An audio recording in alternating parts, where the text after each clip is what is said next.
need to. It was like from Pearl Street to the Hill or something. Recording in progress. Like Chautauqua or something. Yeah.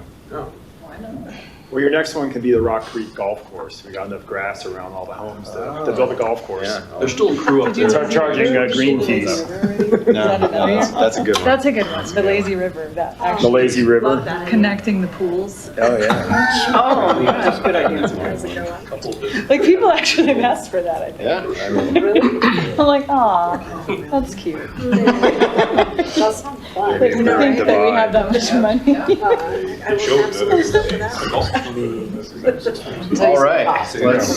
Let's get started. Good evening, everybody, and welcome to our annual dinner with the Town Council and our Advisory Committee for Environmental Sustainability. Good to see you all. Thank you for serving the town. Why don't we go around the table and introduce ourselves? I'm Mark Lasis, I'm the mayor. Jen's got her mouth full. Jen Cowish, Town Council. Patrick Payne on ACES. Stephanie Miller, Town Council. Alexis Bullen, Sustainability Manager for the town. Alethea Banerjee, or AB, on ACES. Jim Zarski, ACES Chair. Mike Foster, Town Council. Lisa Barnes, ACES. Neil Shaw, Town Council. John Heckman on ACES. Heather Craycroft, Council. Jason Saru, Pro Town. Turn it over to you. You guys got an agenda for us? Yeah, we got a couple things. Why don't you run the show tonight?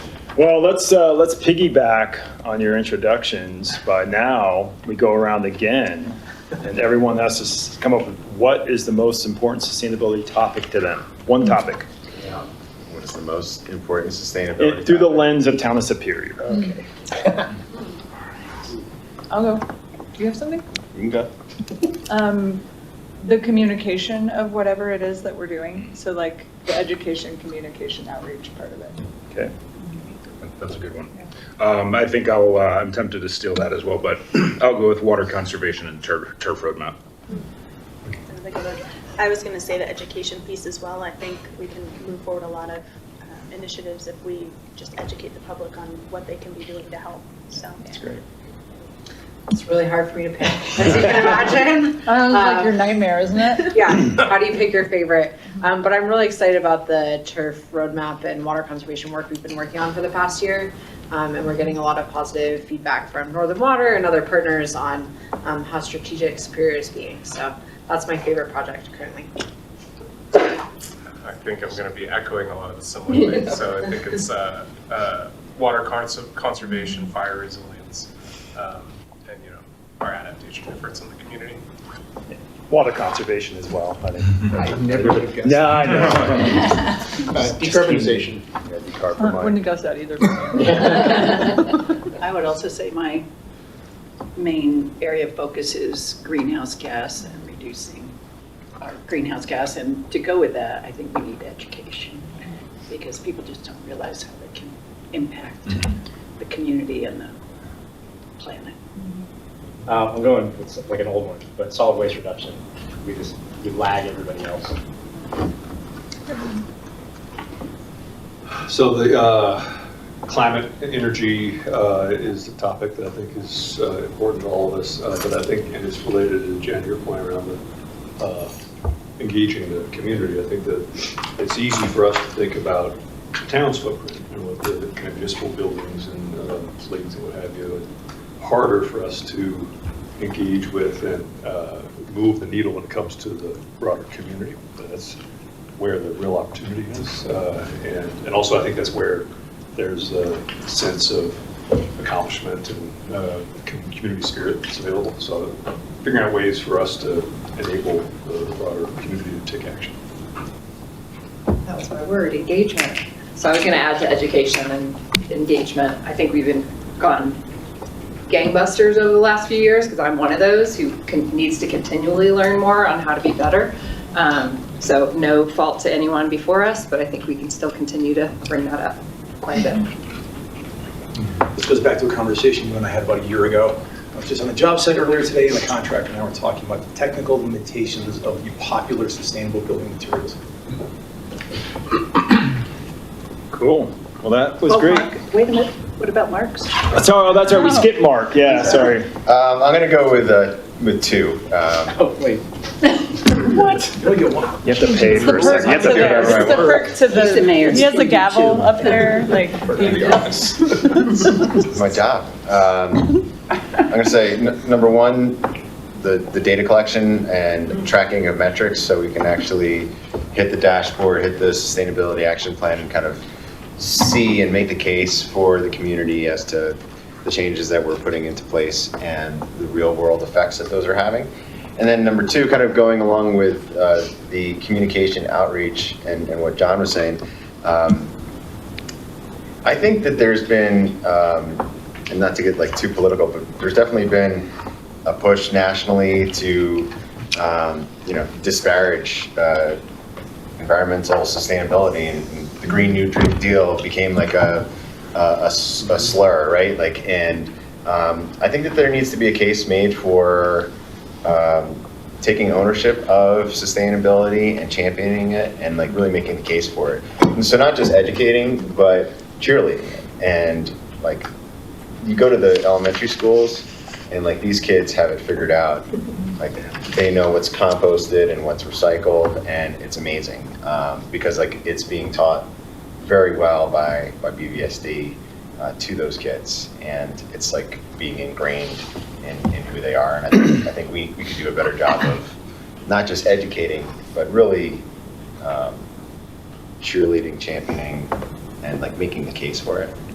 So we see that when we, like, one of the fun things the ACES gets to do is we get to do these booths at these events, and we have like spinning things, pinball machines that CU made for us, and you see these.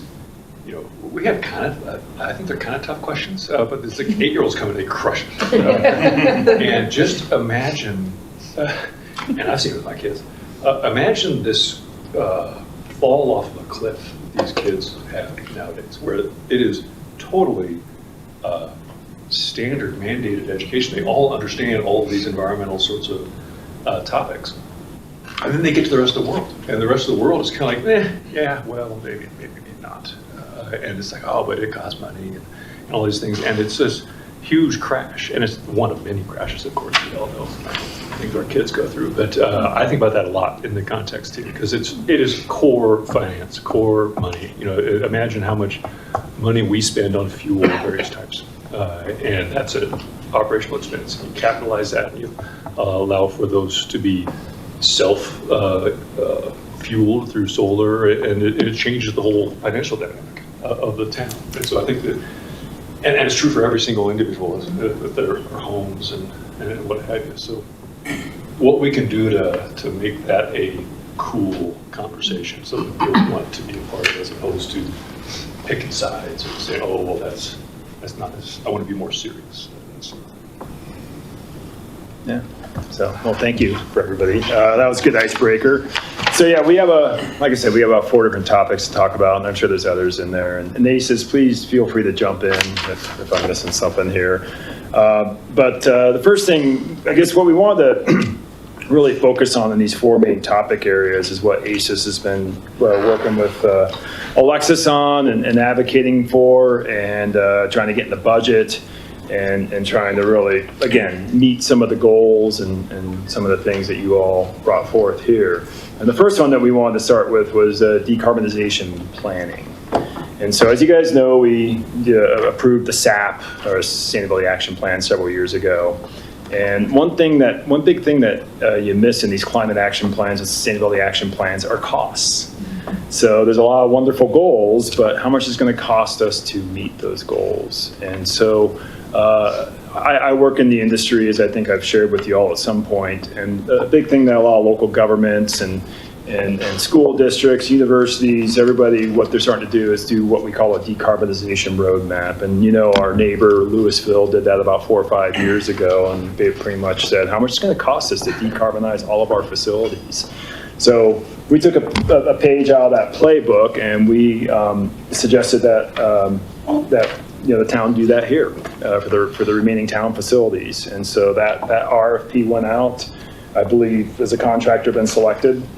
And so they are currently working on how much it's going to cost and what type of measures are they going to come up with to decarbonize the rest of the town-owned facilities.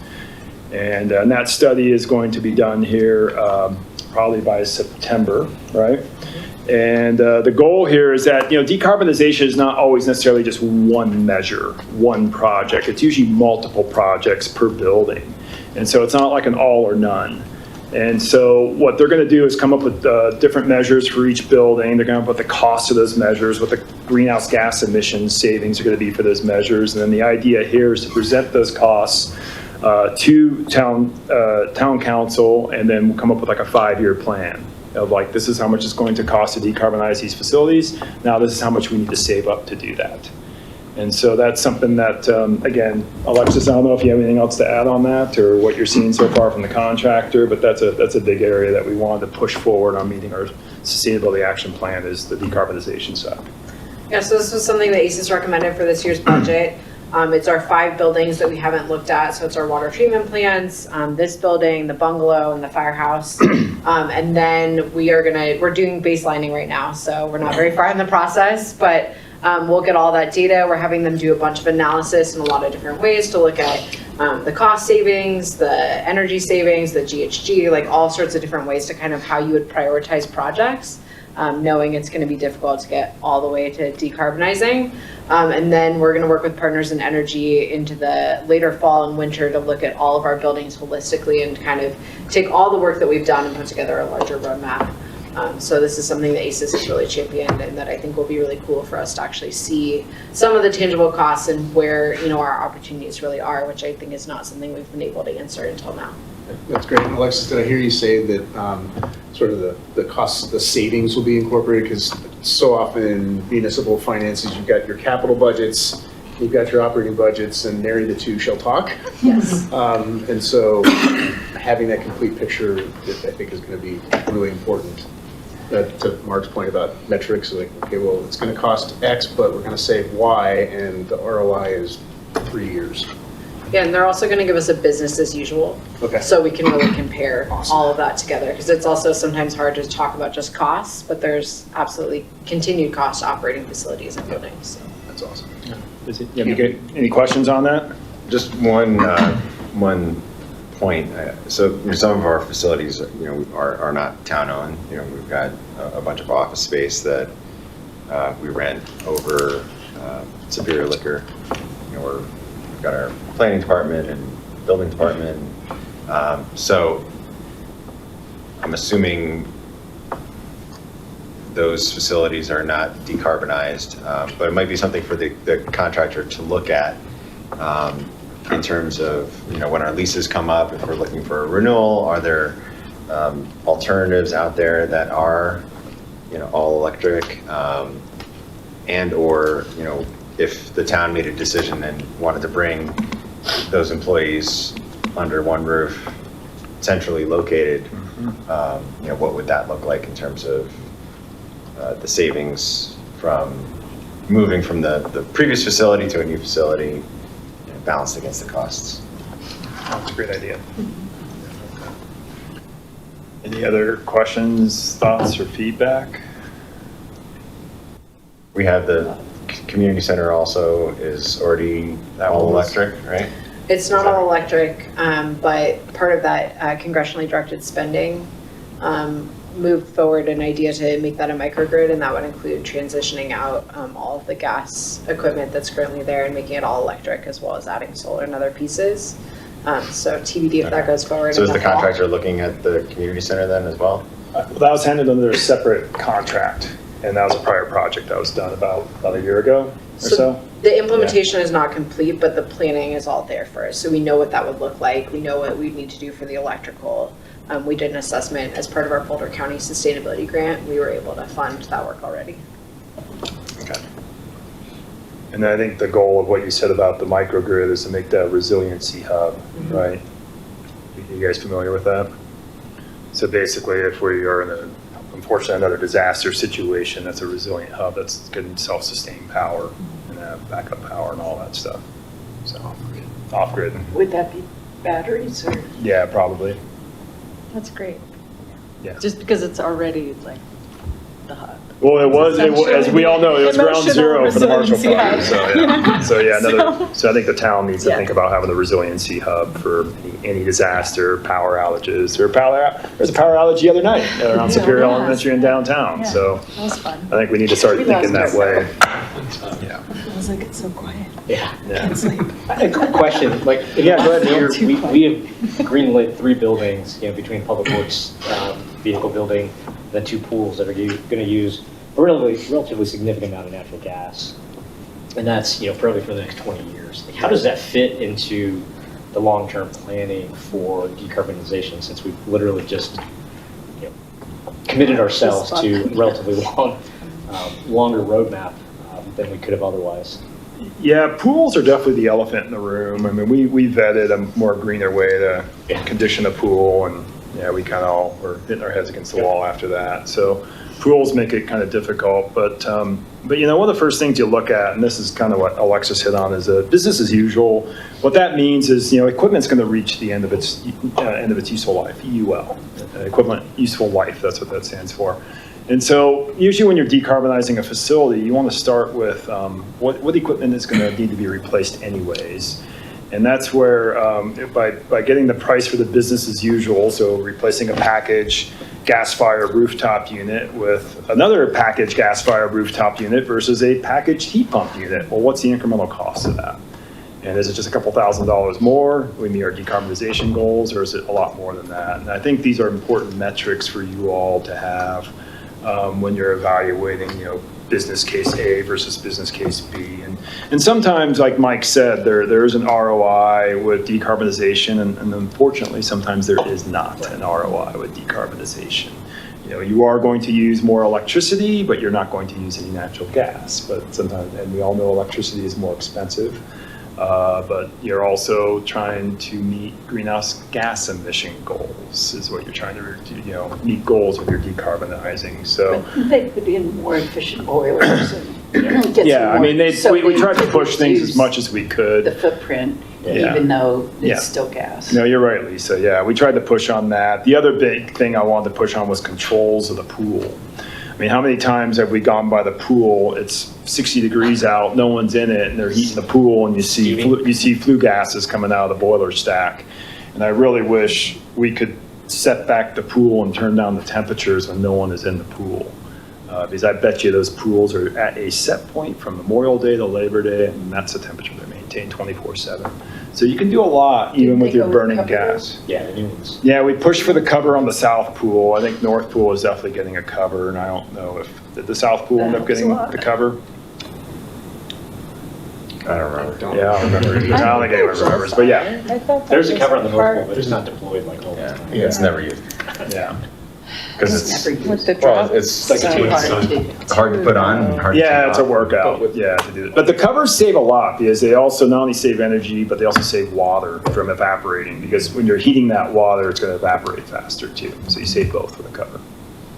Do you know from a cost standpoint, and you might not know this offhand, but I'm curious when you're talking about lowering the temperature of the pool, which makes sense. Yeah. Nobody's using, it's kind of like turning your AC or your Yeah. heat down when you're not in the house.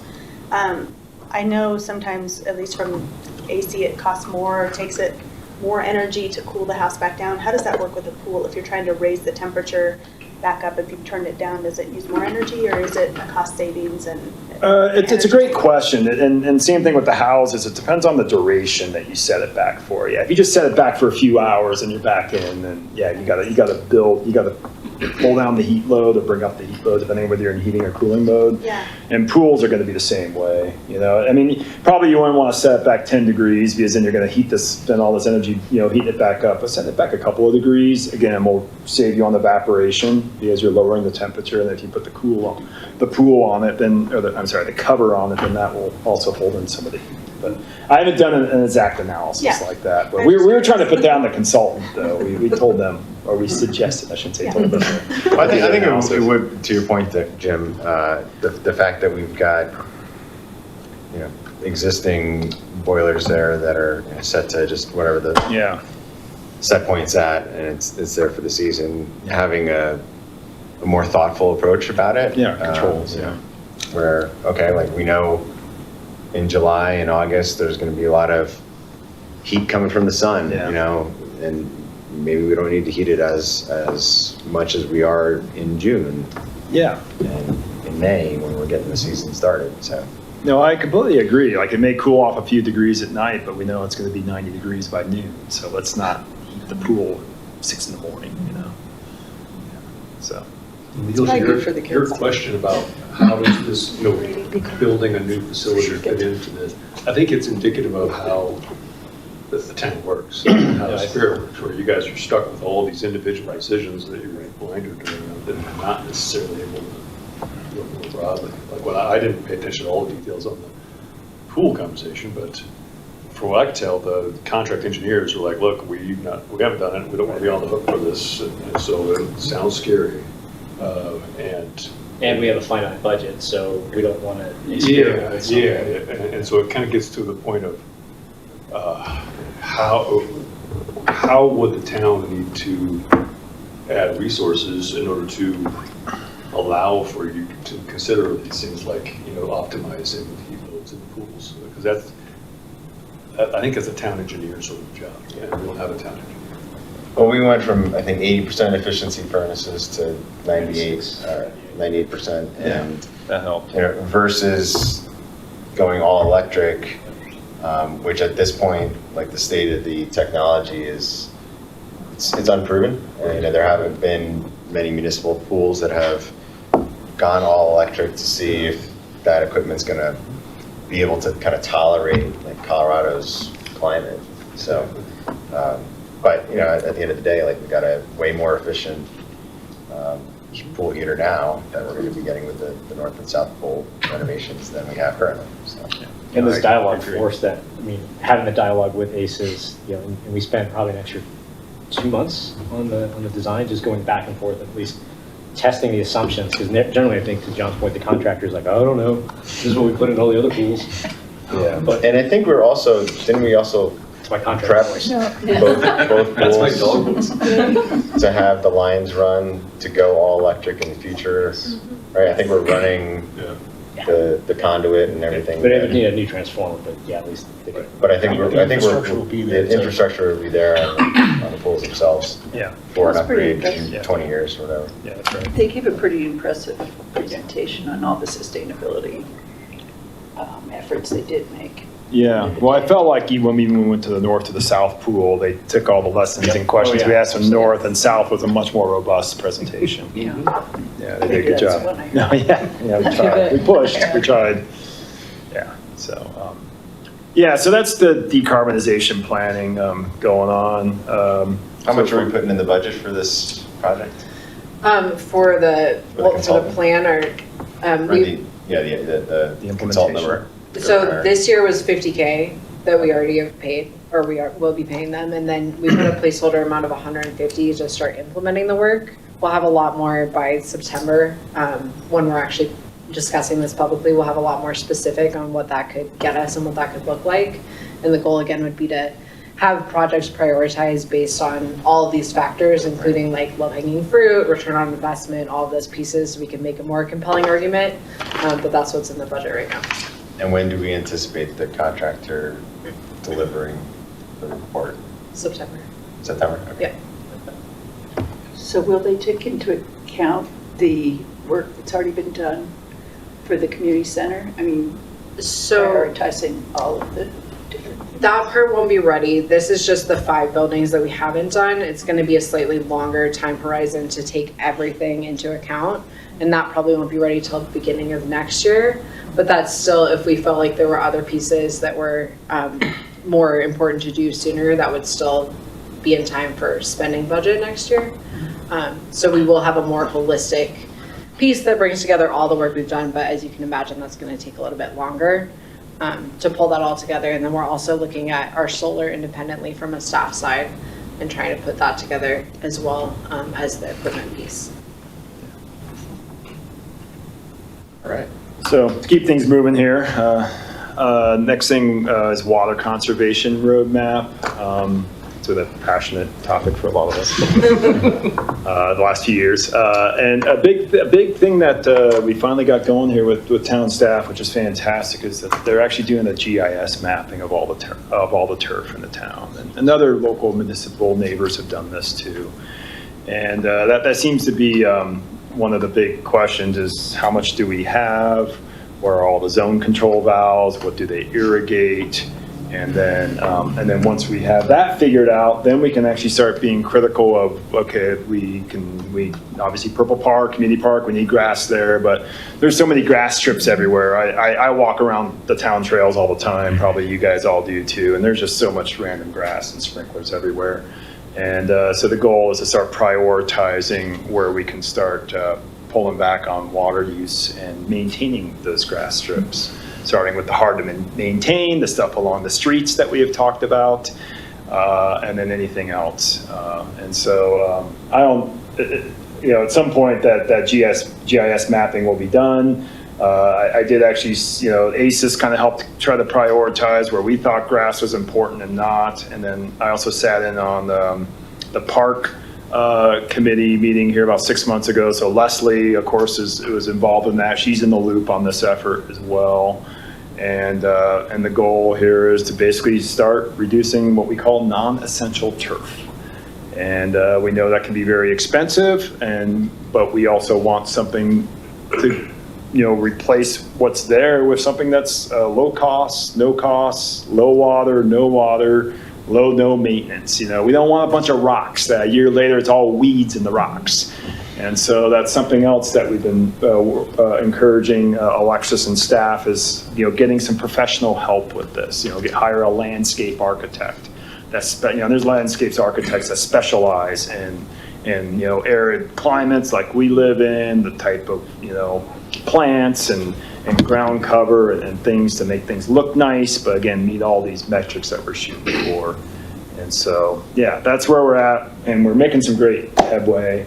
We've already seen some draft versions of this GIS mapping presented to us already, but it's quite the effort. When Richmond left town, I don't think they left an O&M manual of the irrigation system. Matt has had to figure it out on his own, and frankly, I think they were actually run out of town, but yeah. Yeah, I think they ran, and as you all know, it's an incredible headache for Matt to keep the grass green, keep the sprinklers running, try and do this all at night, which is like impossible. Obviously, the sprinklers ran here during the day when it's 90 degrees out.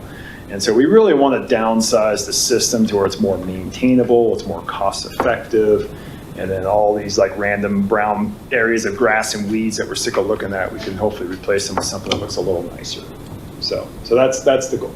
So any questions on water conservation and where we're at? Because it came up when I was in ACES, so I think half the people are still here. But Jim Widener wants to expand the retention ponds. Is that part of the same plan? It's in a way, it's kind of part of the same thing, sort of capturing the runoff, not the runoff, this is the non-potable water, yeah, exactly, the recyclable water. His issue is there's nowhere to store it, right? Which is legit, and if we could store more of it, we can decrease our freshwater usage for just maintaining the green grass that we have. Yeah. But what hasn't been sort of suggested is what is the price tag on that? Yeah. Because I completely agree, reducing the amount of water we use is fantastic. But also, reducing the amount of fresh water we need to use would be equally impactful. But I know Public Works had said that there might be some money out there, but then they could tend to. This is something again. I don't know where you can go get this grant, but given the focus on water conservation from Northern Water and others, this seems like a perfect thing to go pitch, them for us to decrease our freshwater usage. Yeah, I think it's all trying to get at the same goal, right? Exactly. Like you say, using less of the fresh water, that would be a much larger capital project, obviously, and I don't know the price tag on that either. That's a Public Works conversation. And I would say bigger picture, that would be great to do. In the meantime, we were trying to look strategically at specifically our town on turf and how, knowing that we're augmenting with raw water right now, how can we at least start reducing our town on turf in such a way that ideally we're just irrigating with that reused water. And trying to look strategically at what are the problem areas, what are the areas that are degrading the roadways, like what our, Superior specific priorities are. And then, mapping that so we understand kind of what our turf is and what it looks like. Yeah, and that makes total sense. And I'm glad you attended Park, because this came up with OSAC years ago about bringing in some soft trails, getting rid of all the concrete trails, which is great. As I bring it up, the medical office building across the street loves the fact that everyone needs new knees, but at the same time, if we could get rid of some of the turf to create some more soft trails. And this, we tried to do this years ago, but no one knew where the sprinkler heads were. And it was like $20,000 just to do the feasibility study on bringing in a soft trail. It's like, wait, I'm just going to get rid of grass. I need to spend this much money. But I think this GIS would allow us to do that, because OSAC did try to create, sort of a single dirt trail that went around town, but we couldn't figure out where the sprinkler heads were or what would need to be moved just to do that. So it'd be great to just sort of revisit that as like sort of, in addition to decreasing the water usage, if we can just create some soft trails, there's a benefit to everybody's needs. And, picking up on the theme earlier during the roundtable of raising awareness, education.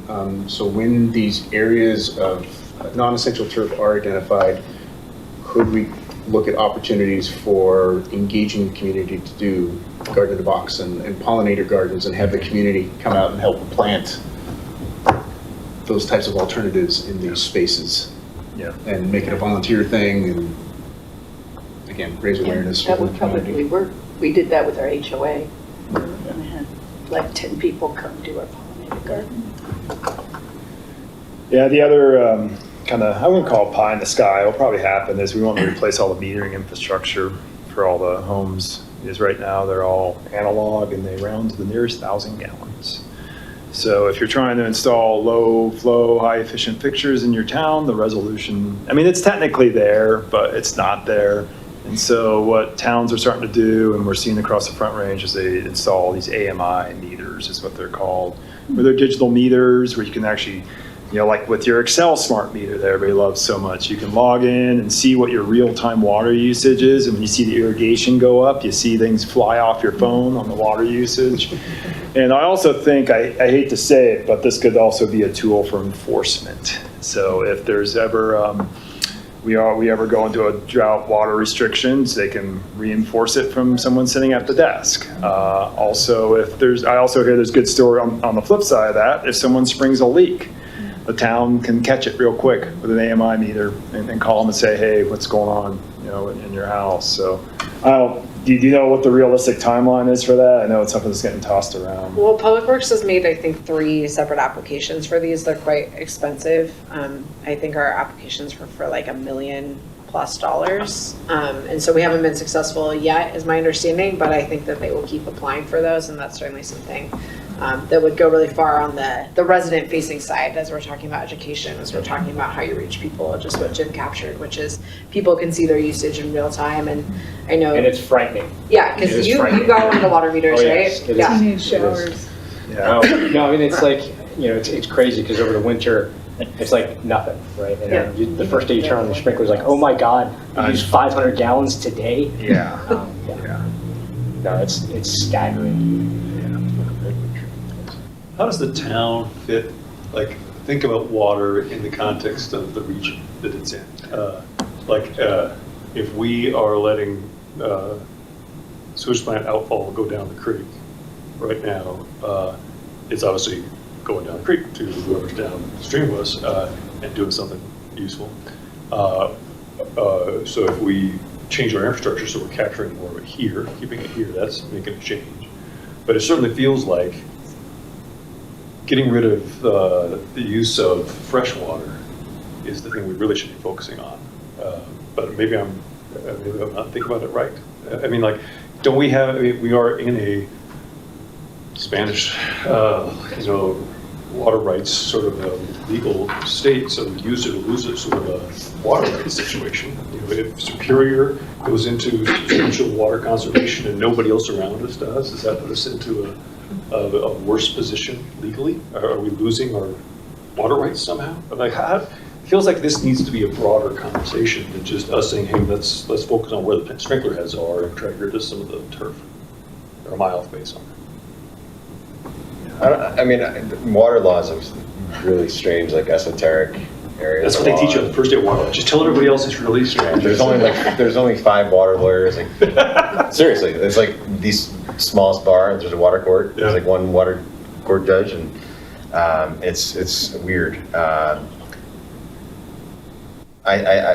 My understanding of kind of like what our water portfolio is, we're very well positioned. The town's done a really good job of making sure that we have secured all the rights in the Big Thompson project and Northern Water and wherever, the Wind Gap project. So we're positioned well, and you know the water will be, at least the water rights, we're secured enough to deal with all of the potential growth that could come to the town. The part where it gets kind of counterintuitive to like advocating for sustainability is that we're paying for all the water rights that we have. Exactly. And if people don't use the water, we can't charge them for their utility bills. So when we are pushing for people to conserve water, we are still paying for all of that water that doesn't get used. And unless we then like lease out those water rates to somebody downstream, somebody else, then taxpayers end up paying double. Essentially, we're paying for the water that we're not using, and then you're paying for the water that you're actually using. Whereas like you would think that, oh, like you're conserving, we're spending less money, there should be some sort of financial benefit to that. But based on the way like the water rights are positioned, unless we sell those rights for the season, we're just at a loss. So in this conversation, are we playing on the margins? It doesn't really matter, like it sounds like we've got it all taken care of, or are we somehow crossing into a place where it's like, oh, well, if we start making changes to infrastructure, what have you? Well, I think there's like the economic justification, and then there's like the environmental sustainability justification. Yeah. They're not necessarily aligned. Right.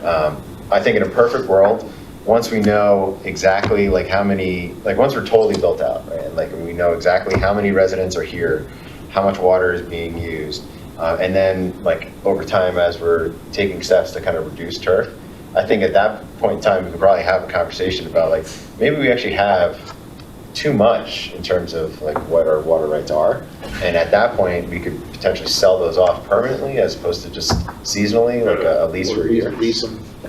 Or lease them, and at that point kind of draw back the amount that we're spending each year on the right to have that water, and then the amount that we're charging to the public. But I think there's some technology with smart meters and all that would help that process, but I think that discussion's really several years down the road. It might be also like an academic thing that like in practice might be too hard to actually position. I love it. Have we ever rented them out for a season? We've leased some There's rights. some seats coming open. You could definitely, yeah. Well, I just think it is something that this is an awesome first step. It's cool to think about how much of the town we could optimize, so to speak, on the landscape. But I feel like this is nipping at the tail of a much bigger animal for us to contemplate of more of a strategic direction on water. Well, the Colorado Compact, I mean, between the 7 states that have divvy up 4 times as much water as what's actually available. Yeah. I mean, once that if it gets figured out, Could be a problem. there could be a problem for not just Superior. Exactly. But bring it back to this discussion. I think it's a really good idea to have this roadmap on turf reductions, and just like each year we budget a certain amount for tree planting, and I think we can kind of just build it and bake it into the budget on an annual basis. That like, okay, we're doing tree planting, and then we're also doing like some turf reduction on an annual basis pursuant to this roadmap that has been strategically thought of, and we can kind of just realize that goal going forward. It's really important to know where we're at now, because I know a couple of years ago, when I first got on the committee, somebody asked the question, how much turf do we have in Superior? A lot. And nobody knew. I mean, there It's a golf course. wasn't. Rock Creek Golf Course. So it's great that we're getting that information now. You can't measure it, you can't manage it. I think there's a like residential lane to all of this too. Like there's the county, and I don't know if the state had it or not, but the county had grant funds for people that wanted to take away grass and put into like xeriscape, except those were gone so fast. And there's not like incoming resources for that. Just larger and strategically, I think municipalities need to be advocating for legislators to make that money come back however it needs to look, but it's competing with all the other things that they're fighting with right now. But I think the education, like people want to do it, and if there's some incentives there to do it, or whether it's us just as a town just earmarking some funds for, you can apply to do this to this much of your yard or whatever, but something has to be a kind of lever for incentivize, I think, on the residential level, because I think people want to. Many of them are very happy to let their grass die right now. And it's a good time to turn it over when that happens, but we're not really prepared for that as far as the resources. To do the xeriscaping. Our neighbors, and we have very small lawns. They're doing it, and it's like $40,000. That's a lot for a homeowner to pay. The county has like DIY, they'll give you a certain amount of money if you can provide a plan for some. Really? So, and I think even those funds are gone too. Like that was the problem, is that wherever it's coming from, when it was prioritized, there were some funds for it, and now they're just not there anymore. I think, money is going to be a big part of this, but I think there's a lot of interim steps that can be done. I think we all agree our current system does not operate perfectly. That's evident from water, heads that break, heads that are watering the road in the middle of the night, excessive runoff. And so even ahead of this golden idea of reducing turf, we just need to make what we have work better. And I'm not convinced that, I'm sorry, but I'm not convinced Vargas is on top of this as much as they can be, because I don't see an incentive for them to actually make our sprinkler system work better. Maybe it's built into the agreement, but if you're the one providing the mowing service, why would you want to help your client reduce turf and reduce their business? And I hear that Leslie and Vargas, it's in their contract to stay on top of our irrigation system, but I'm just not convinced based off of, again, I walk my dog all the time. I'm around the town at all hours of not in the middle of the night. But yeah, I do see signs of excessive runoff. There's areas where the algae is because there's excessive runoff on the same zone every single year. There's a lot that could be done just to tune up our existing system and make it work as it was designed to work, all the way from controls when we get a thunderstorm, to wind events, to reducing the misters, that are just blowing all over Colton when it's 90 degrees and 30-mile-an-hour winds. So my point is that we don't need to just go for 100% on turf removal. We can start making our current system work better right now and optimize. Jim, just a comment, because we've talked about this, I'll use Purple Park as a good example of, it's a lot of green space. And to the comment that was made by most people here about education, when we've talked about maybe removing some of it, we get an enormous amount of pushback from a handful of Rock Creek residents that really like to see, manicured green lawn, golf course type lawn. Mm-hmm. Anything that ACES or otherwise could help us with the messaging, I think would go a long way. Because it's really easy to say, no, don't change it. I bought my house because this is what it looks like, versus the entire dialogue we just had on water conservation. This is a high desert. The water rights we have may not actually be anything 10 years from now. So how do you conserve and use less raw water, et cetera, et cetera. So that messaging is not easy because Rock Creek was designed the way that it is. Yeah. And trying to change any of it is not going to be an easy conversation. The interesting thing that's come up in conversations with residents for me lately, because it's been coming up frequently, is the town's cutting back so that residents can keep watering. And when given the option of like my yard or their yard, it's always my yard. Really? Yeah. So that's interesting. It's very Man, I'm the opposite. I'm like, take the grass out, it's fine. But it just surprised me. As I've been talking, like just That doesn't campaigning, surprise me. I'm like talking to a lot of people and a lot of people in Superior, and the water thing keeps coming up, and I'm like, you realize this does not have anything to do with this, but we talk about it, and that is, if given that, you have to cut something, well, like BVSD is doing that, like, here's all the things, like, you have to pick something, they're all hard, what do you want? And it's a good way to get feedback of what people prioritize. Thank you. We'll keep on moving here. I think we've got 15 minutes and 3 topics left. So, but I think these should be on the shorter side. In a classic ACES meeting. I know, it right? is a It's classic exactly what happened. I think these should be pretty quick. Keeps us wrangled. Another thing we're advocating for and supporting is more sustainability staff. Like one more, not a whole team. I mean, there might be the team is growing, one at a time here, but with the trash agreement here in downtown Superior, and then possibly picking up the Rock Creek trash services down the road, Alexis's team needs more help to support that. And so we're supporting her on the recommendations to bring on more staff to support that. There's also tracking emissions and metrics. So something that I think a few of you brought up during the icebreaker was the cap and where do we stand? Here's our goals, but where do we stand, to date on meeting those goals? Well, that takes time to track those metrics. And we're trying to avoid, bringing in a third-party consultant to help us with that, because it's an ongoing thing. Metrics are just kind of ongoing in perpetuity. So we're recommending and supporting, Alexis on bringing in more help on their team to do a few of those things. I'm sure there's many other things, like walking around and finding ways to tune up our sprinkler system. That was another thing that we came up with too. But anyways, any comments on sustainability staffing? Was it Aurelia that had put together the dashboard a couple years ago? Has that been, since she left, who owns that?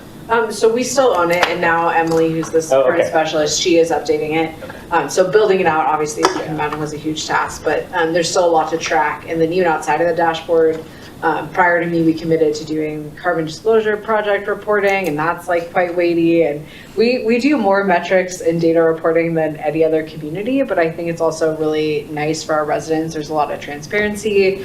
You can see all of the actions that we say are complete in our sustainability plan. You can see what we actually did and where that stands. But as you can imagine, it takes quite a lot of one person's time. And then ACES brought up a greenhouse gas inventory, which we did with Boulder County previously. And the county has stopped doing that for municipalities, even though we chipped in a little bit of money. They said they don't want to do that anymore. So to not hire someone to do that in-house, having another staff person would be really helpful for things like that, to really see how are we doing big picture. Because things like GHG, you have to do a different process to get that in. So Alexis, to your point, back in May, the town hosted the Front Range Sustainability meeting and asked to share some of the successes. And because of the dashboard, I was able to share that 60% of the town's energy and climate actions are completed or in progress. 66% of our zero waste actions are completed or in progress. 70% of our air quality actions are completed or in progress. 80% of our transportation and water actions are completed in progress. So, I mean, it is an incredibly powerful reporting tool. And the other municipalities that were in the room that night were thoroughly impressed with all the things that the town of Superior is doing. And, again, thanks to Alexis and all the work that she's been doing and her team's been doing to fill out the dashboard and make sure it's real time. We've got some really impressive metrics and communities are taking notice. So, to your point, about having data, I mean, these are the results. And yeah, there's still some really big hanging fruit that we need to get done, but we were off to an impressive start 2 years into our sustainability action plan. And it doesn't hurt. I mean, we've all been part of a corporate, data exercise where you're collecting a lot of data and you do nothing with it. So it doesn't hurt to sort of revisit the data that we're collecting and making sure that it's relevant, impactful. Yeah. Mike, I know you're not tooting your own horn, but I'll toot your horn for you. You did a tremendous job. Yeah, you did. At our age Sustainable Council meeting, and it was really interesting to watch who all was there. Loveland and Lafayette and Lakewood, all the elves.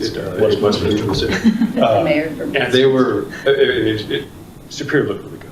Like talking about, for example, the reuse infrastructure on the water side. They're like, oh my God, I can't believe it. It's nice to build practically a whole town all at once, right? But the fact that you were kind of giving that rundown and all the data that you guys provide is huge. But also, sitting on town council, I think one thing that a lot of the other towns, you can kind of pick up either directly or indirectly, they do not have good working relationships with their town councils. And that was something that I was not expecting to glean in that conversation. So that was something I think that we should just recognize. There's a lot of other towns that are more of an animosity sort of situation going on there. So that's great. Appreciate you doing that. Thanks, John. Appreciate it. I had one question about that report, and this may not be the place, and that's fine. But do we have fidelity that the phrasing of completed or in progress feels like a really big bucket? Do we have the fidelity into like what's completed versus what's in progress? Yeah, so if you look in every single You can break action it on up our on there. dashboard, it was Okay. really important to me that if we tell you it's completed or in progress, you can click on there and know exactly See, what okay, that cool, means and when cool, we did great. it. And that's a level of transparency and reporting Nice, that I haven't okay. seen elsewhere, but I agree with that. If I see that, I want to know what that means. Yeah, perfect. Thank you. And I validated those metrics with Alexis before I shared them publicly just to make sure it's accurate. So in case you're wondering, the cap is going on, 4 or 5 years old, and we actually tossed around proposing budget to revise the climate action plan, and we ultimately recommended against it. We didn't think it was a good use of the town's money. We actually thought the stuff we've been talking about is a better use of the town's money. We set these goals, how are we doing compared to the goals? Let's bring in, another staff person to track that sort of thing. And get costs to implement and achieve these goals. I think the cap is still pretty sound as it stands today. And I know there's the date 2021 on there. People might think, oh, that's kind of old, but I think fundamentally the recommendations in there are still sound. And now it's just tweaking and making some updates. And so we didn't think it was necessary to bring in another consulting firm to do that. So we ultimately did not recommend that, in case you're wondering. So. And then the last thing on the list, which you guys are probably been wondering why we brought it up sooner, is waste contract, hot topic with Rock Creek. We all know it's a hot topic. In support, just to keep it short and to the point, ACES is here to support you all. If you need us to do any research or help you out in any way. We all went through it together with downtown, and we don't have our Michelle here anymore, unfortunately, to talk about the benefits of composting. But yeah, I think in short, we're here to support the town, and we're in support of the direction it's going. And the email that we know, Mark, you had a hand in, Alexis and town council, that went out a month ago, kind of stating the facts. That was, I love emails and messaging like that just kind of takes the high road, lays down all the facts, is well written. So yeah, I think. And change is hard. Yeah. When we put in the new waste contract in downtown and my neighborhood, Sagamore, people were resistant. They're like, oh, my price is going to go up. I don't like this. But now everybody's accepted it and I think is liking the new contract. But it's hard to get people to change, and there's going to be pushback. Yeah. So. Do we have any metrics? Because it's been almost 2 years. I think September. No, I'm sorry. April makes 1 year. April makes 1 year. So do we have some data that can be shared with the council? Because I'd love to know, the opt-in rate on composting, and then just all the other metrics that you may have. Because it'd be great to just kind of think about that in the conjunction of what we keep hearing from Rock Creek. Sure. Yeah, happy to share. A great thing about Republic is we get metrics every month in real time. So we can actually check them too and see if, occasionally there's an anomaly or something else, and we can actually ask about that when it's happening and when they may be able to answer that question. Great. So we definitely have that data, and we feel a lot more confident in the data that we're getting because we get it so frequently. So happy to share that. Great. One ask that I have for you all, Miles does a really nice job of, I don't know who's on social media or whatnot, but Miles certainly is, and he champions all of the causes of ACES, but in particular the waste contract discussions. There's a lot of misinformation out there, incomplete information out there, and ultimately, like from my perspective, I'm very much convinced that the way to get people to compost is to remove like the opt-in nature of it. Like you need, that's too much of a hurdle that you're never going to have the buy-in, even if it's free. Like it's just like one barrier to entry that like people are busy and they're like, I don't have like opt into the composting contract like high on my list of things to do this week or this month or this year. And as a result, like it's out of sight, out of mind. So you remove that barrier to entry, and you actually, I think, can drive meaningful change. We agree. Right. And Mark, to your point, after compost was rolled out to the rest of the town, ACES had some funds available to offer in-home composting caddies. And I walked around downtown to my neighbors and knocked on their doors and said, hey, the town's offering this if you want one to help you compost. It's available for free, and here's some information on biobags and what's compostable. And there were a lot of people that took me up on that probably wouldn't have composted anyway, but they said, well, yeah, you're making it super convenient, you're removing the barriers to entry, so yeah, I'll give it a try. And then they had to opt out if they didn't want it. Right, and you know, As opposed to I opting see in. their compost carts on the street every other Monday. Right. I remember moving to Germany in the 90s, when I was like all of 19, and they're just, I was like, where's the trash? And they're like, there is none. Yeah. There's this bin and this bin and this bin. And within like a few days, that's just how we did it. Yeah. So there was no, because the choice wasn't there, it's like you figure it out pretty quickly. So. I love my little Superior compost bin. Well, I know you guys need some transition time and so forth, but any final thoughts or questions? Are there any topics we missed that you all wanted to hear about or discuss with ACES? I don't think so, but Yeah. just thank you all again for serving the community, and you're doing a lot of really important work. It helps us do our jobs, and I think ultimately this is all for the better of our community and for the planet. So That's right. thank you for your time. Thank you for your dedication to the town and to the cause, and keep up the work and advocate. Yes. And push back on the misinformation, and Yeah, set the record straight. we'll get there. No, and thank you for all your time.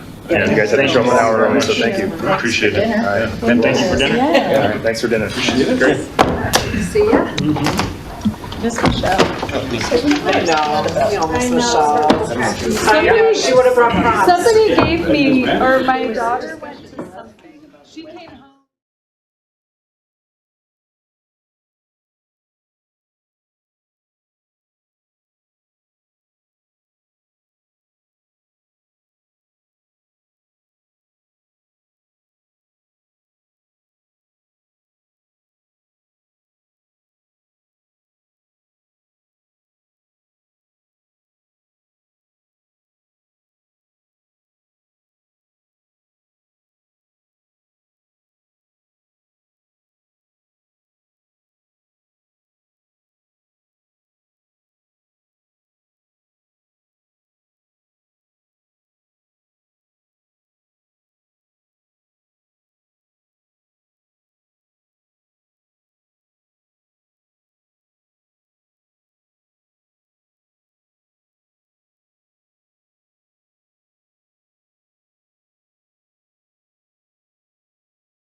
All right.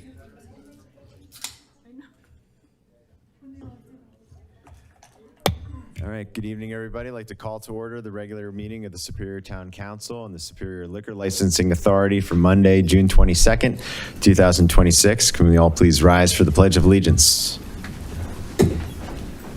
Pledge allegiance to the flag of the United States of America, to the republic for which it stands, one nation, under God, indivisible, with liberty and justice for all. Roll call. Mayor Mark Lasis. Here. Mayor Pro Tem Jason Serbu. Here. Councilmember Jen Cowish. Here. Councilmember Stephanie Miller. Here. Councilmember Neil Shaw. Here. Councilmember Mike Foster. Here. Councilmember Heather Craycraft. Here. Town Manager Matt Magley. Here. Town Attorney Nicholas Hartman. Here. All right. Up next is item 2C, which is approval of the agenda. Do we have any changes anybody would like to make? Otherwise, I'll entertain a motion to approve.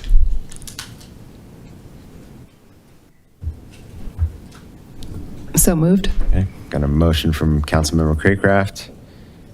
Second from Councilmember Miller. All those in favor?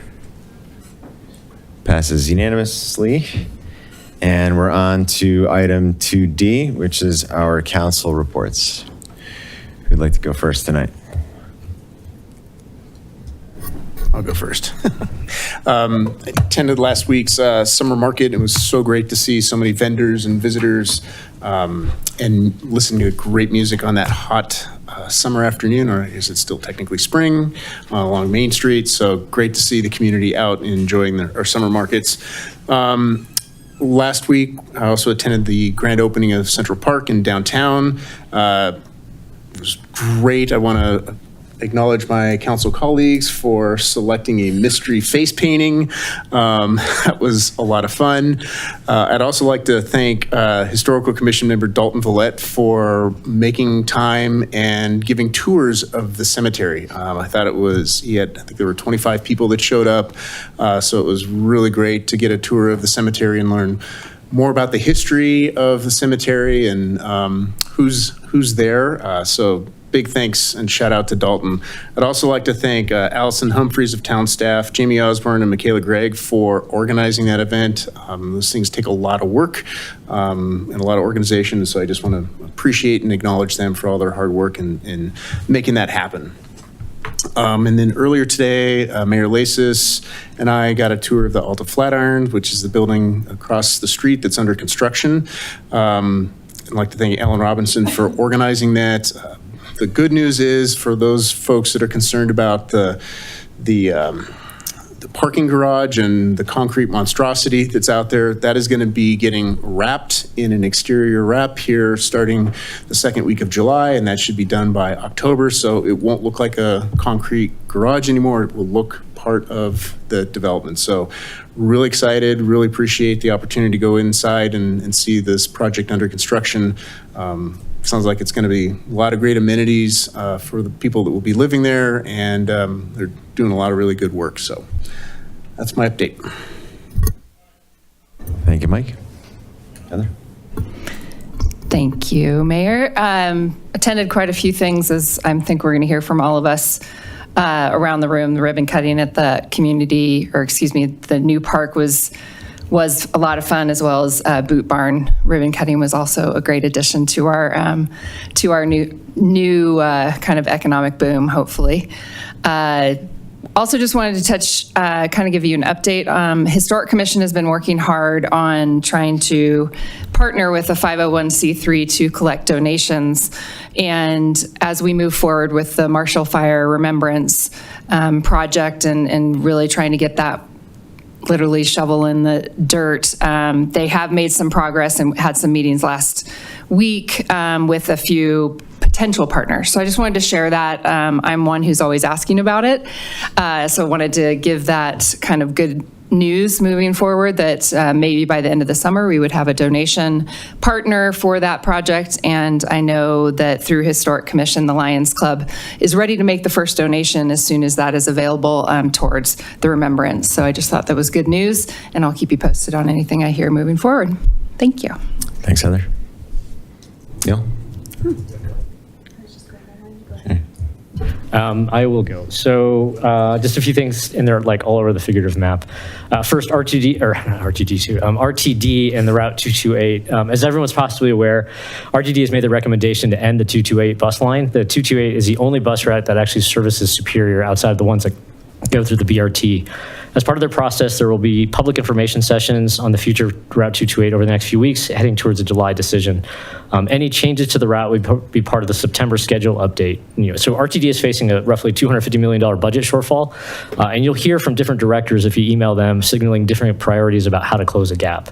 I did attend one of the feedback sessions today, and I spoke directly to the planner in our area, and his point was a fair one, that bringing this proposal a year after we invested $100,000 in the capital investment here is not something they take lightly. He didn't anticipate the budget hole that they're seeing now, or trying to find their way through. But his recommendation is oddly specific. Write letters to the RTD directors in support of the line, and I'd encourage all of us to do that. The other half of the equation is ridership. The reality is that the ridership on the 228 is remarkably low. The single best argument for keeping the route going is for people to start using it. So just write it a lot, go back and forth, take it to Louisville, take it to the BRT. Doesn't matter where you're going, just get on it and ride it around in circles. So the next thing, this is completely unrelated to that, but as you probably saw on 9 News last week, there's a story about the Rock Creek HOA and yard maintenance. I'm not going to weigh into the substance of that dispute. I did just submit an application for more xeriscaping in my front yard, but I want to say this clearly, because a few of the HOA board members have posted this, but they're getting a bunch of hateful and threatening emails, and those kinds of things have no place in this kind of society. It's really, really disappointing. They are actually full-time volunteers. They're volunteers. They don't get paid a dime. If you disagree with the decision or anything they're doing, make your case. If you think you can go do better, just step up, run, serve on the HOA. The HOA. Threats and harassment cross a line, and I think we can agree on that. Another random thing, so unintended consequences, because I think we've got an example here in town, another one happening in the county. First, a few months ago, we changed our policy to eliminate term limits for committee members. The intent was solid. If a seat is open and we're struggling to find volunteers, we shouldn't force a willing, capable person off a committee. But at our last meeting, we reappointed a sitting member to another term, and just a few months earlier, we had to choose between 2 community members for a competing open seat. So it struck me as odd that an incumbent could be reappointed while other residents don't get the same chance to compete. I don't think that was our intent, and I'd like us to put that back on the agenda to revisit it with the upcoming work session. Why does it matter beyond just Superior? Look at Boulder County. The county recently floated a pilot to restrict a few multi-use trails to hikers or bikers on alternating days. Their response is overwhelming. More than 7,500 people have weighed in. 70% oppose it, with most saying they don't even want the pilot to park it at all. My feeling is that some of the pressure on these trails traces back to an earlier decision to allow e-bikes onto them, made with good intentions back in 2018, but it changed how heavily these trails get used. So now the county is reaching for access restrictions to manage that fallout and running headlong in a community that feels its trails are being taken away, in a community that actually has a lot of hiker-only trails. So my thought is that well-meaning policy changes can create problems that we never even set out to solve, and they can be a lot harder to walk backwards from once we've enacted them. So I want us to revisit our term limit change before consequences of that get bigger. I also actually want to suggest a letter of support to the City of Lyons relative to the Boulder County trail decisions. Last but not least, Rock Creek Parkway. I don't know if you've noticed the construction over there. As everyone knows, there's a lot of going on right now. And as a council member who lives on the north side of Rock Creek Parkway, it takes a very long way to get out now. I get it. It's a major inconvenience for all of us. But it's also important that everyone follow the posted signs, keep everybody else safe. My son is one of the many, many people who've received a ticket recently in the area, in this case, for failing to come to a complete stop. I looked both ways. We've seen an increase in close calls and some accidents, so please follow the rules of the road. A few minutes saved, going a long way around is not going to get, it's not going to cost you a lot. Just leave early, and that way somebody doesn't get hurt. And finally, CAPS has the BFF movie this Friday called My Fat Friend. So Friday night. That's it. Thank you, Neil. I'll go next. I was at a town hall for the county commissioners in Allens Park, and actually a lot of the mountain bike community was there about this topic. And so I can say one thing that will be good that is coming out of this is the acknowledgement that there's mountain bike or cycling community leaders and formed groups, alliances that are now definitely going to have a seat at the table when the county's discussing stuff that happens to the trails. So yeah, that ties into that. And about bikes as well. Last week, I was asked by Representative Brianna Titone, who happened to just be in Louisville in the Ascent parking lot working with an organization called I Can Bike, or I Can Ride, that is brought here. They're a national organization that comes here to work with through the Autism Society of Boulder County to teach kids how to ride bikes. And so they bring like modified bikes that have a thing on the back of them so that they won't fall over. And they spend 5 days out there. But the problem was they didn't have any barriers or they didn't have the support to have this event where the kids go from being indoors and then they move to outdoor riding. And it's, with developmental disabilities, just having the safety lanes there, be stronger than what you think you might need. And so I was really grateful. I said, let me see what I can. We don't have a lot of power. We don't get to do a lot of despite some public opinion, we don't have a lot of power here as council members to do things outside of, what's on our agenda. And I was able to message the town manager and say, do we have barriers? Can we help in this situation? And within, a few hours, we were able to, so get those barriers out there for them and have them be available for the kids to ride. And so I was just very proud of our staff, our facilities guys just went out there and put them up and went out there and took them down. And so just huge thank you for being pragmatic and problem solving and not getting caught up in it's not my job or I don't have the authority to do this or that. And these kids, it was great to be out there with them. And if you're not aware, you don't have to have autism to do this. This is just an organization that wants to teach people to ride bikes, and they come out every year.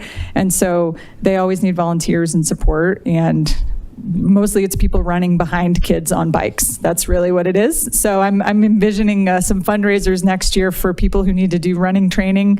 How many circles around can you go, and raise some money for the organization as well. So you'll hear about that more later. I attended a housing summit on middle income housing.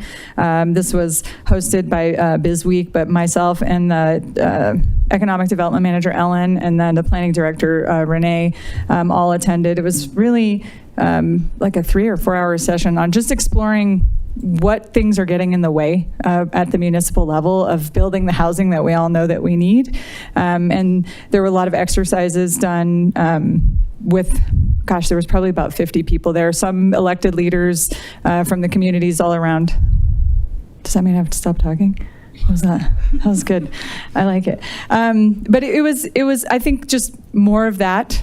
Some of the solutions that we, found were really just, there's ordinance and municipalities that actually are counterproductive to the housing strategies and goals that those communities have. And we should be looking at those, not just, at our municipal level, but regionally, to make sure that we aren't saying we want to do this is a goal, but, the ordinance that exists actually prevents that from happening. And I think that was across the board, and all the cities in Boulder County have issues like that. So yeah, we'll keep building on that. But that was a really great session. And just a reminder, if you are voting in the election, today was the last day that the Boulder County Elections Department is recommending that you mail your ballot. So if you haven't mailed it yet, welcome to the Procrastinators Club. You need to take it to the ballot box now, and we have one right out here in the parking lot. And if you receive 2 because you're unaffiliated or independent voter, don't fill out 2. They will cancel each other out. But you can go on the website, or you can just Google ballot boxes. It'll give you a map of where they are in Boulder County, but get those back by the 30th. Okay. Thanks, Jen. Stephanie? All right. A lot of what I was going to say was already said, so I'm going to save you guys from having to hear it again. I will reiterate to Neil's point, if public transit is important to you and you don't want to see Route 228 eliminated, please let RTD know by emailing them so that they are aware. I did hold down the fort with Mayor Lasis and council members Craycraft and Foster for some openings within the last week or so. So just want to reiterate thanks to staff for the Central Park opening. That was a lot of fun and just really bringing the community together. And there was a lot of thought that went into all the accoutrements. So appreciate them doing that. And then also want to reiterate what Councilmember Foster said, thanking Dalton Villette. That was really great of him to, I mean, he's always giving back to our community. He's, just a fantastic individual. And so just want to thank him for taking time out of his day to open up the history or the cemetery and educate us on the history. If you haven't been up there, and it was the first time I'd been able to be up there because the first few times got rained out and it was a little bit of a muddy mess, but it's really fascinating. And so, yeah, just appreciate him doing that. Thank you, Dalton. For those who haven't seen it along McCaslin, we do have some new signage for our businesses down there. So you may have noticed the one for downtown Superior, and those list our commercial businesses down there. So not the live work units, but commercial. The signage to list everybody made it really tiny and just tough to read. So we went with the commercial core there. You're going to see similar signage for Rock Creek Village along McCaslin. That should be installed soon. So be on the lookout for that. There's a lot of upcoming events. So I just want to make sure everybody's aware of them because we've got some really, really awesome stuff coming up. So the town and chamber are hosting a short-term rental info session for Sundance. So anybody who's interested in learning more about potentially renting out your home for Sundance, the first one of those will be Monday the 22nd from 6 to 7 o'clock. So that's right now. So thank you for joining us. There's going to be others. So don't fret. There will be others for you to attend. God, it is the 22nd. That's flying by. So yeah, you could go to that too. Boulder Film Friends, to Neil's point, the next one is going to be Friday, June 26th from 6 to 8 with the documentary My Fat Friend. That looks really fantastic. The next summer concert is going to be Saturday the 27th at 6:30. It's That 80s Band at Superior Commons. Amazing, super, super exciting. The next senior breakfast is going to be Wednesday, July 1st from 9 to 10:30 at the community center. If you're a senior in the area, it is a really, really fantastic event and lots of people attend that. So I would highly encourage you to check that out. July 4th, we're going to have some celebrations. It's the big 250 and 150. So from 9 to 12 are pancakes and a huge celebration down in Community Park. And then Bambi Brewing is also doing an after party and fireworks viewing. The summer market, the next one's going to be Wednesday, July 15th. That will now be, from here on out, permitted for alcohol with a central beer garden hosted by the Stable Bar and Grill. So thanks to them for doing that. I'm sure it's going to make it even more festive. So please check that out. And then just to note that there's no First Fridays in July because that falls on the Friday right before the 4th, and people are probably out doing other celebratory things. So, so make sure you don't show up for that. And then last but not least, the Superior Veterans Group, their next meeting is Sunday, the 28th from 4 to 5 at the community center. They are actively seeking more members. So if you are a veteran, active duty, family members, or just supporters, if you want to attend that and just learn of ways that you can support that group and join in their activities, I know they would be very appreciative of some more membership. So that's it for me. Thanks, Stephanie. Jason? Good evening. It feels like I've not been here in about a year. Missed the last meeting on a flight back to DC. Sat on the tarmac for about an hour and a half, and then we circled because of the weather. Utah, Wyoming, back to Denver. Apparently I learned a valuable lesson that day is that if you try to fly to Denver between 10 o'clock and 7 o'clock, you're going to miss your connecting flight. I got in so late. I've never seen the terminal that packed, but it kind of gave me a really different perspective on I'm going to get my butt to the airport early next time, and I'm not going to wait until the last minute flight so I can make it. But it was a really good time in DC. I got a chance to meet with a lot of senators and representatives about the zip code bill that we're working on. Obviously, some of you should be aware we're working on getting our own zip code, which will work several different factors. Better mail delivery, better emergency services, and just better census services for the government. I met with the Senators Hickenlooper and Bennett. I met with Representatives Neguse and Representative Pedersen from Jefferson County. And while I was there, being a board member of the Mile High Flood District, they also wondered if I could deliver some messages to members of Congress as well. So I went back a second day, and I was able to hit our zip code people up for a second time in a row, and it really made me feel good because they actually remembered that I was there a couple of days ago, not just like, what are you talking about? So I got a chance to reiterate the fact that we really do need people pushing for our zip code, and it's just something that's going to be beneficial for all of Superior, so we're not completely confused in the 80027 with the town of Louisville.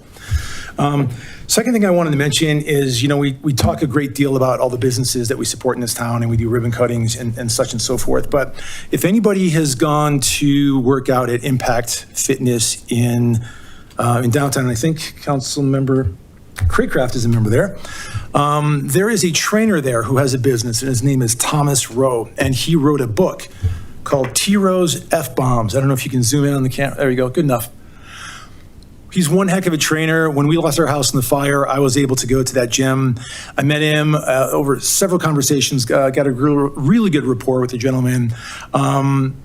He has a lot of fitness classes there. Everybody loves him. He's an incredible trainer, just an incredible guru.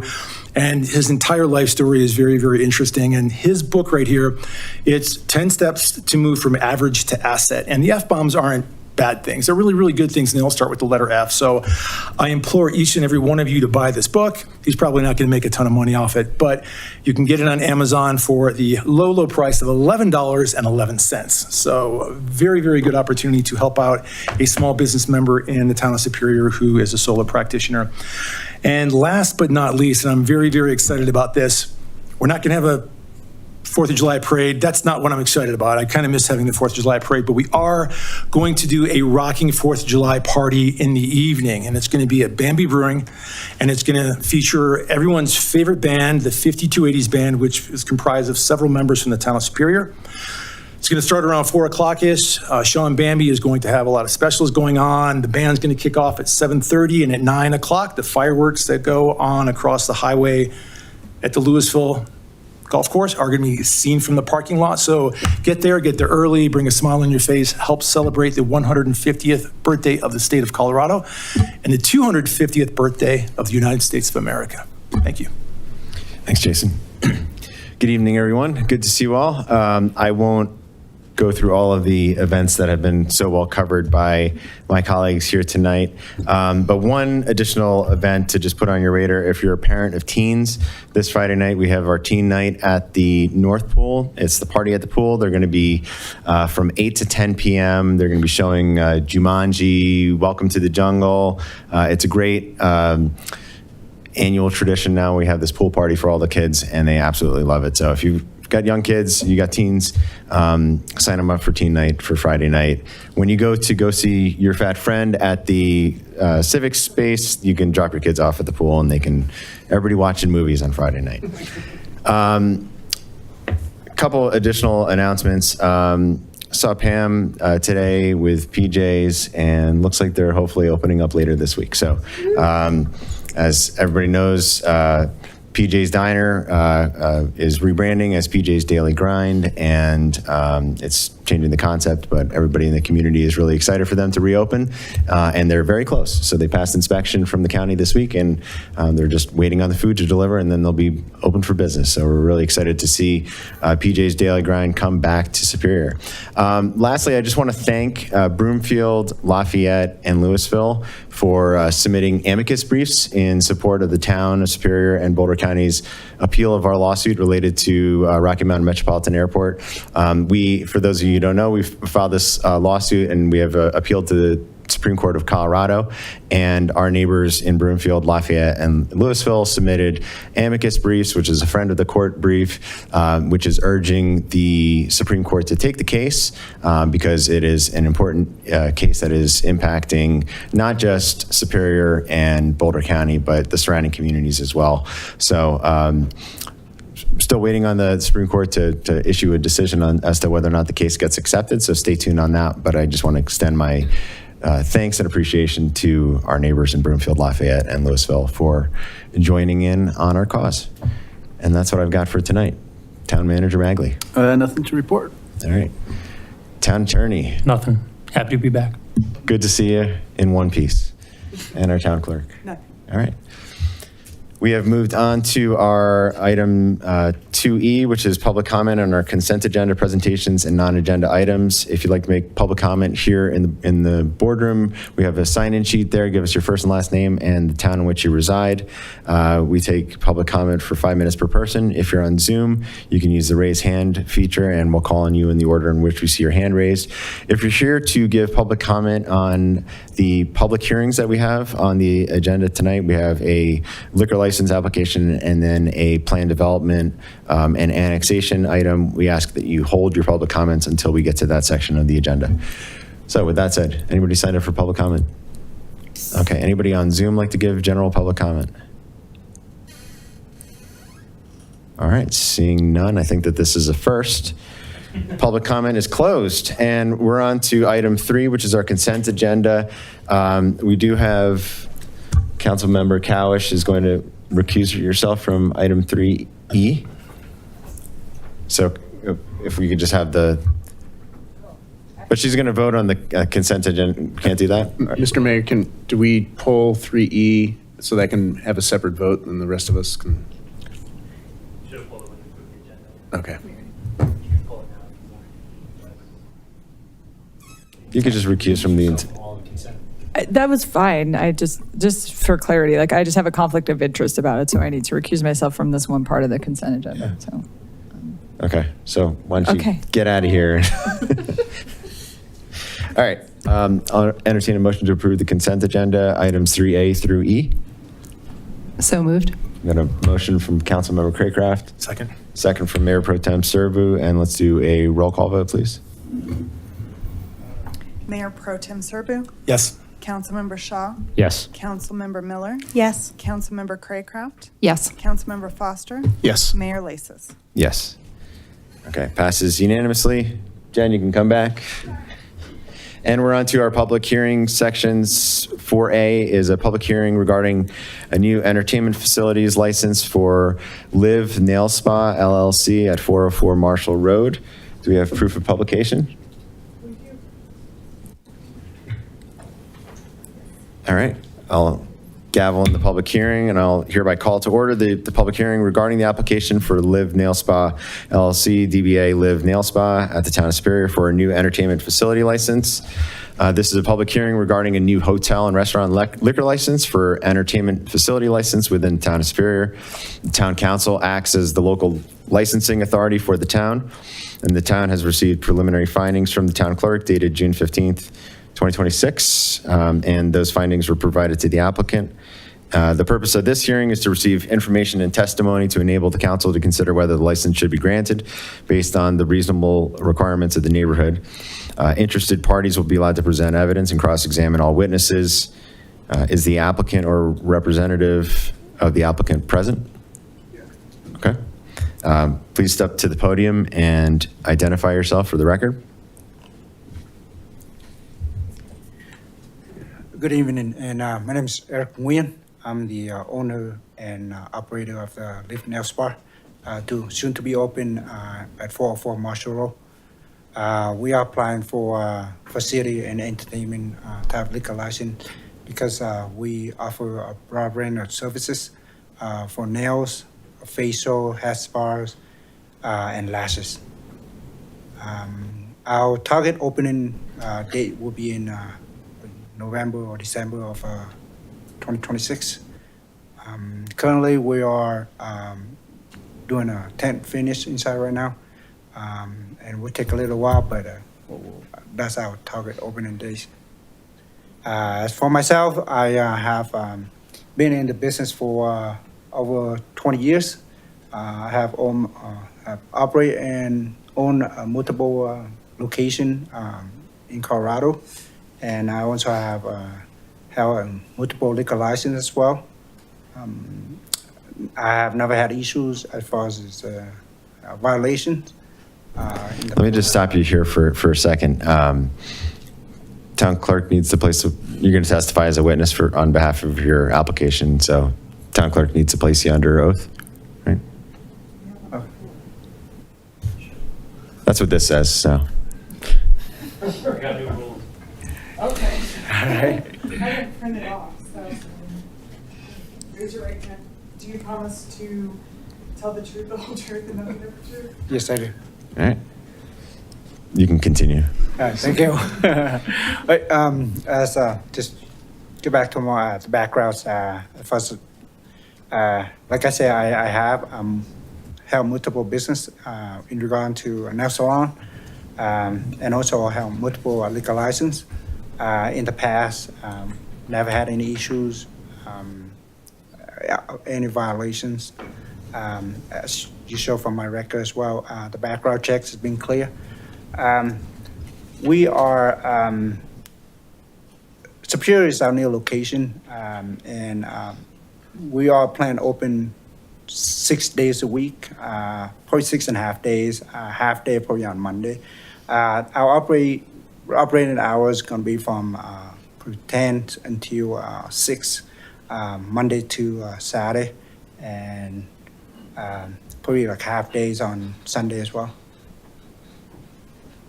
All right, and if you have a question. Yeah. Any questions from council for the applicant? Do you have any witnesses or any additional presentation to make? No, I don't. It was kind of short notice for me from Shannon. Wasn't expect that I would have to be up here in the podium to keep a presentation. So I wasn't, as you were, I wasn't very well prepared, but my apologies. That's okay. Yeah. That's okay. You did fine. Any questions for the applicant? All right. I do have a question, Mark. Good evening. Thank you for coming. We currently have 4 nail salons in the vicinity. What is it that you perceive your business doing differently or better than these other salons can afford the public?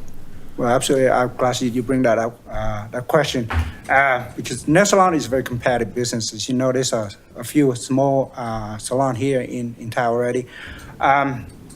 We are coming to Tower Superior as a location that we believe that will provide a broader service. Our service is going to be a little more toward high-end. Our interior design is a little more luxurious, and that's the reason why we would like to have a liquor license where we can offer a place where our client can come, get their nails done, get their face or head spa done, and enjoy a drinks while they are getting the service done.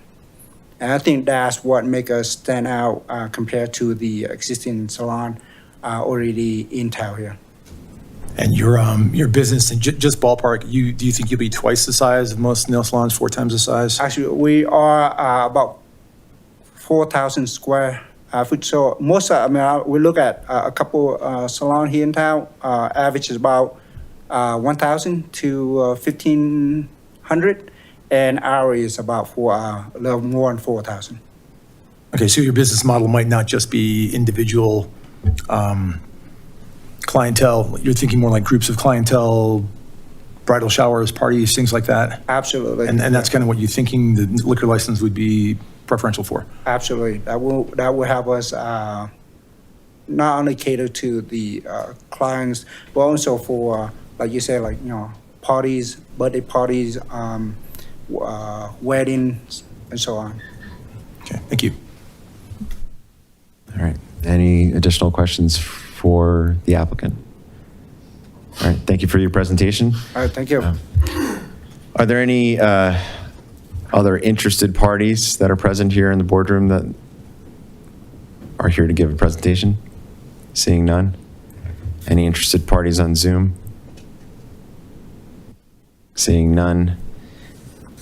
No other interested parties. Do we open it up for public comment on this? Okay, let's open it up for public comment. Anybody here in the boardroom like to give public comment on this application? All right, seeing none. Anybody on Zoom like to give public comment? Seeing none. Public comment is closed.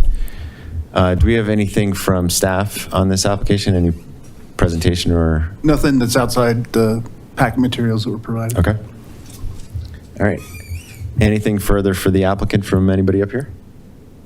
All right. I'll close the public hearing and we will deliberate. I'll just say my piece. The materials in the packet look complete.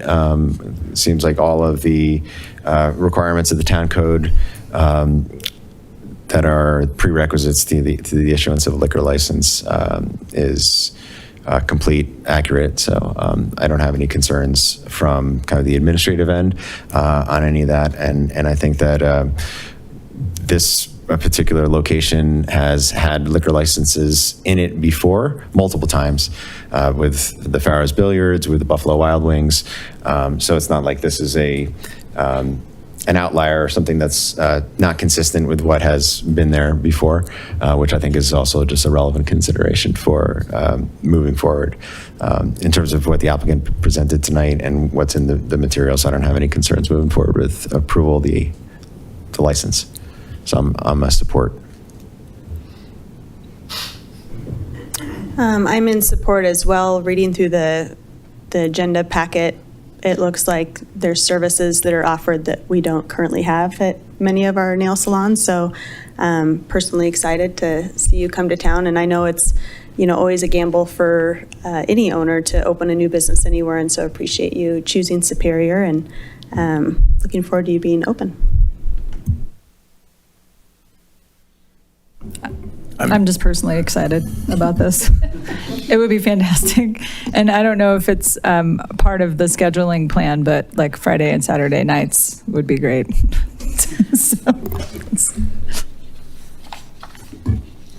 I just want to say, to your point, Mark, and I'm not against this, I think it's a fantastic idea, but are we prepared for the other nail salons to come for liquor licenses? Because now it's a competition thing. As long as we're going to be open-minded about that in the future as well, I just want to make that point.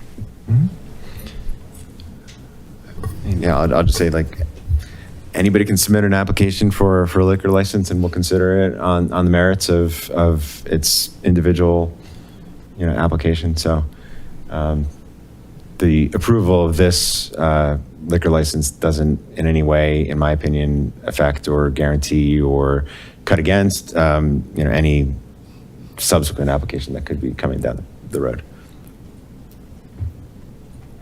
Anything further? All right. I'll make a motion to approve the application. Second. All right. Motion from Mayor Lasis, second from Councilmember Shaw. And let's do a roll call vote, please. Councilmember Miller? Yes. Councilmember Craycraft? Yes. Councilmember Foster? Yes. Mayor Pro Tem Serbu? Yes. Mayor Lasis? Yes. Councilmember Shaw? Yes. Councilmember Cowish? Yes. All right. Application is approved. Congratulations. We look forward to welcoming you to Superior. Thank you for investing in our community, and we can't wait for you to open and join the Chamber of Commerce and schedule a ribbon cutting. We love to show up for those sorts of things. So. Thank you. All right. Thank you. All right.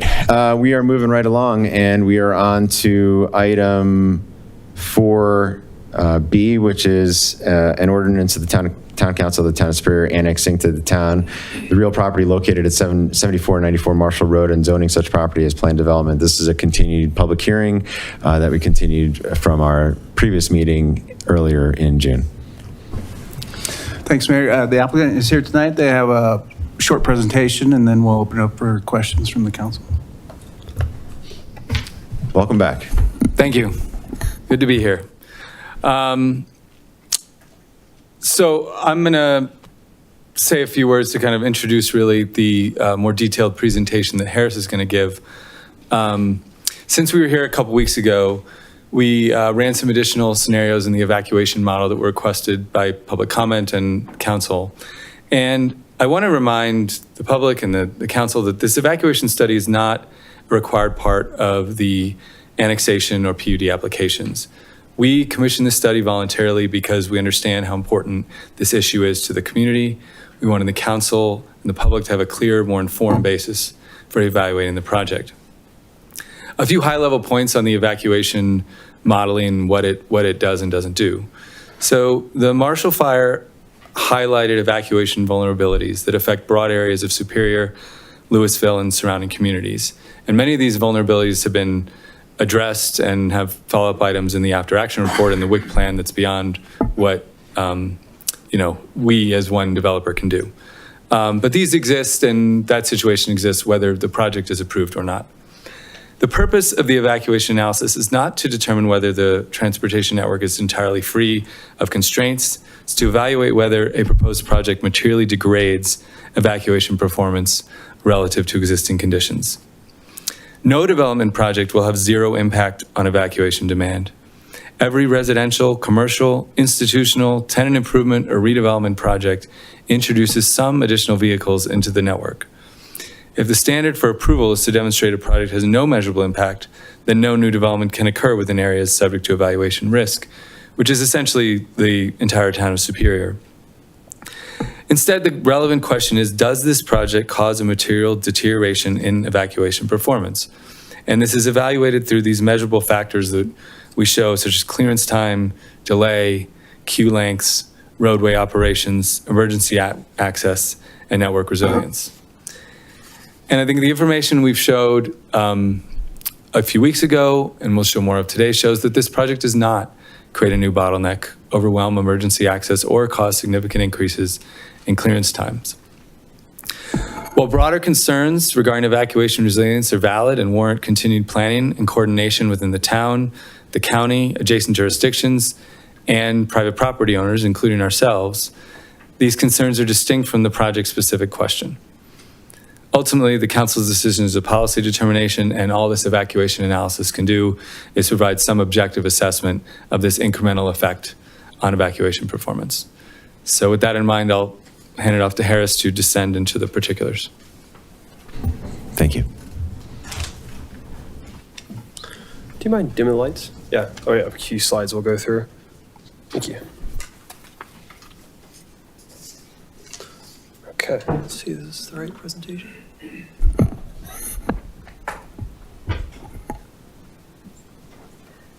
Well, good evening, council members.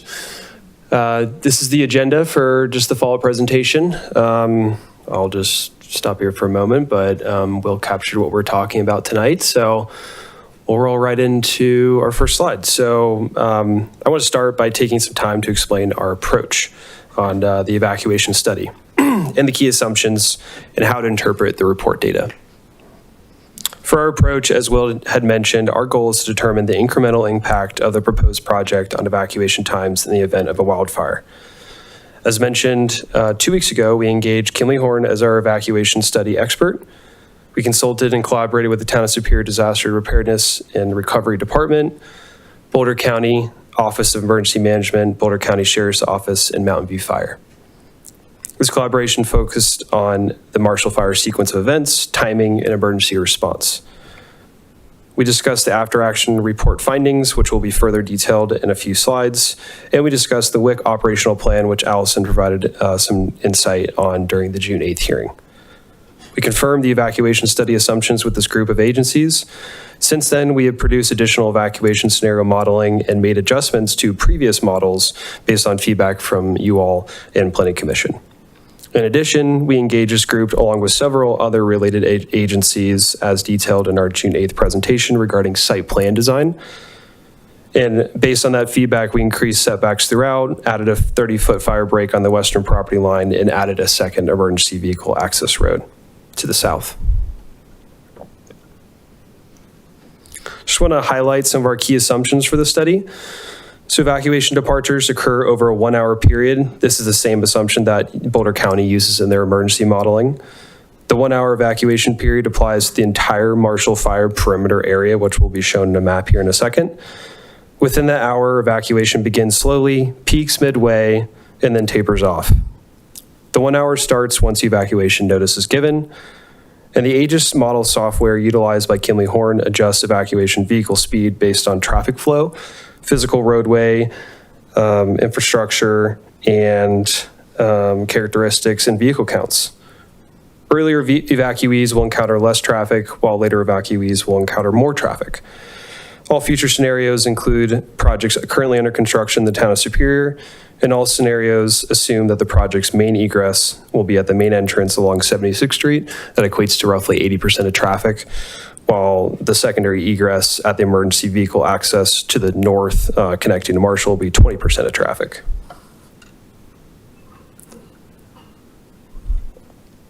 So just go into how to interpret the report data here and the output. All scenarios included the evacuation of all occupants within the Marshall Fire perimeter area, shown in red on this image. The study quantifies 2 metrics for each scenario.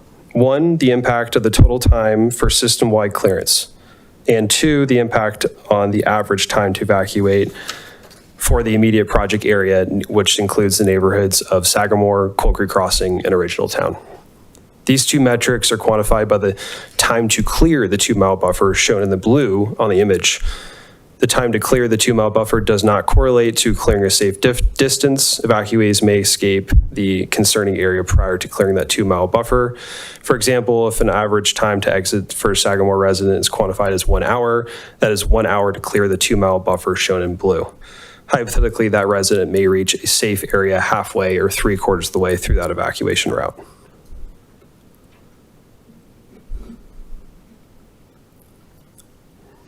So, little busy slide here. The table here summarizes key lessons learned as documented in the Marshall Fire After Action Report, which is publicly available, and the corrective actions identified to improve future emergency response operations. I've bolded a few items throughout, just mainly the rows that I think are most relevant to our discussion this evening. The After Action Report does not treat the Marshall Fire as a static historical event. It identifies specific operational gaps, including alert and warning procedures, evacuation traffic control, multi-jurisdictional decision-making, dispatch capacity, incident command coordination, evacuation polygons, municipal tabletop exercises, and public information, and then assigns corrective actions, responsible agencies, and target timing or status for those corrective actions at the time of this report's issuance, which was in June of 2022.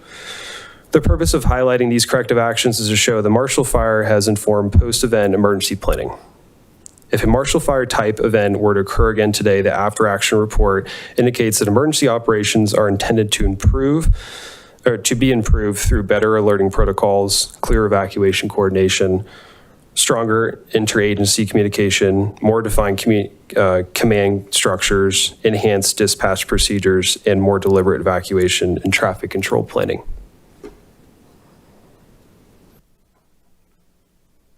So just continuing the table here, this table demonstrates that lessons learned from the Marshall Fire have been translated into specific corrective action planning.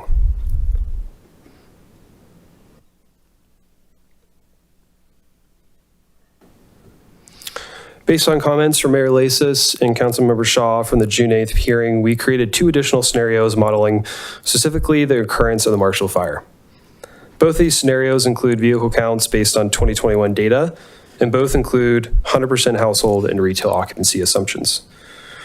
The Marshall Fire baseline scenario includes the Pacific closures experienced during the Marshall Fire, which include both westbound and eastbound US 36, westbound on Marshall Road, and this all resulted, as you mentioned, Mayor Lasis, in the bottleneck to the south at Rock Creek and Colton.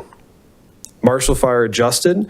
That scenario is analyzing the same road conditions I just mentioned, but it opens up US 36 eastbound only. And so you can see here the total time to clear Marshall Fire baseline's 2 hours and 29 minutes, and there's roughly a half-hour improvement with the adjustment of eastbound US 36 opening, going to 1 hour and 58 minutes. As Mayor Lasis noted during the June 8th hearing, and as noted in the After Action Report, hindsight being 2020, eastbound US 36 should not have been closed. Having eastbound US 36 would have alleviated bottlenecks experienced, such as the Rock Creek and Colton intersection, and as evidenced by the difference in time here and total time for system-wide clearance between the 2 scenarios. Again, as a reminder, these times are quantifying the total time for system-wide clearance, meaning every car in the red area to clear the highlighted area in the blue. The baseline scenario for total time, I just noted those again, those times, but it's 2 hours and 29 minutes for the baseline and 1 hour and 58 for the adjusted.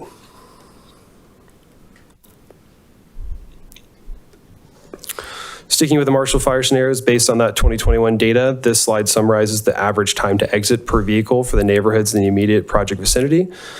The average time to exit in the baseline scenario is 1 hour and 26 minutes, while the adjusted scenario is 1 hour and 4 minutes. These figures represent an average standardized network clearance metric for exiting the defined 2-mile buffer.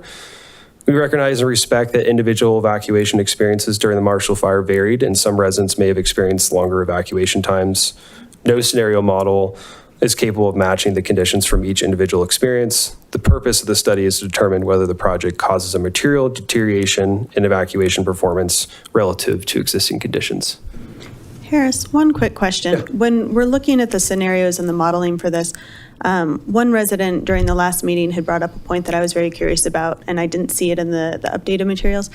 The scenarios and modeling, does that take into account visibility or the chaos of an evacuation where you can't see where you're going and you're, bumping into the car ahead of you or, trying to figure out where to go? Is this a steady stream of cars that's being studied, or is it taking all of that into account? Yeah, I think visibility, in particular is, something we can't account for in the model software, but it bases off of the occupancy assumptions and the vehicle counts.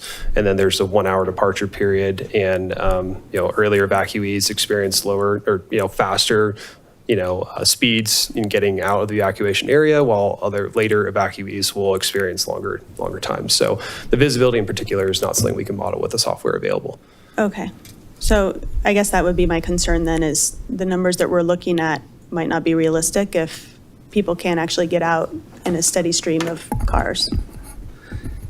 There are limits to the model. Their model assumes these cars all flood onto the road with certain road closures and is looking at the transportation system. So there are all kinds of things that might happen in an actual event that they just cannot account for here. And so to say it's wrong is, in a sense, correct, in that it's not going to accurately reflect exact reality because that's messier than the model. What it is trying to do its best at assess is just really the difference between the two situations. So you can imagine if visibility is poor, if there's other things going on, the whole thing's going to take longer. And I think people's experiences from those days matches that. All this can say is the kind of change you would expect with these additional residents there is the best the model can predict. Okay, thank you. Yeah, and we have some animations here, which I don't think we need to play because I don't know if we can get them to work, but I think we have the MP4 files if anyone wants to look at those at the end. But I'll keep scrolling through this.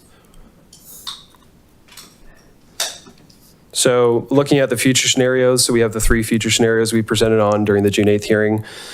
These scenarios are summarized in the table on the left. Scenario 1 includes 100% household and retail occupancy with no road closures, meant to serve just as a baseline. Scenario 2 includes 100% household and retail occupancy with westbound closures of US 36 and Marshall Road. Scenario 3 includes 80% household occupancy and 5% retail occupancy with westbound closures of US 36 and Marshall Road. And so since our June 8th meeting, we made some slight changes to scenario 2 and 3, which are noted here in bold. It's kind of hard to see, but we added the westbound closure on Marshall to scenario 2 to be more realistic. And then we added westbound closure of US 36 and westbound Marshall on scenario 3, which were previously not included on scenario 3. It's important to note that scenarios 1 and 2 are intentionally conservative stress tests. They assume 100% household occupancy and 100% retail occupancy at the same time, even though full occupancy across all homes and retail uses is not realistic at any given time of day. In other words, these scenarios are designed to test demand beyond typical real-world conditions. The purpose of these is not to predict the most likely evacuation condition, but to evaluate whether the network can accommodate an intentionally conservative worst-case assumption. Scenario 3 reflects a more realistic occupancy scenario, assuming 80% household and 5% retail occupancy, which would represent an early morning or a late evening.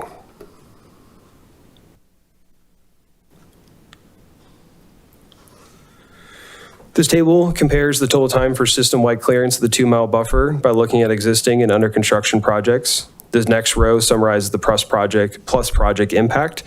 System-wide clearance for scenario 1 existing plus under construction is 1 hour and 43 minutes. The plus project impact is 1 minute and 21 seconds. Scenario 2 is 2 hours and 18 minutes. And the impact is 3 minutes and 15 seconds to the project. Scenario 3 is 1 hour and 32 minutes. And the impact to the project is 1 minute and 2 seconds. As a reminder, these times are quantifying the total time for system-wide clearance, meaning every car in the red area to clear that area highlighted in blue on the image on the right. Evacuees may escape the concerning area prior to clearing that 2-mile buffer, as mentioned earlier.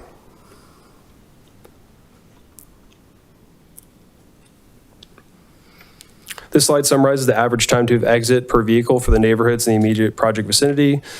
Average time to exit per vehicle for scenario 1, existing plus under construction, is 56 minutes. The plus project impact is 3 minutes and 1 second. Scenario 2, it's 1 hour and 5 minutes. The project impact is 4 minutes and 12 seconds. And scenario 3 is 48 minutes, and the plus project impact is 45 seconds. Average, these are all averages across the different neighborhoods we highlighted in the map here on the top left.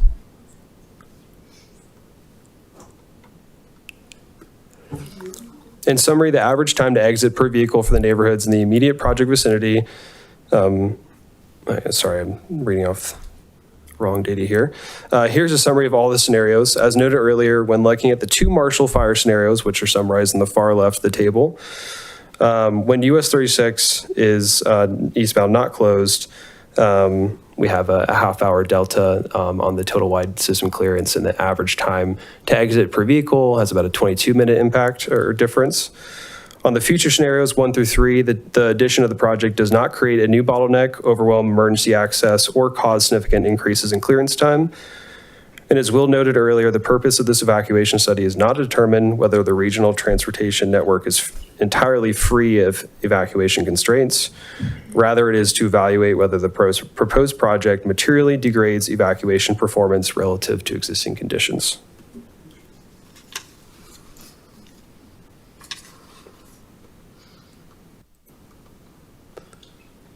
I have a question before you go on. What's the definition of materially degrades? Like, is there like 10-minute threshold, a minute threshold? Can you just help me understand kind of where that threshold falls? Yeah, Asher, are you on? Asher Kumihorn, maybe you could address that question for us? Yeah, good evening, Council, and thank you for having us here tonight. In terms of the threshold, there's no set standard in terms of a threshold and a period of time that would push a project into significant impact. At the end of the day, that is a planning level decision that is associated with the approval or denial of a project at the individual jurisdiction level.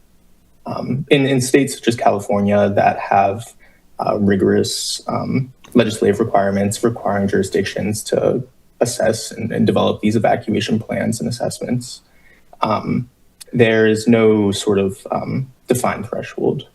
I believe that's the same case in Colorado. So again, at the end of the day, that is a planning level decision. So it's basically comes down to the judgment call of a elected body or the jurisdiction to say, yes, we think a minute and 2 second increase is materially increased the threshold, or if it's 5 minutes. So it's really our discretion. Okay, thank you. Appreciate that.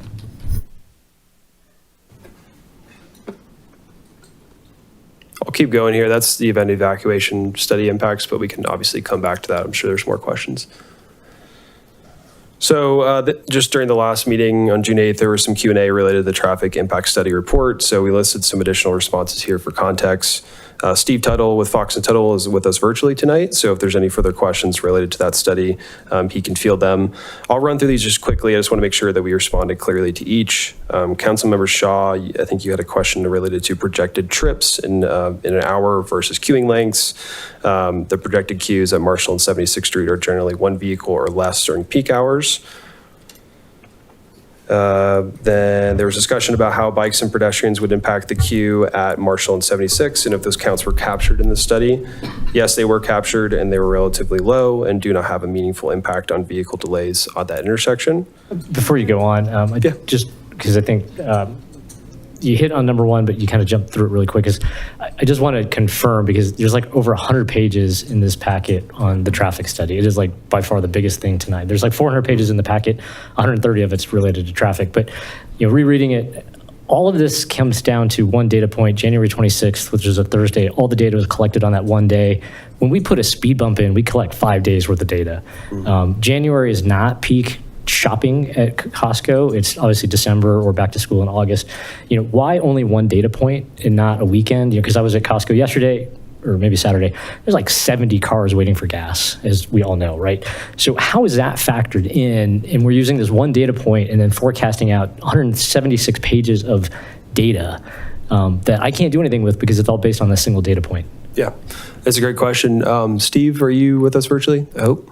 I am. Can you hear me? Yep. Yep. Steve Tuttle with the Fox Tuttle Transportation Group. That is actually a point that comes up quite a bit because we do take a snapshot of data. The good news is that in this area, we've done several traffic studies going back. So we've got several data points over the last 5 years, some in summer, some in different seasons, and not just these counts. And so we're able to verify that these counts are fairly consistent with sort of the average typical counts. Certainly on a daily basis, you'll see fluctuations. Peak, holiday shopping times, for instance, might be higher than other times when school's in, get a lot of different commuting patterns with schools in versus schools out. But we do check to make sure that the data is relevant, and on a typical basis, volumes do fluctuate, but they don't fluctuate to the level that these results would be appreciably changed in any way. Okay, thank you. Because I think that item number 6 on here is the one that troubles me, because the town has spent an inordinate amount of effort to catch data on Coal Creek Drive, and just sort of have it dismissed and saying that the impact would be minimal suggests that no one's read all the reports that we've had, because anybody trying to go that potentially needs to go south of Superior isn't going to go out to Marshall, go through the traffic lights, and then go out on McCaslin. They're just going to cut through Coal Creek Drive and come out right here. So I totally respect that you've collected a lot of data, you've looked at the data that we've collected, but that comment on that last bullet looks very dismissive relative to the neighbors that live on the street that don't think we've done enough without these additional homes. I think, just to clarify, so what that bullet point is saying, because there was a specific question that that they were working on traffic calming to try to prevent people from cutting through Coal Creek, and if those were successful, and so the additional demand from this project did not cut through Coal Creek, as the initial analysis suggested it would. The analysis Fox and Tuttle did, I think, said a certain number of cars would cut through. Okay. And so the question was, if they didn't, how would that affect the McCaslin and Marshall intersection? Okay, all right. Yeah, that came from okay. Councilmember Miller. I remember last June 8th. That was addressing your question. So, Thank you. yeah. I appreciate that. Thanks. I do have what. Are you done? Okay. One question that's probably directed for Steve. So within that traffic study, it said that the project would generate 138 morning and 175 afternoon trips. My question was where those numbers came from, because for a 336 unit complex, and most people, the reality is, have to commute outside of Superior because a lot are not working here. Predominantly the majority aren't. So you've got a lot of people heading to work. I'm confused as to why those numbers are so low, because I would expect that to be a whole lot higher, especially for 336 units. And you got to think most of them are probably going to have at least 2 people living there. Obviously not everybody's part of the workforce and not everybody has to commute, but it just seems unrealistic based on these numbers. Fair enough, and that is a question we do get sometimes. So we utilize trip rates and equations from the Institute of Transportation Engineers, ITE manual, trip generation manual. And much like every agency in the United States utilizes this, so any agency is going to require the use of ITE rates. And these rates go back decades, and they're constantly updated with hundreds of studies, both in terms of how many trips are generated by single-family residences, by townhomes, condos, larger apartment complexes, even data changes by how many floors the complexes have, and if they're in suburban versus urban areas. So these rates are based on a lot of data, and the household rate of 6.21 on average for a multifamily housing unit is accurate and has been tested over, like I said, hundreds of studies over decades. So it's continually updated, and we are required to use these rates. And you mentioned that the studies are based on suburban and urban. Is that a combination then, or, because obviously we're more suburban than urban, so I'd want to make sure that the numbers we're looking at are not assuming that we have this vast array of public transit options, because as we've heard earlier tonight, there's not a lot. And so I'd want to make sure that the numbers we're looking at are accurate for our actual area. Understood. And these were based on suburban rates, not any urban rates. We would actually, if we were utilizing these rates closer to like a major transit hub, we would utilize different rates. There are urban rates. There's also specific to transportation-oriented developments, and often in projects, for instance, a project in downtown Boulder, they might require use of a 30% or more reduction. We did not reduce these in any way based on the location. These are suburban rates. Okay. Thank you. Okay. I'm going to move on to the next slide here, but Steve will be with us. There's more comments on that. So just want to respond here to some of the public comment received during the June 8th meeting as well. There were comments related to apartment vacancy within Superior.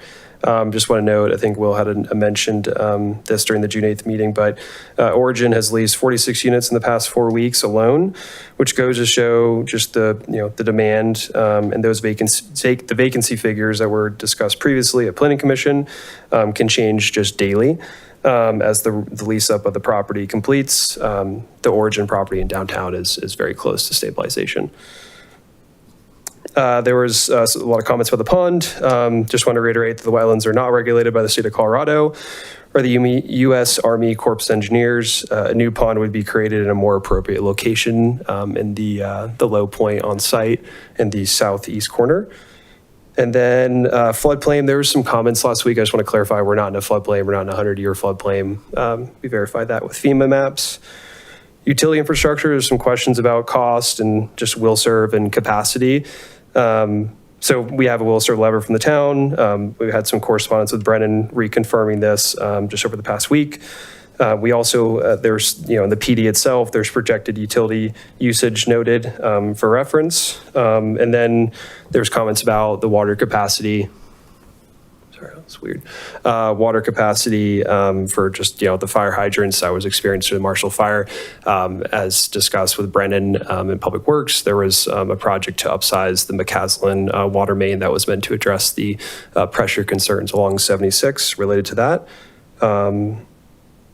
So I think, and finally, I just want to walk through a few of just the positives tied to the project. I think it's good to just leave with a reminder on those. So this is a project that delivers 336 new homes, including 51 permanently restricted affordable homes at 80% AMI.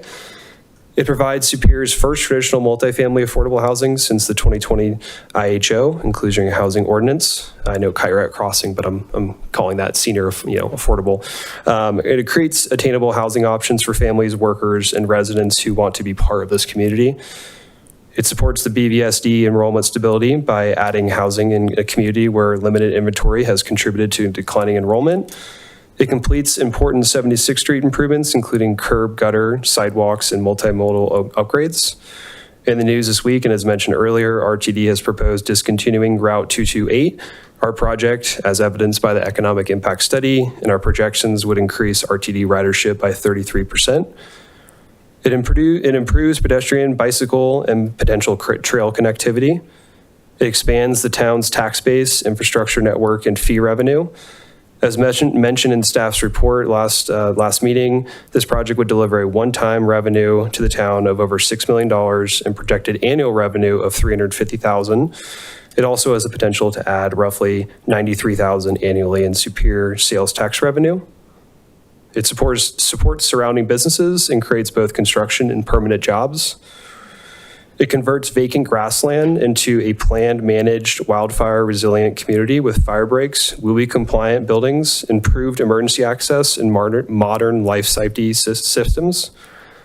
This project delivers housing, affordability, infrastructure, fiscal benefits, school support, wildfire-resilient design, and implementation of the town's planning goals. And I'm going to turn it over with that to Will for some parting thoughts. I promise we're almost done. I just want to step back and frame something that we, mentioned something we discovered as we were going through all these studies, which is when you went back and you looked at the 2021 baseline conditions for the Marshall Fire against present day without the project, and you have more cars in Superior. Without the project, it's just longer, or there's more vehicles, there's more demand. Why? The region, the town have grown economically in the last 5 years. You've had new residents move into downtown and neighboring communities, people who shop at the Superior Marketplace. We have new businesses moving into downtown Superior, something I know the council very much wants to see. We have the new food hall in the works. We're very close to signing a lease with the new barbecue restaurant any day now. And then there'll be, hopefully some economic boom from the Sundance Film Festival coming to Boulder. So there's already, just by virtue of the town being here where it is, you already have more cars in the system. Less than 4 months ago, the town council adopted a comprehensive plan that slated this specific site for residential use is largely consistent with what we have proposed. The town signaled that this site was appropriate for multifamily residential to provide the much needed housing the region needs. The affordable homes that Harris mentioned that are required by the inclusionary housing ordinance are great, but even more difficult than that to do is that the balance of the homes are going to be priced, just as a baseline by virtue of the efficiency of the product at approximately 100% of AMI. So it really is housing that is attainable to that median income. And this is not something you can say about single family homes or even higher density residential. So we have a project in front of you that meets that need on a site where this council said 4 months ago that the use makes sense. The project, now obviously, as Councilmember Foster identified, what materially worsen means is up to you to decide. But just, bear in mind that any use that comes into the town, any new business, any event, any grand opening of a business is going to add additional demand. So if evaluating this project should be done in that context of needing to manage that, whether we're here or not, if the town does want to grow economically, which from what I've heard, it does. So we appreciate your consideration. Thank you for your time. And that's it from us for now. Can I ask a question? You just left that slide. Go back a slide. Actually, I don't know where it is. There's a new slide in the packet regarding the acoustic insulation relative to CDOT. Can you talk about that? Because it wasn't in last week's packet about the blue versus green insulation on everything facing CDOT. Like what prompted that slide? I think it's slide 47. Yeah, it's the last slide of the deck right before this one. Yeah, I believe that was, if it wasn't in there before, that's not new information we've got in the last couple of weeks. That just reflects that the, I'll mention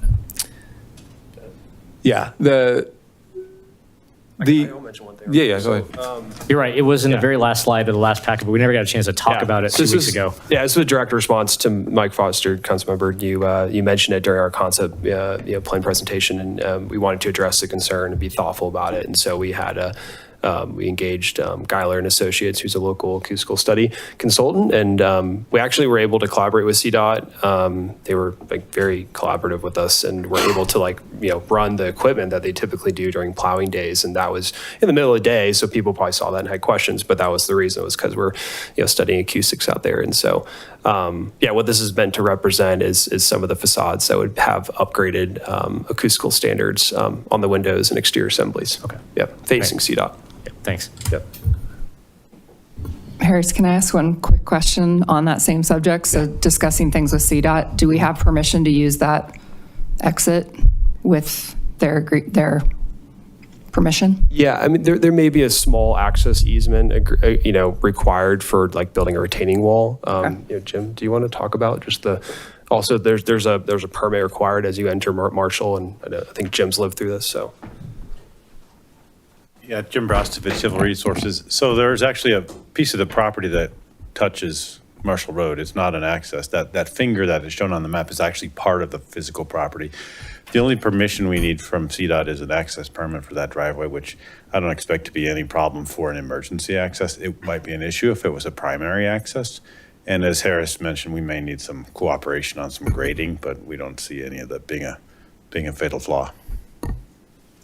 Thank you.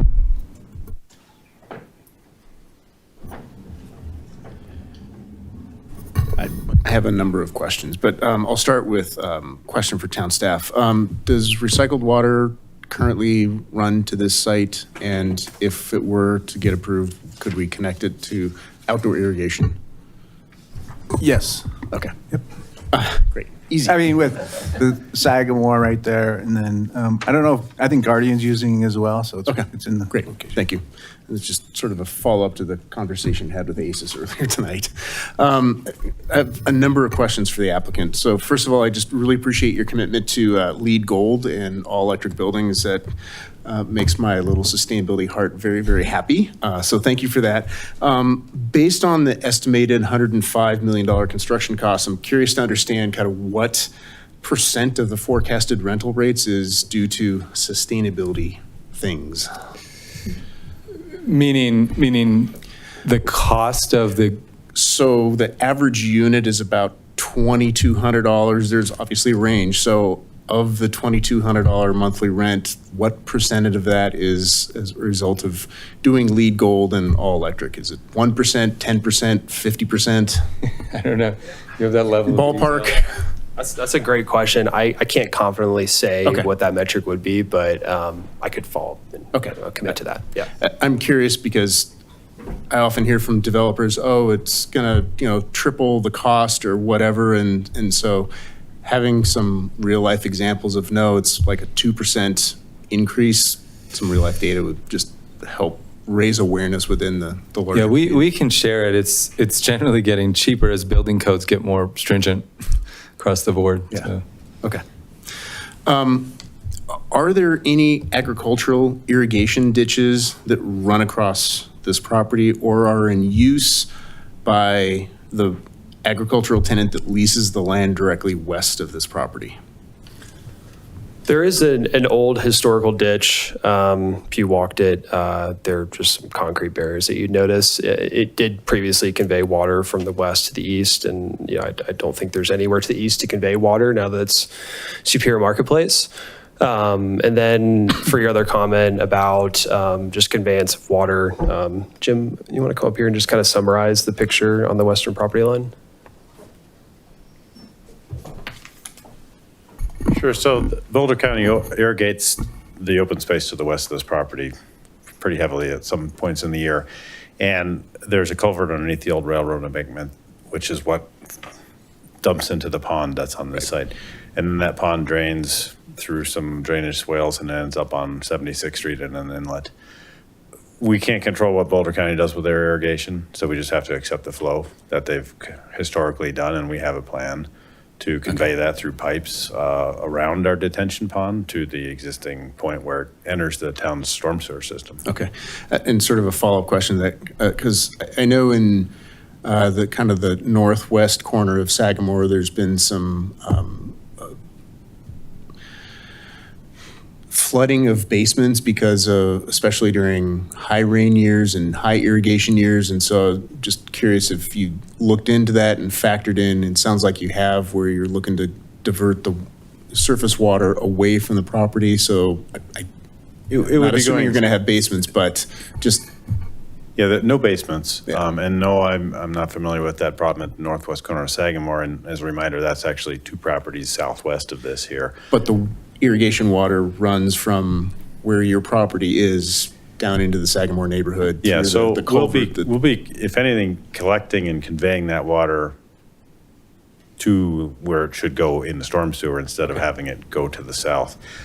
The topography doesn't really lend itself that way naturally, though. We do have actually a lot of data because we're doing the Guardian project right now too, which you'll see soon. Okay, all right. And I'm curious, you've reduced the number of units from 376 down to 336. How and what did you model to arrive at this lower number?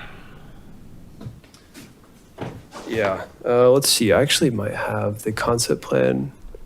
Yeah, this is what we came in November, I think, of last year. And you can't tell here because this is very conceptual, but the buildings, I'm just going to walk away from the microphone. Okay. Those were 3-4-story split buildings, so they were a little taller. They were building into the grade, and we deleted that because I think there were sensitivities around building heights. So everything across the site is now 3 stories consistent. And then furthermore, we deleted a full building. Okay. So great. Thank you. and that in turn created more open space and just it just worked in for a better site plan. Okay. In our comprehensive plan, we really do talk about the missing middle, and maybe it wasn't explicitly stated, but I think the intent was that the missing middle was really for purchase, with the idea to get empty nesters that are in large single-family homes in Rock Creek to be able to downsize so that we can get inventory turnover and folks can downsize and stay locally. So I'm curious how for rent helps us address a missing middle housing shortage. I guess that depends who you define missing middle. If you define it in the way you just did, specifically, it doesn't. We're looking at I forget exactly whether this is from Urban Land Institute or another one, but I believe this is language taken from the comp plan. And This is from the housing strategies. Yeah. 2025. so, That's the definition. it may not address that specific case you described, but it does provide an attractive housing option for a number of people, whether those are working people, people with young children, seniors who want to downsize even more. We get this question a lot about for sale versus rental, and all we can say is our business is rental. So we know what works for us. It's hard for us to say what specific factors lead to people building single-family homes or not, as it may be in certain places. Okay. And then in the report, there's a mention of 336 units, but that equates to 319 households. Is the 17-unit difference like expected ongoing vacancy rate? That's right. That is. Yeah. Yes. Okay. Okay. It's going to be 95%. Okay. All right. I think it's all the questions I have right now. Thank you. Additional questions?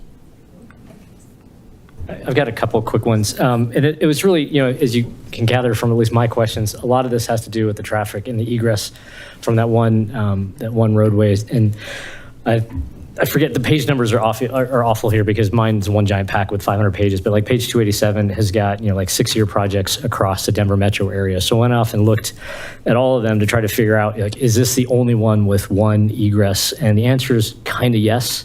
The Park Meadows project is 400 units, but it has one roadway going in and out. It's a 4-lane road that's connected to Park Meadows Drive.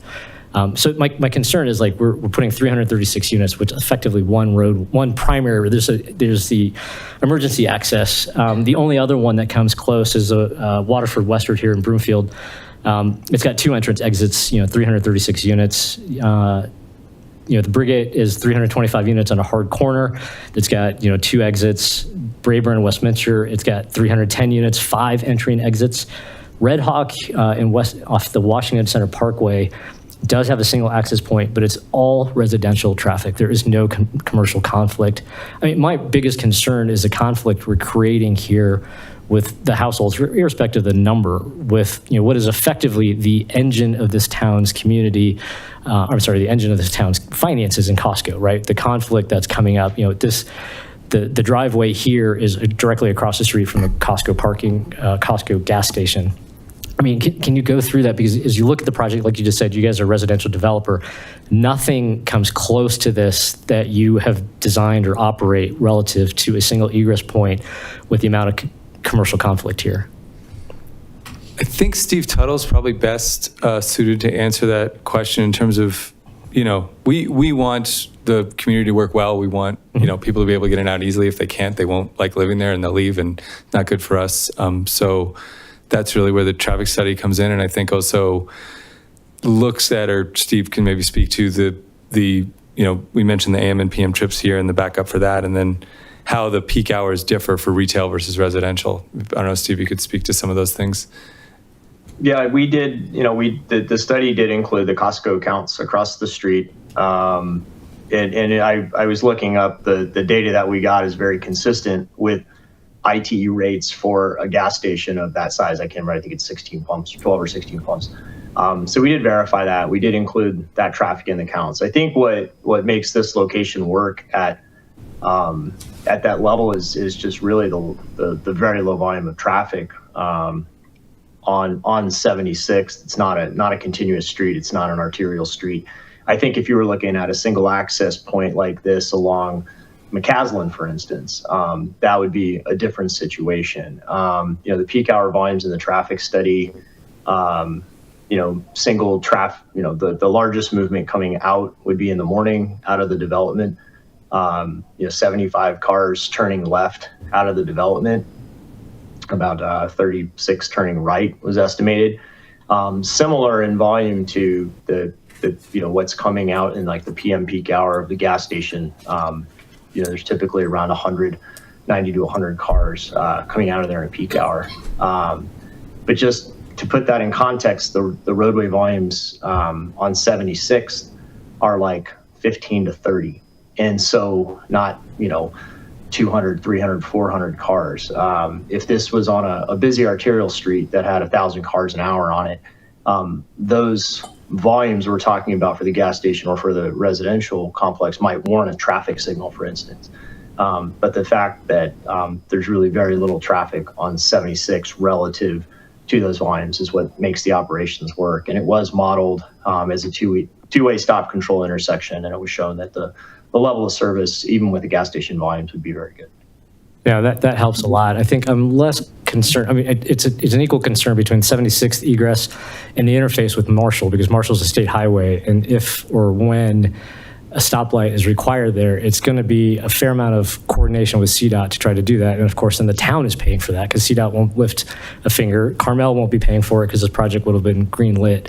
And that's my concern, is if you fast forward, even 5 years from now, the last thing I want to do is that somebody who's thinking about coming to Costco for gas decides they don't want to because there's too much traffic.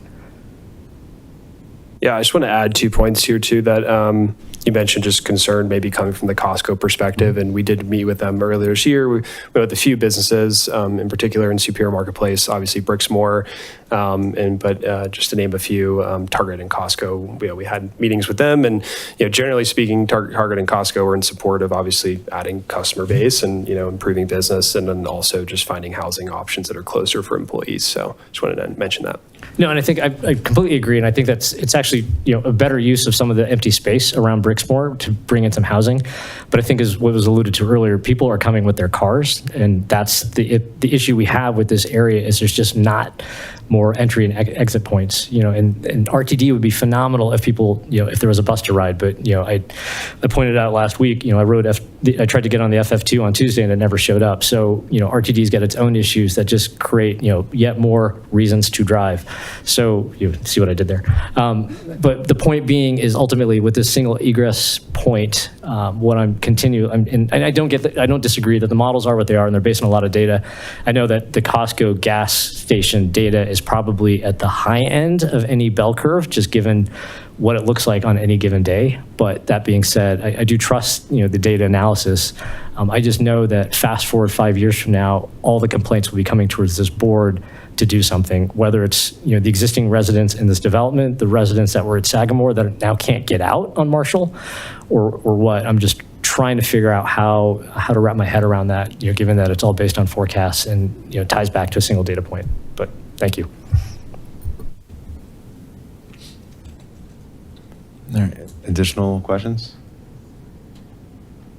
I've got one question for either you, Will or Harris. So when you guys were here at the concept plan stage, we talked about, the initial proposal had, 376 units, and now that's been reduced down to 336 units. So I appreciate that change, the reduction in density. One of the things we also talked about was just the town's inclusionary housing ordinance threshold is 15%, and that's required under code, and whether there was any opportunity to exceed that as something that the developer would be willing to do. I read what was included in the packet, but if you could comment on that? We're not able to do that. If the required affordable was higher here, we wouldn't be able to finance the project. So we would walk away from it. Okay. All right. Any additional questions for the applicant? All right, thank you for your presentation. Do we have any additional questions for staff? All right. I'd like to give the opportunity for public comment. If you're here in the boardroom, we've got a sign-in sheet there at the desk.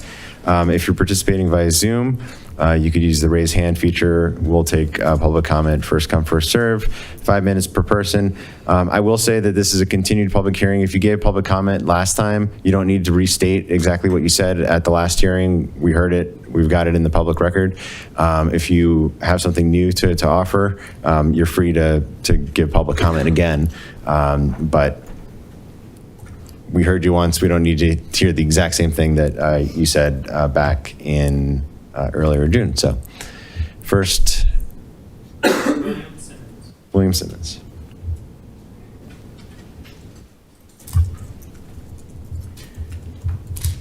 Hello again.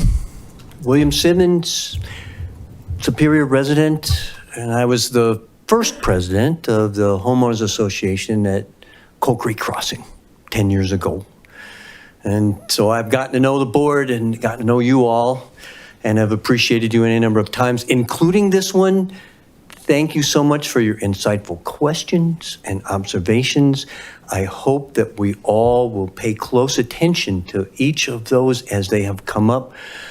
My summary will be adding just some refinements that I think are worthy.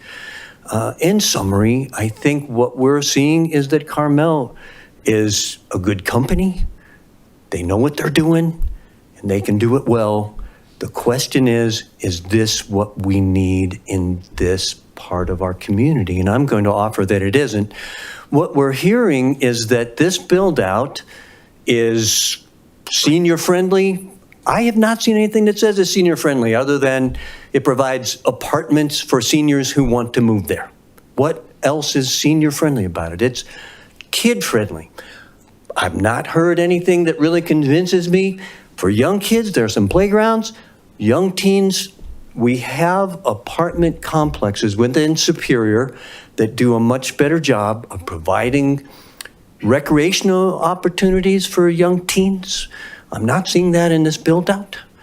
The riparian area that is part of the annexed open space, I think we do have a responsibility to look out for that.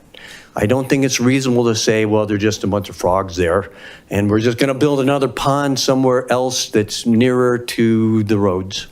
I don't think that's a reasonable approach. I think we all know that it has been, yes, irrigated, but that was 100 years ago. At what point do we consider that to be a permanent riparian area? And it's small, but we don't have very many in our Superior area. We don't have any, very many, and we don't have enough. And I think that's really worth paying attention to. And so if we look at some of the bases of our decisions and the mountains of data that's coming in, one of the things that I'm hearing is questioning some of the data that we have. The questions about, well, how much egress and ingress is there in the mornings and evenings with cars? What about if there is the equivalent of another Marshall Fire? And one of the things that I haven't heard addressed, and I'm not sure that it has been, was when I was leaving, and how many of us have seared into our memory those visions of what it was like. How many people did we see with wild-eyed looks on their faces trying to get home, to get pets, to get loved ones, to get seniors or elders, and they were in the way, but they really needed to get back, and we had to honor that was occurring. What about in this complex, with 80% of the traffic that's coming and going from one point of egress? If there is a problem with being able to see well enough, but the number of people who are trying to go against the traffic as well, I think all of that needs to be taken into account if we're thinking about 336 units. I don't know that the data that we were getting, it sounds like it's a lot, it sounds like it's objective, but I'm not sure that for me, it really passes the face validity and sniff test of what that situation is really going to be like. So I will ask and I will urge for you all to please do pay close attention to some of the individual questions that have come up, but also some of my observations too. I think there are a lot of questions remaining. What we really need instead of this good company that does a good job of building apartments is to fill in the missing piece of the puzzle for ourselves, which is small homes. I know that the community, which is growing and maturing, still needs places for our homeowners who need to downsize. And we need a place for them to have small homes. A neighborhood of small homes would be a wonderful, welcome place in that spot. Thank you for listening. Really appreciate all of your consideration. Thank you for your comments.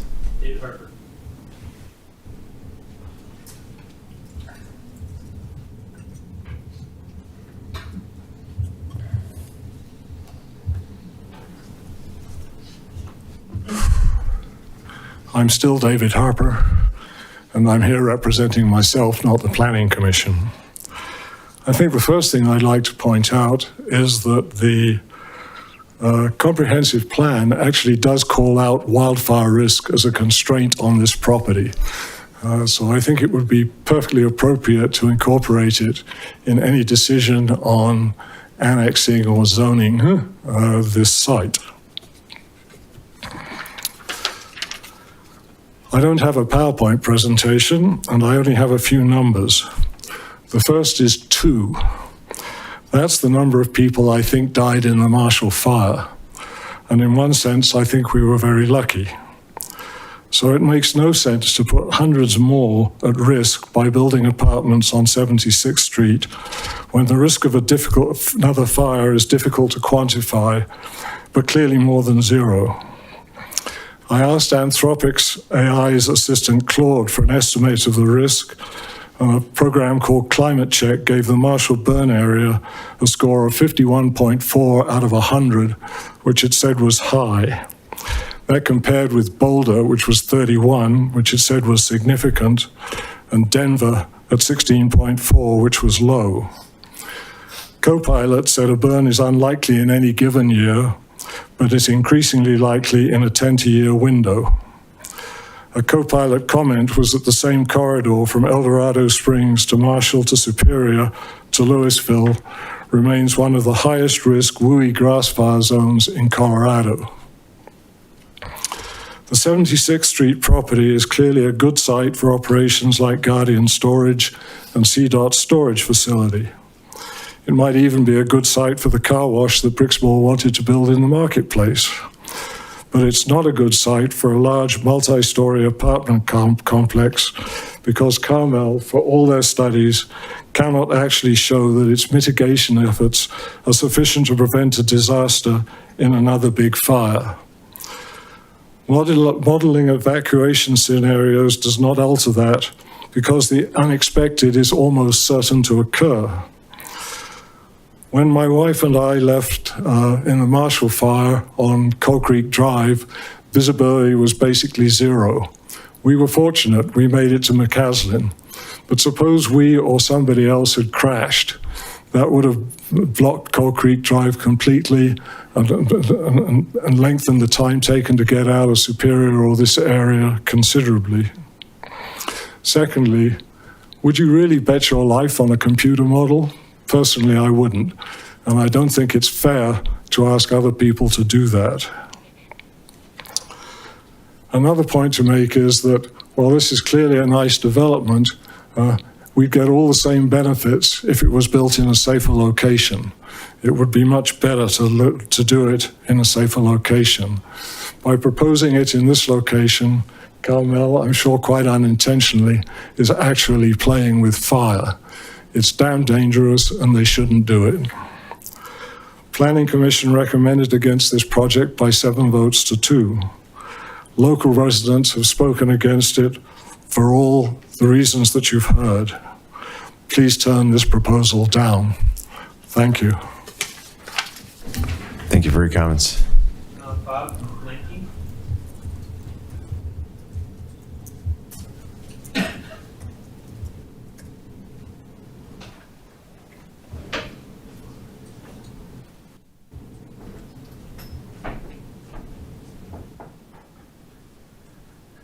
I'm Bob, oh, excuse me. I'm Bob Bloodkey. I'm currently the president of the HOA in Coal Creek Crossing. And just based upon the comments that you heard 2 weeks ago, plus the comments that you are hearing tonight, coupled with the recommendation of the Planning Commission, and I was very impressed with the amount of thoroughness that the Planning Commission had gone through to look at this particular proposal, that really encourage you to not approve this plan development. It continues to have some major flaws in its proposal, and I think also coupled with whatever or however the comprehensive plan came up with that site being identified as an ideal site for high-density housing, I have to admit it was a little far-fetched. And you cannot put the residents of that complex in jeopardy from a number of reasons in terms of the safety of locating that on that particular piece of property. So on behalf of the communities of Coal Creek Crossing, Sagamore, and Original Town, I strongly urge you to seriously consider this proposal and reject it based upon what you have heard and what has been presented, and really take a very hard look at what was presented and simply come to that conclusion of no. Thank you.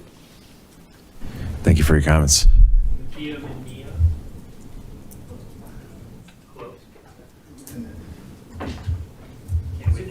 Yeah, right here. Minnick. Oh. So, Makia Minnick, I'm in Sagamore. The northwest part that was kind of mentioned, and have seen flooding there. And I'm interested in how irrigating, moving that water around would affect us even more, so that'd be great. Also, to the point of that was mentioned multiple times, material thresholds, and we're not adding that much.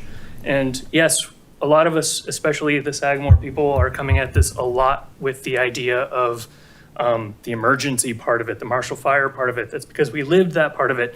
So yes, it's just a couple extra minutes according to the models, but that's 1,000 more people that are going to be just as scared as the rest of us were sitting there. I've sent you all many videos of everything that went on.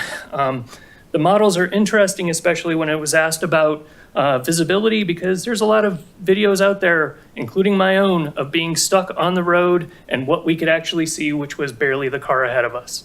To that point, there are YouTube, marshallfiremap.com. You could easily go to those. You could see everything that happened all throughout that entire day. Videos, timestamps, everything through that. You could see the fear that was going on. You could see the escape, the evacuation from Costco, police body cam, everything.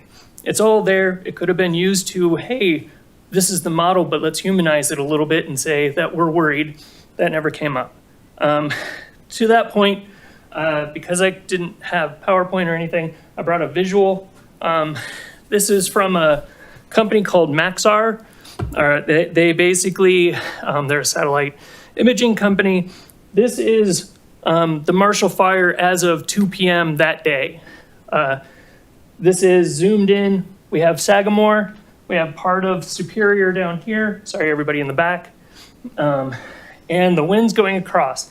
As of 2 p.m. that day, my house is right here. I say that, it's actually demolished. All of Sagamore right here is ash. There is actually houses on fire in this picture. I can hand it around. I have other versions of this. You can also see parts of Louisville on fire. And this also goes down to parts of Superior. Most of the wind, so everybody that is having issues currently with, having to tear down their house that actually was still standing, but they have air quality issues and everything else, that's all this area. So that's great. If you actually zoom in on this picture, right around here is, you can see cars. Some of them might be anyone in here. As of 2 p.m. that day, if you were on any of these roads, I probably have a picture of it, and I could probably show you, and you might be able to see it. As you're going around the turnarounds in Superior, trying to make your way down to towards the mall, which at this point, McCaslin and everything else was already closed. You couldn't go either north or south on that. That's over, that's right here under all of the smoke. East and westbound, all of the freeways closed. So all traffic is going that way. Basically, you're stuck with nothing to choose from. It was mentioned, the models were saying, the notifications, the starting point of the model was the notification, and then 2 hours or whatever it is, or maybe an hour and 49. I never got a notification. A lot of us never got a notification. I don't know when that notification time is supposed to have started. I know that this is at 2 o'clock. At 12:30, I was right here. I was stuck next to the Whole Foods at that point. At 12:20, I was stuck next to the Whole Foods about that point.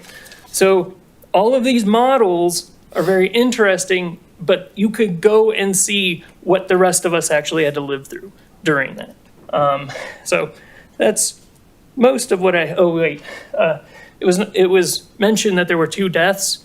One of them's right here, just so you know. It's right there on this picture. It's right on this road.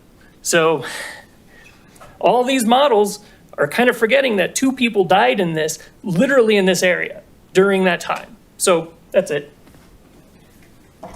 Thank you for your comments.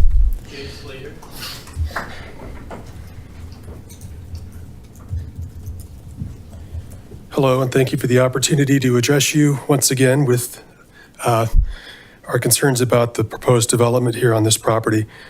So Carmel got up and they had a nice reminder of the benefits of this property and how this project really aligns with the comprehensive plans and checks a bunch of boxes. And we also heard from one of the authors of the comprehensive plan suggesting that maybe there are items here that didn't fully comply with what they had in mind. And just a summary of those, I'm not going to go into them. We've heard the traffic concerns, the evacuation concerns, the density concerns, the fire concerns, building, whether or not it's a floodplain, there is water that's on that property. It's been there for 100 years. So I just asked this commission to follow the recommendation of the Planning Commission and vote no on this proposed plan. Thank you. Thank you for your comments.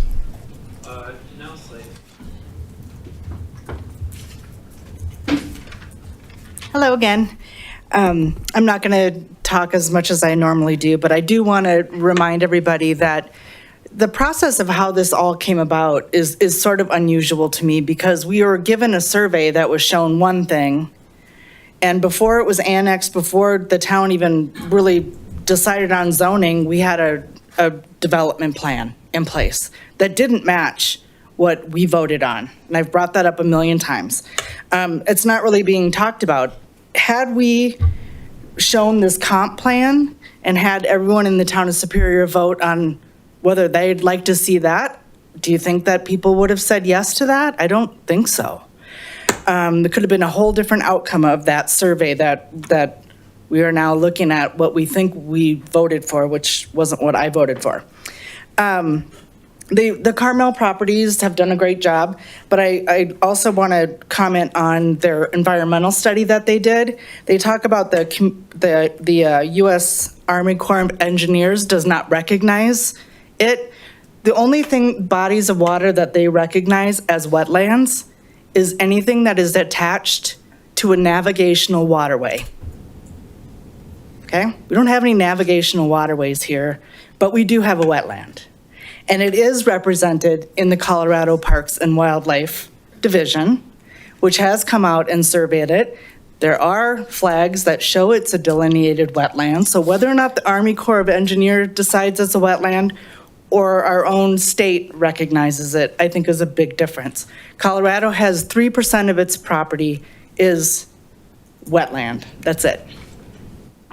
I did send a visual to the town council this week showing the riparian, the water, the pond, all that stuff exists. You can see it if you show an aerial, back to the aerial, you can see where the water is. It's there. Funny thing, this week, the cows came back. And so I went out and talked to Babe Hogan, who is this old dude. He is wonderful. Asked him if he was gonna irrigate, and he said, well, I'm waiting for approval from the Marshall Lake so I can open up my ditch and I said, okay, so you are gonna irrigate this year? Well, yeah. I said, well, is there ever been a year that you haven't irrigated back there? Nope. Okay, I'm gonna trust Babe on that one. I mean, he's been doing this for a really long time. So it is gonna get irrigated and all of that water is gonna go to that property. And the animals that live there deserve a voice. And so here I am with that voice. That's it. Under 5 minutes. Thank you for your comments.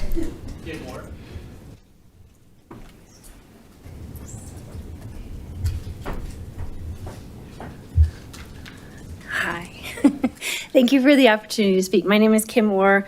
I'll be celebrating 19 years as a member of the Town of Superior this summer. Traffic obviously is a huge consideration, and I appreciate the efforts and won't spend a lot of time on that. I do want to remind everyone, the only community member who spoke in favor of this in person last meeting described this property as a fire break. Are we willing to put over 500 residents and their possessions in a building that becomes a sacrificial fire break? That's not something I would want on my conscience. They reference the material degradation of the evacuation capacity, and they're going to leave that up to you to define. That's a heavy burden to bear. But we can determine what that is, and we can also determine the material degradation to our community and to our environment. And that really hasn't been talked about much as Carmel presents their case. This planned community hasn't solved any problems that the town wants to solve. It doesn't create accessible home ownership. It doesn't bring more families in. Families don't come to 1 and 2 bedroom apartments. It doesn't solve accessibility issues. As I remember it, they described there'd be 7 accessible units. As someone brought up earlier, that doesn't help seniors. And so far, no one's described where the low-income housing or a fixed income would be located. Is that going to be right next to CDOT, the less desirable location? Finally, environmental impacts, because that's where my space is. We're just choosing to create more hardened spaces, increase runoff, increase our energy use that would be needed to treat wastewater. That's a cost to the town of Superior. And the consumption of the amount of water that people would use if there's about 500 residents in this. No one's talked about that. And your next thing on the agenda is to consider a drought mitigation plan. So I would like to hope that you'll consider that in factoring in whether or not to approve this. As many people have mentioned, the Planning Commission overwhelmingly denied this or did not recommend this project go forward. I think the question is to ask ourselves, does this development meet the greater good of the town of Superior? What problem is it solving and what problems is it creating?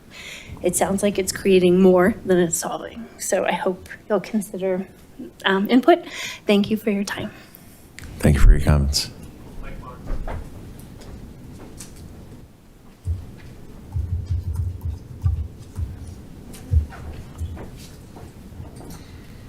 Good evening, council members, and also to qualify, Mike Barnes, Cold Creek Crossing. I'm talking tonight with my own opinion, not as a planning commission member, so I wanted to get that right out there.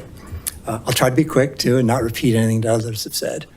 One thing that was mentioned tonight, which was a little different, was the economic analysis of the project. And I think it said it had annual profit or surplus of like 357,000 and a little over 6 million for one-time money coming into the town. I think one clarification needs to be made is that most of these numbers mentioned here are fees, not taxes. And most, like if we take the utility funds, for instance, it's water connection fees, sewer connection, irrigation, all these fees to connect to the system. So if you tally all those up, that's about 5 million. So I think there's about a little over building use tax is kind of the one-time revenue I see that's actually going to the town coffers. And kind of the same thing on the annual costs. It's basically of the 357,000, roughly 300,000 of that monthly income coming to the town is for fees for service, for water, sewer, irrigation, stormwater. So but clearly there's a benefit, but I think the numbers are a little misleading and it's not like it's money going into the general fund. And again, if you were to compare that to like the other two, I guess, possible developments of this have been mentioned, like could be homes for sale or a Guardian storage light industrial thing. If you really would do the comparison, you'd see what the impacts of those are and see which one is, quote, the best. So I think that'd be, which actually leads to one of the main, just a main issue I think we all need to deal with or should do is an alternative analysis for this site. So we've got these, let's say, 3 main options. What really is the best option for the town? It benefits the town most. It helps meet the goals that have been stated in the comp plan. We don't really have that information. If we had that, that'd be really nice to be able to determine, gee, maybe apartments are the best approach and Carmel's got a great proposal, let's go for it. But we don't really know that. We don't know if that's the best thing for the town. And I guess going further at some point, I think we probably need to look at an alternative analysis, not just on each of the opportunity areas, but of every opportunity area, and then combine the results together and then see overall holistically, where should we put what developments on what opportunity areas that will best meet the town's needs. So that's all I have. Thank you. Thank you for your comments.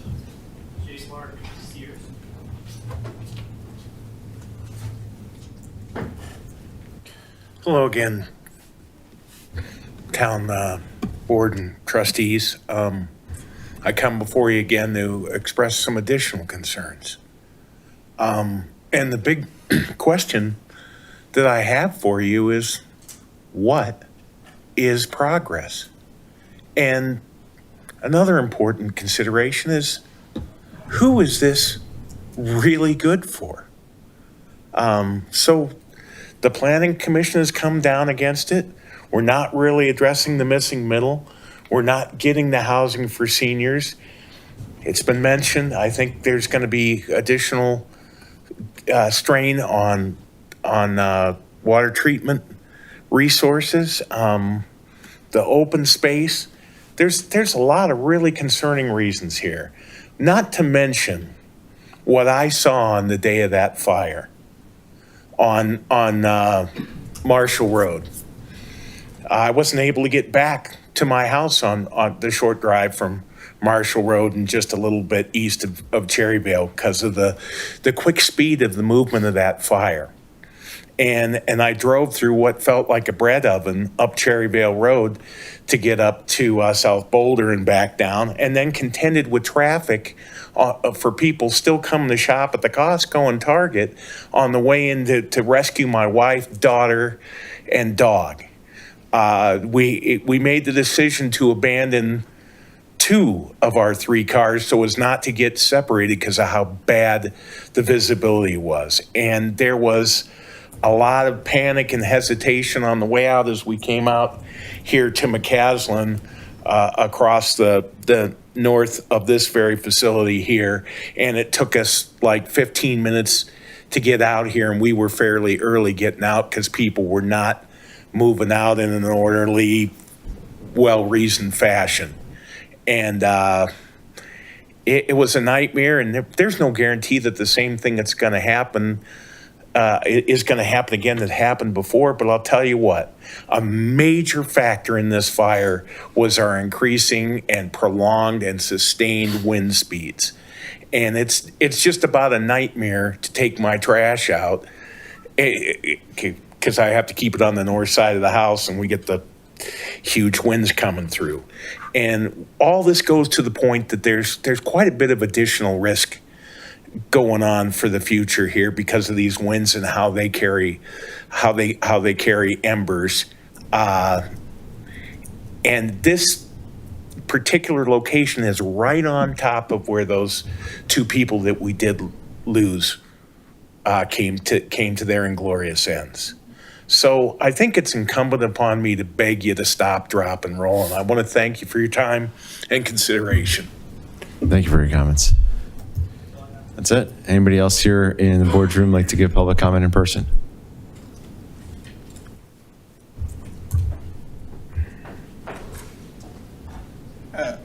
My name is Burton Lee. I'm a resident of Coal Creek Crossing, and I wasn't planning to say anything, but after hearing anything new, but after hearing everything that's been said, I think that it really is challenging to figure out what the reason for voting in favor of this would be. There's a lot of reasons to say no, and I agree with those. But in favor, it just doesn't match what the town should be doing. And I just wanted to share that and all the rationale for why that has been presented. And thank you for your consideration. Thank you for your comments. Anybody else here in the room? All right, seeing none. Turning to Zoom, we've got Mike Ingoldsby.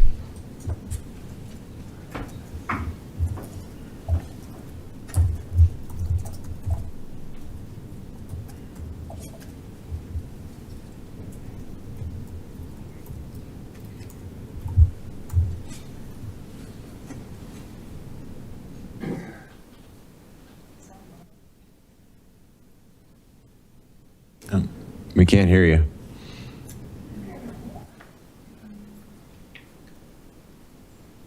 Can you hear me now? No.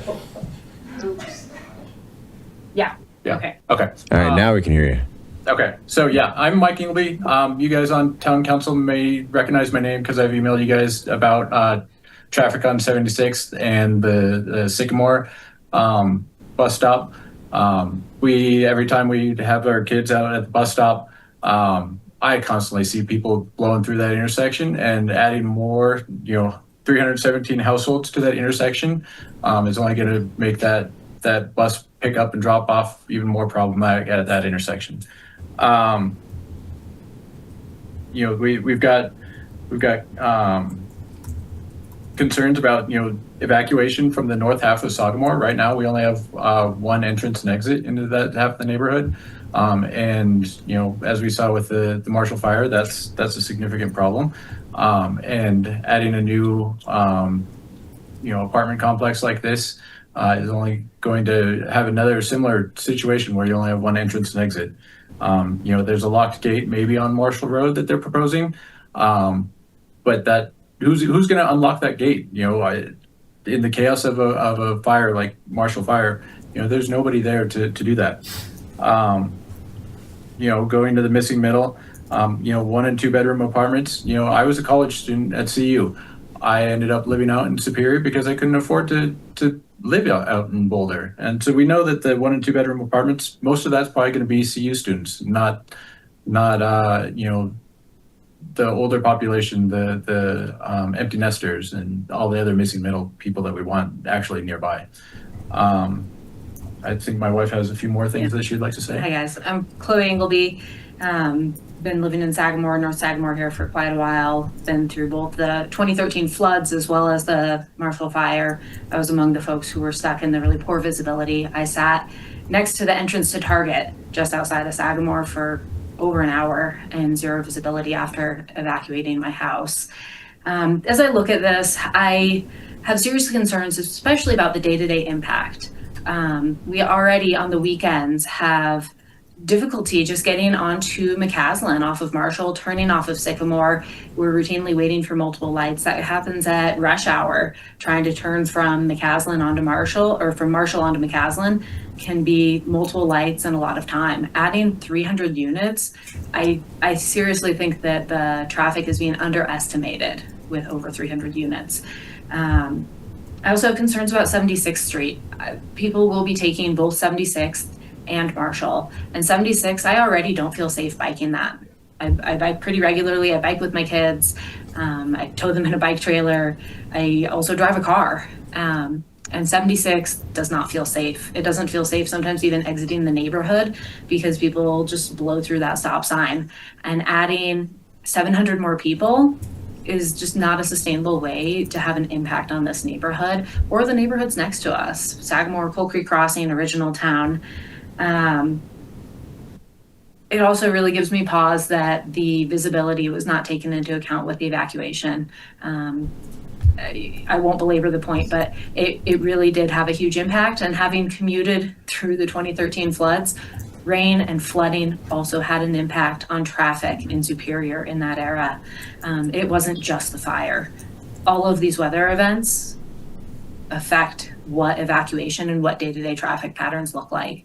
And then lastly, I agree with my husband, and 1 and 2 bedroom units, even if you have one person working from home, these aren't places where you're attracting families. And if you have one person working from home, you don't have a family in a 1 or 2 bedroom unit.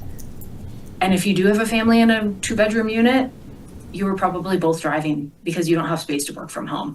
And so I think that the traffic studies are deeply flawed, looking at the size of these units and the potential impact of 700 additional people, assuming approximately 2 people per unit. I appreciate all of your time and your work at this. I would really encourage the town to vote against this proposal. Yes, thank you. Thank you. Thank you for your comments. Elizabeth Thompson.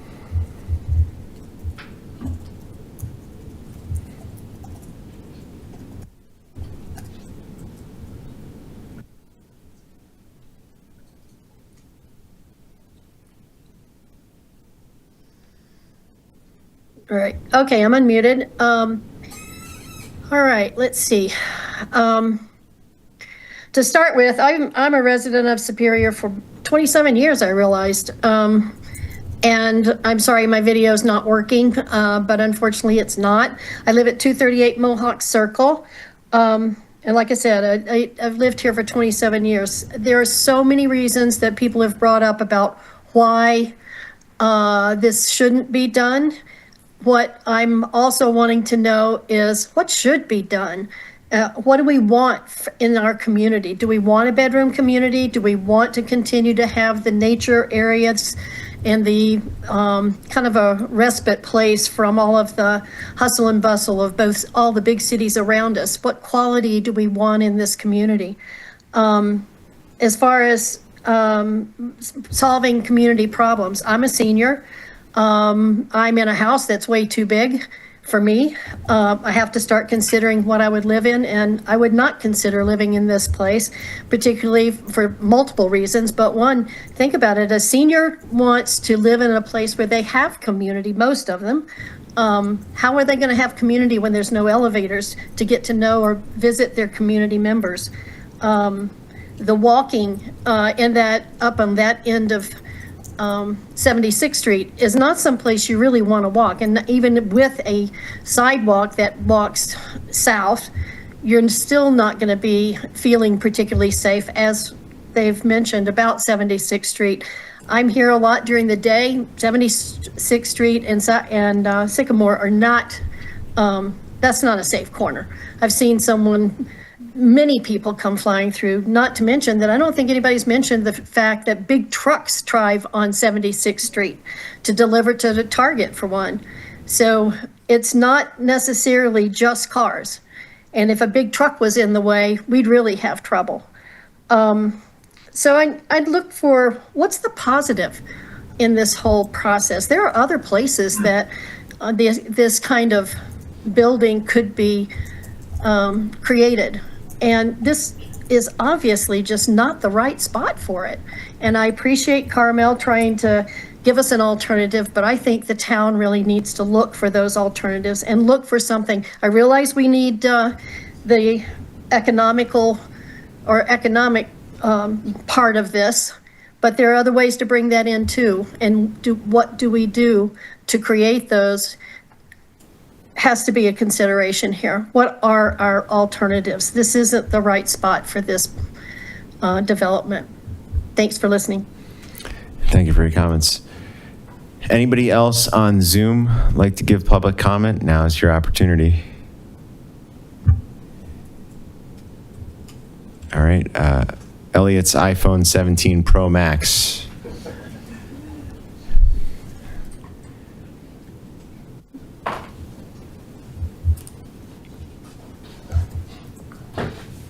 Can you hear me okay? Yes, we can. Hi, just real fast, I was listening to some of these comments, and I don't want to repeat anything I said before. One thing that came up is an alternative analysis. Maybe I'm mistaken. I think this property is part of, right now, Boulder County. I think the reason to be coming into the town, again, I could be mistaken, is because the people who buy it want it to come in. If this is rejected here, I don't think there's any guarantee that they would necessarily, if it was light industrial or some other alternative use, that it would be coming into the town under the same terms. So that's the first thing. I think someone else mentioned that it's not, they don't want it to be under their conscience to have whatever the residents of these apartment complex to be a fire break. That's not how this would work. If you think about it, if the building is fireproof and it's right, if it's a fire resistant building and it borders Marshall Road, the people who are in the building are going to be able to get out faster. And then you're going to have the additional amount of time due to the fire resistance for the other residents to get in. So the question is that, will the people that are in that building, are they going to be able to get out? And then after that, will the increased fire resistance from this spot create more time for everybody else to get out that's greater than the increase in time due to the increase in residents? And if they're just saying it's a minute or two more of time, or 2 or 3 minutes added on, you compare that to having a natural fire break, and my guess is it's still going to be in the favor of increasing fire safety. And that's still, again, not counting the additional money that you could put to fire mitigation by having greater tax revenue. So I still think when you look across all the numbers, all the concerns, I just don't see the counter argument. It seems to be a lot of people who are engaged in NIMBYism, and there's a desire of this council to weigh people who show up and view them as the voice of the town when they're not the voice of the town. They're the voice for themselves and their small cliques. If you're going to say that you are the voice of the town, you cannot look at who shows up at council. You have to take a full poll, the statistically significant polling of the town. Otherwise, you cannot weigh just a few residents who are very motivated to attend with speaking for the town itself. I urge this council to do what's best for the town, respect property rights, do what's best for fire mitigation, which is have this project, and look towards the town's coffers so that we're not in a few years either begging Louisville to take us on or trying to raise taxes yet again on Costco before it leaves. Thank you. And thank you for your comments. Anybody else on Zoom like to give public comment?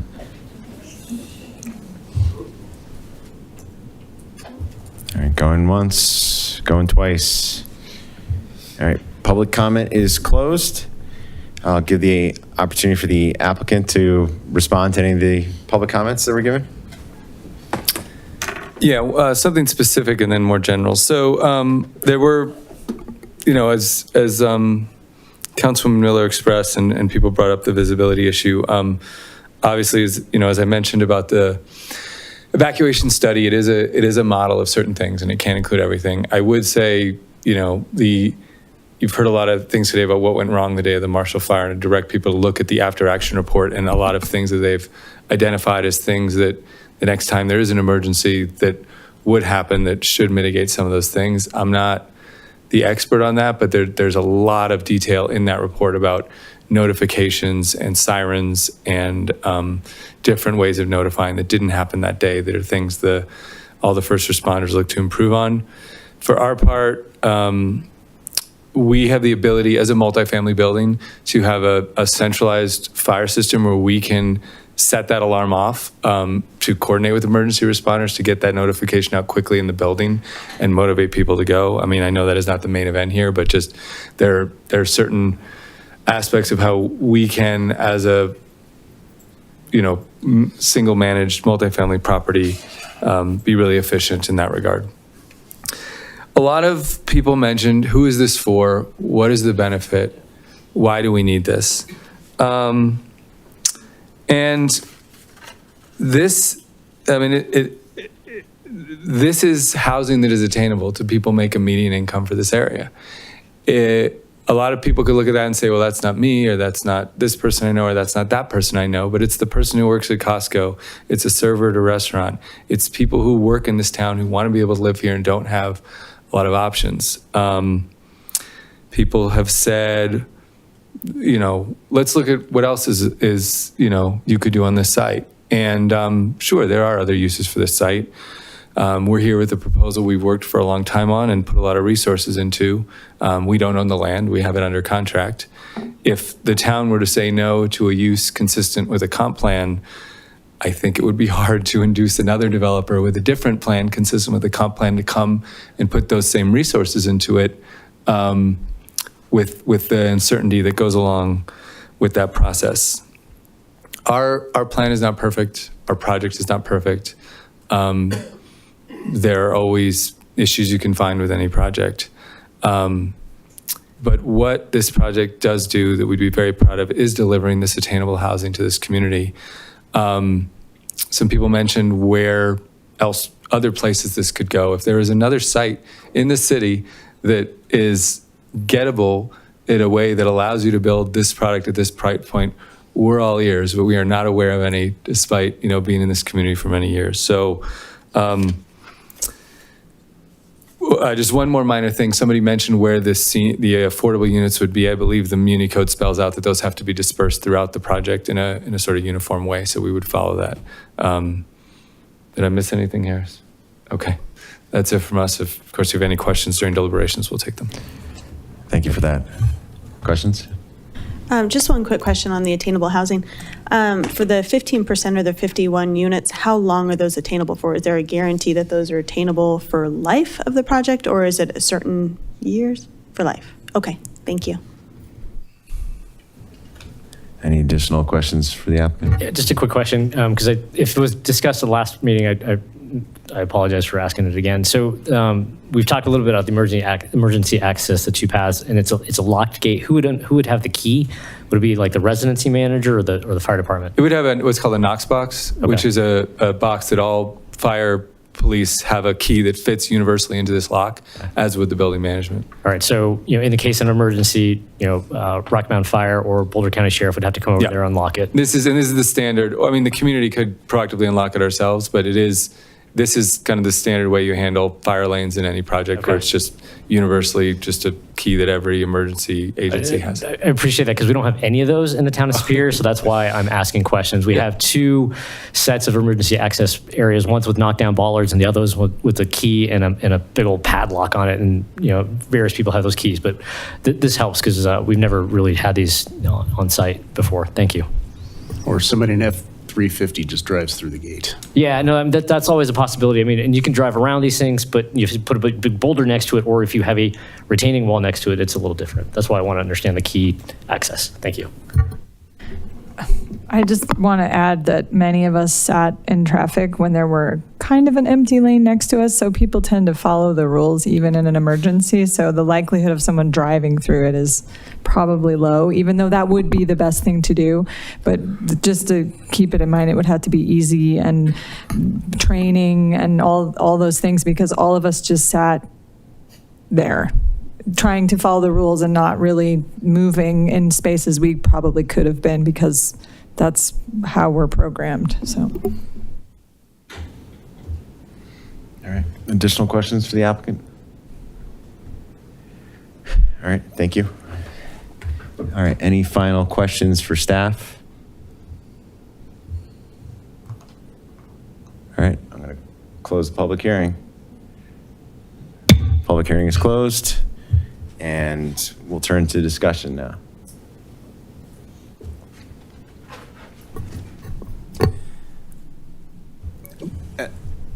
My gut reaction is that any large residential development in town is going to get a very strong reaction from the public around evacuation and impacts to traffic. And, that really puts the town at a crossroads because clearly our comp plan has identified a need for missing middle housing. And whether that missing middle in the form of townhomes or condos gets built on this property or Zaharias or some other property, I think we're going to hear a lot of concerns about evacuation. And so at some point, the town council is going to have to make a decision on, do we try to fulfill the comp plan and provide more missing middle housing, or do we not, excuse me, do we just stop development? So I think that's part of what's in front of us right now. I think the traffic impacts in this particular location are real and have been clearly articulated from the residents in this neighborhood that lived this firsthand during the Marshall Fire. And so, I take what they say very seriously and with a lot of weight. I believe this type of development would be better suited at the RTD site or next to the RTD site.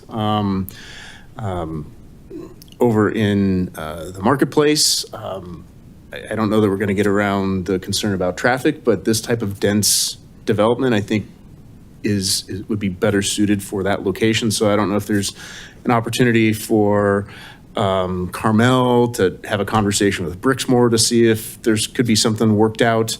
Again, I don't know that the traffic concerns will be any less, but to me, this type of density feels very uncomfortable for me, especially sandwiched between a CDOT facility and Guardian Storage and next to a gas station. Once Carmel, if this gets approved and Carmel builds this and walks away, town staff and future town councils are going to be on the hook for trying to mitigate noise, odor, dust complaints that we will have no remedy for. And I really do appreciate Carmel taking my initial comments last fall and trying to incorporate some sound attenuation into the north side of the project. I really do appreciate that. I'm not sure that that's going to be enough once the project is fully built out and you've got upwards of 500 people living there and we've got CDOT operations. So I really appreciate Carmel reaching out to CDOT and having some conversations with them. It just doesn't feel like the right place to put this type of development. So I'm not going to be supporting this. I just don't think this is the right place for this development. Again, in my opinion, putting this in the marketplace next to the RTD site, let's have that conversation. Others? I just want to acknowledge all the fire survivors that are here and sharing. I know it's tough to just revisit that, so thank you for your time and energy. And on the fire and evacuation impacts, because they're so real for our community, it just feels ludicrous to be starting with a housing development right at the heart of where the heaviest hit area of our community was impacted from the fire. We have other opportunity areas in town, and it makes a lot more sense to start, and some of those just financially make more sense close to transportation. And I wasn't really thinking about it, but the walkability and senior downsizing side of this, like, this is not a place for seniors to walk around in the heart of Superior. This is it's like the farthest away from all the walkability that it could be. And I think for me primarily, and at the housing summit that I spoke about earlier that I attended, the biggest point made was why do communities entertain a development project? Because it's what the developer brings, it's what benefits the developer the most. We need middle income, middle housing sizes for purchase. We should be starting there. We should start from what we want to have, and then have developers come with that project versus whatever you're in the business of rentals. we have Bell Flatirons, there's vacancies there. We don't need more rentals. And I understand it provides housing to the broader region for housing options, but we're here to do what's best for Superior residents. And we know over and over again, we hear from the seniors and they need smaller homes. They want to buy something. They don't want to rent something. And so for me, we need a project for purchase. That's the one I want to entertain. So. I would be a no on this. Others? I want to follow up on some of what Councilmember Foster said. I think that the challenge we're always going to have with the comprehensive plan, because the ink is effectively dry on it, like we still don't control how a developer, and we waited years to put the comp plan together because a lot of this comes down to, it's aspirational. Like there's areas in town where we'd like to see additional housing, but we're at the developer's mercy in terms of what type of housing they want to put there because they've got their own economics that they have to work through. And credit to Carmel to doing everything they can within the confines of this spot to try to do something here, because I share a lot of your concerns as well, right? The comp plan sort of specs this out as a place to put housing. Economics are what they are. It's Boulder County, cost to build, cost of the land, everything else kind of manifests itself in what you get. Are there other parcels in town that this may work better? Possibly, maybe in a different scale. But I think to Councilmember Foster's broader point, this is the first real large development post-fire, and I think it's what's got us all doing the right thing here, just second guessing everything about it. Like, what does this mean? What could this mean? How do we deal with it? The WICC memo in here is interesting, but it effectively just says it's our decision. And there's not, and we're data light on this. We always would be. And there's the whole fact of, the part that really worries me the most is this effectively doubles the number of residents in this part of town. More than that, 336 homes in an area, I didn't do the count, but it's less than 300 right now between Sagamore and Original Town, and even including Rogers Farm. We're not even at 300 yet. So this is a lot of density in a part of town that before the Marshall Fire was already constrained, just on the existing roadway, Marshall Road, east and west, it's just one lane, et cetera, et cetera. And then you compound that with, yes, we are adding a lane at the intersection, but then we are always thinking about evacuation, which is not something we thought about 4 years ago. And that fundamentally should be changing how we assess this. And that's the part that, thankfully we're all asking the right questions. The Planning Commission asked a lot of the same questions, and it's why I think we're all looking at this and wondering how could this work? And I think that the way that it's structured here as presented by Carmel, I'm also in the camp of I can't support it. I have a whole bunch of other reasons here, which I'll detail in a few minutes. But I think just going on what's already been said so far, I'm in the same camp for most of the same reasons.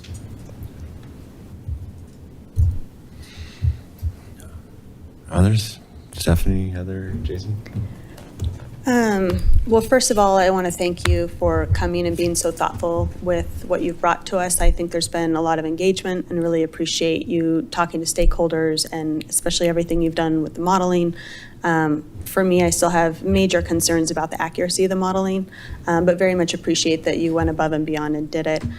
For me, I keep coming back to something that we've heard from our residents, Mr. Moore, Ms. Moore, Mr. Simmons, and others.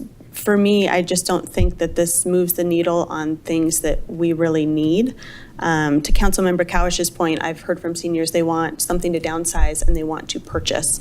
They don't necessarily want an apartment, nor do I think that this is a location that would be conducive for senior housing, the walkability and everything else. It's not really moving the needle on student enrollment, and this is an area that's being bussed over to Louisville anyway, but 10 to 12 students isn't going to do a whole lot for our school enrollment. Appreciate the 51 units of attainable housing, but really at the end of the day, I just don't think it's checking the boxes of what we really need. And to Councilmember Couch's point, we're here to serve our residents, and I think it does serve a broader need for the region, but we're here to represent our residents, and it's not giving us what our residents need, which is for purchase homes that they can downsize, family homes that we can boost our enrollment numbers. And I'd be lying if I didn't say that I'm extremely concerned about adding this much density in an area that, maybe in another area of town, and there are some opportunity areas, but to put it right where a fire is, it's almost inevitable that we're going to have other fires in the future.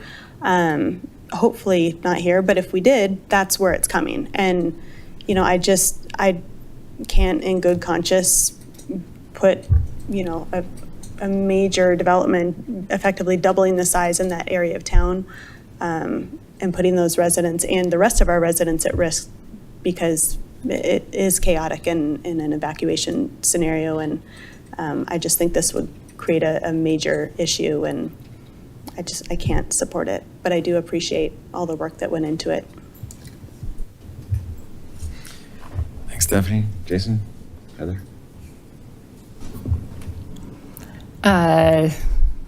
Honestly, very torn for a variety of reasons. First of all, to the community for the many emails, the many public comments. Some of you are sitting in here and didn't get back up to say anything. So thank you for your time and commitment to your beliefs. This is an important area of opportunity. We've defined it as such. We probably have, invited many like Carmel to the table to discuss it. I agree we need to manage the expectations of whatever this property or this project is on this property. It's also, we do not have a crystal ball of what, will happen in the future. I think the first thing I learned from therapy was to admit that this fire could occur again and to live life to the best of our abilities. Another comment that was from the original date when we sat here and discussed on June 8th was, would we approve storage in CDOT if the housing was there first? And that really has stuck with me as kind of the neighboring adjacent pieces to this housing unit. I might disagree because working in the college scene, this might be a great place for a lot of those college students looking for housing, and those coming out of first kind of looking for their first places, as I know many have become residents of origin that I work with. So I'm torn there a little bit on the product. I think it's the density that it comes down to that I'm not extremely comfortable with. And that's why I'm leaning towards now. Thanks, Heather. Jason? Yeah, first of all, I spoke with many of you post-fire about how to rebuild, how to try to navigate getting back to a sense of normalcy in the community. So when I look at this, I'm trying not to look at this from any emotional standpoint. I look at this from a purely planning standpoint based on concepts of nodes, modes, and a 15-minute community. Now, the node is going to be the community itself, and is it walkable within 15 minutes to basically satisfy every single need of a community member? More or less it is. But three questions I have to ask myself. Does it work? Does it work well? And to whom does this really benefit? It does work. They've proved the fact that this could work as a community. Does it work well as a community given our existing infrastructure? I have my doubts on that. And I want to look at anytime we build now, because we are so scarce on any other piece of land that we can build on this community, I want it to be a 50-50 split. Does it benefit our residents as much as it benefits a developer? And I'm not certain we're there yet. No dispersions to anyone on this. I think Carmel's done a fantastic job trying to fit this and make it work. But, I think going forward with any building that we do in this town, and the planning department needs to be aware of this, and this council needs to be aware of this, is that we do not have buildable land that makes sense for a lot of housing communities. We do not have a lot of land that will work for medium to high density.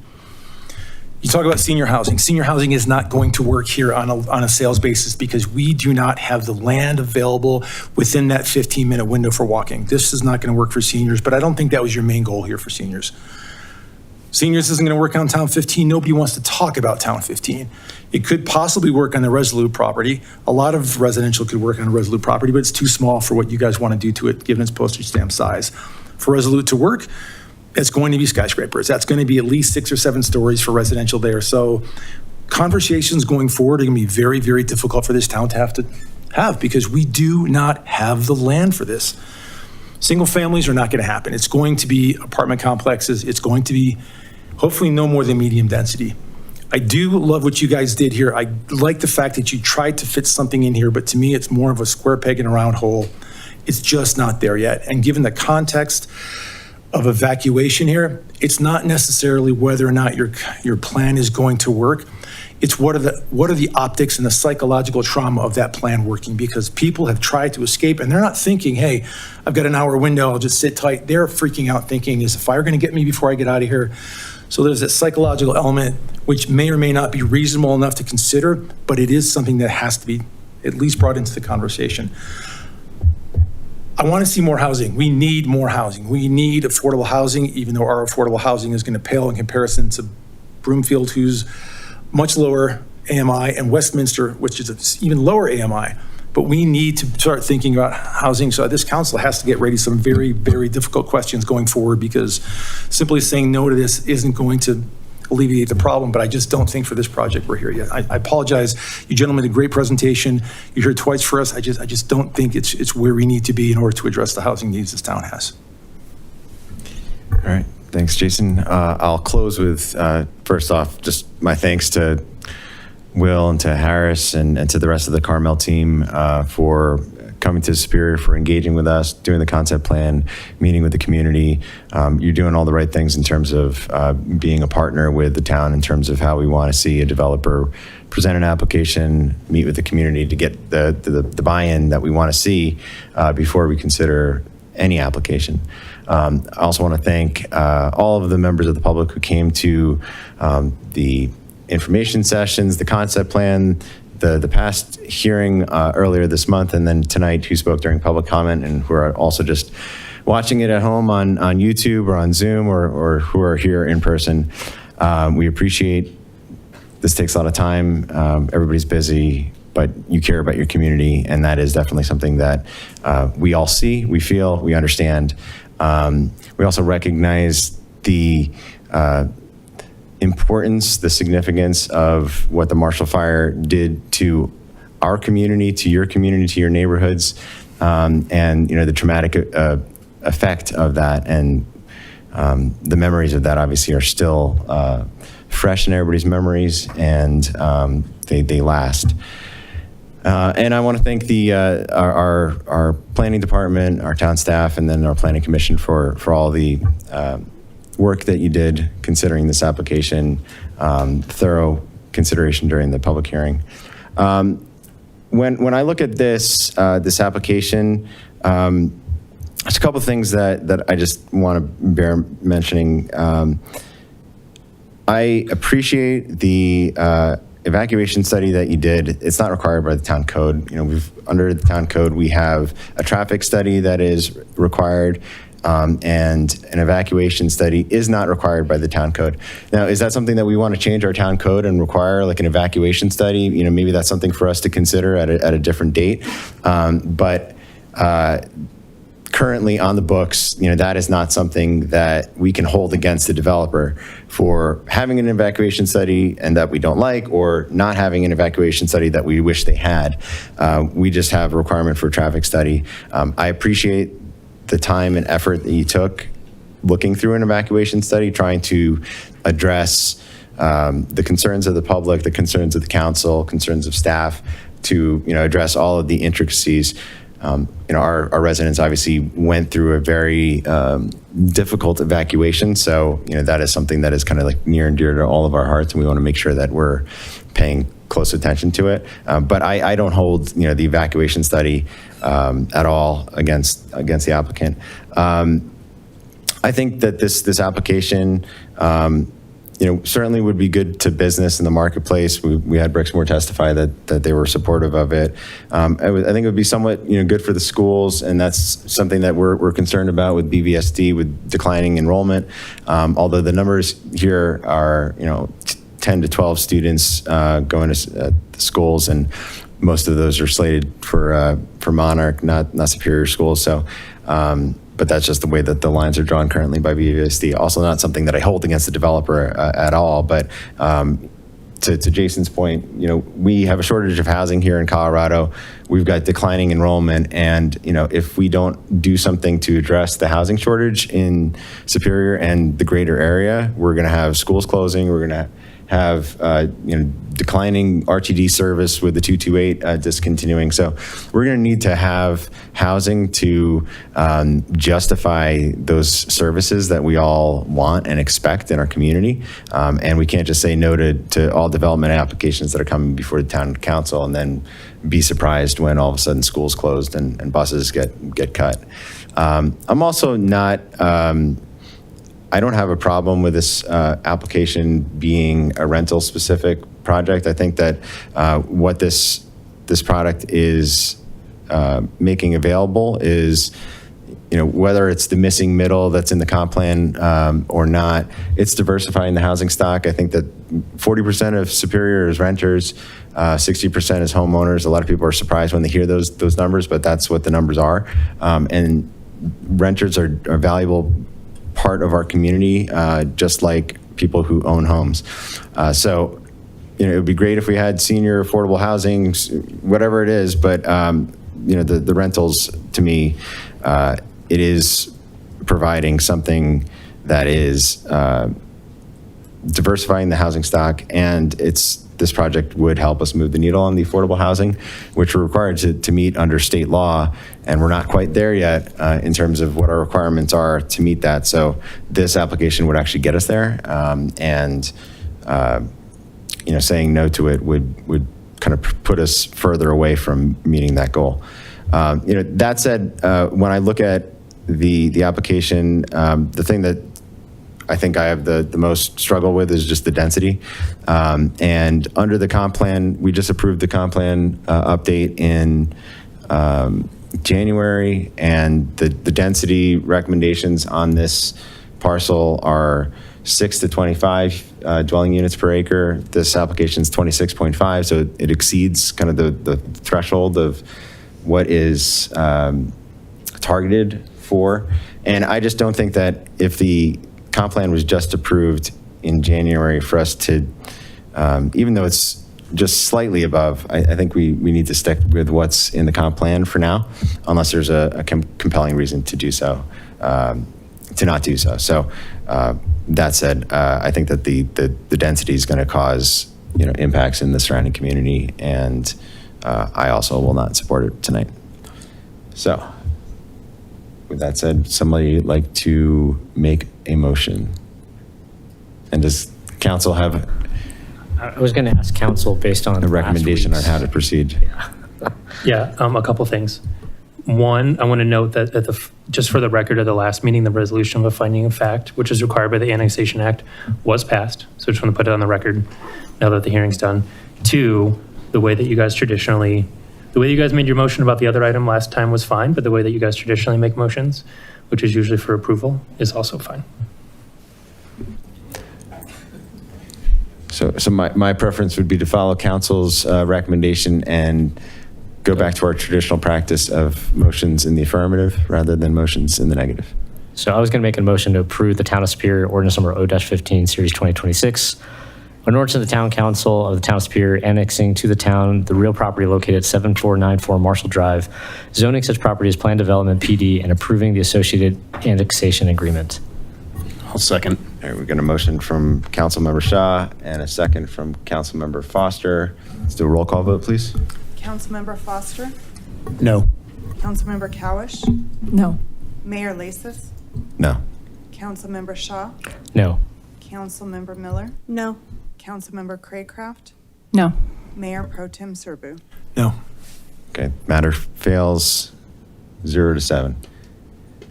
Thank you for the application, and we look forward to continuing to work with you guys. All right, it is 9:45. Why don't we take a...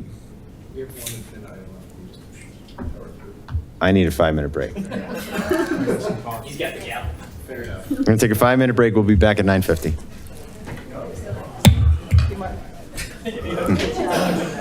Just got here.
your 80s clothes and come to the concert on Friday night? Don't you have a lot of 80s clothes? Saturday night? Is it Saturday? Okay, so we have to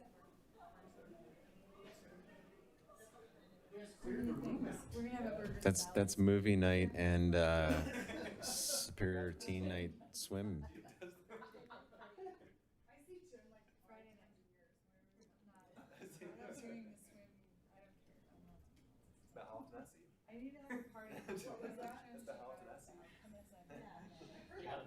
On the election night, it ends at 7, it's 6:58. All right. All right, we are back, and we are moving on to our final item of the evening, which is item 5 under our regular agenda. It is 5A, a resolution of the Town Council of the Town of Superior adopting a drought mitigation plan. Welcome, Jim. Hello. I'm Jim Widener, the utility superintendent, and I think everybody got a copy of the drought plan and the presentation, so I'll try and make this quick. We worked with our consultant to put together a drought mitigation plan, and some of the high points are outlined in this presentation. If I can make it roll. Okay, so the purpose of the plan is just to have a set of guidelines. We're not trying to carve anything in stone here. It's just a framework to prepare ourselves for all the tasks you have to do when there's a drought that's been declared. And the goal is to maintain the water system and to protect public health. That's the main goals of these mitigation plans. And throughout the plan, we'll be referring to a lot of different buzzwords like response stages, communication strategies, and those will be seen throughout the plan. If I can get it to go. Yeah, I think we've had enough discussion on our water supply. I don't want this to be about water rights, but just in general, our water supply comes from the runoff. And as you know, in a drought, that's cut short. Most of it starts early in the year, and there's really a quick runoff, and then it dissipates into no runoff.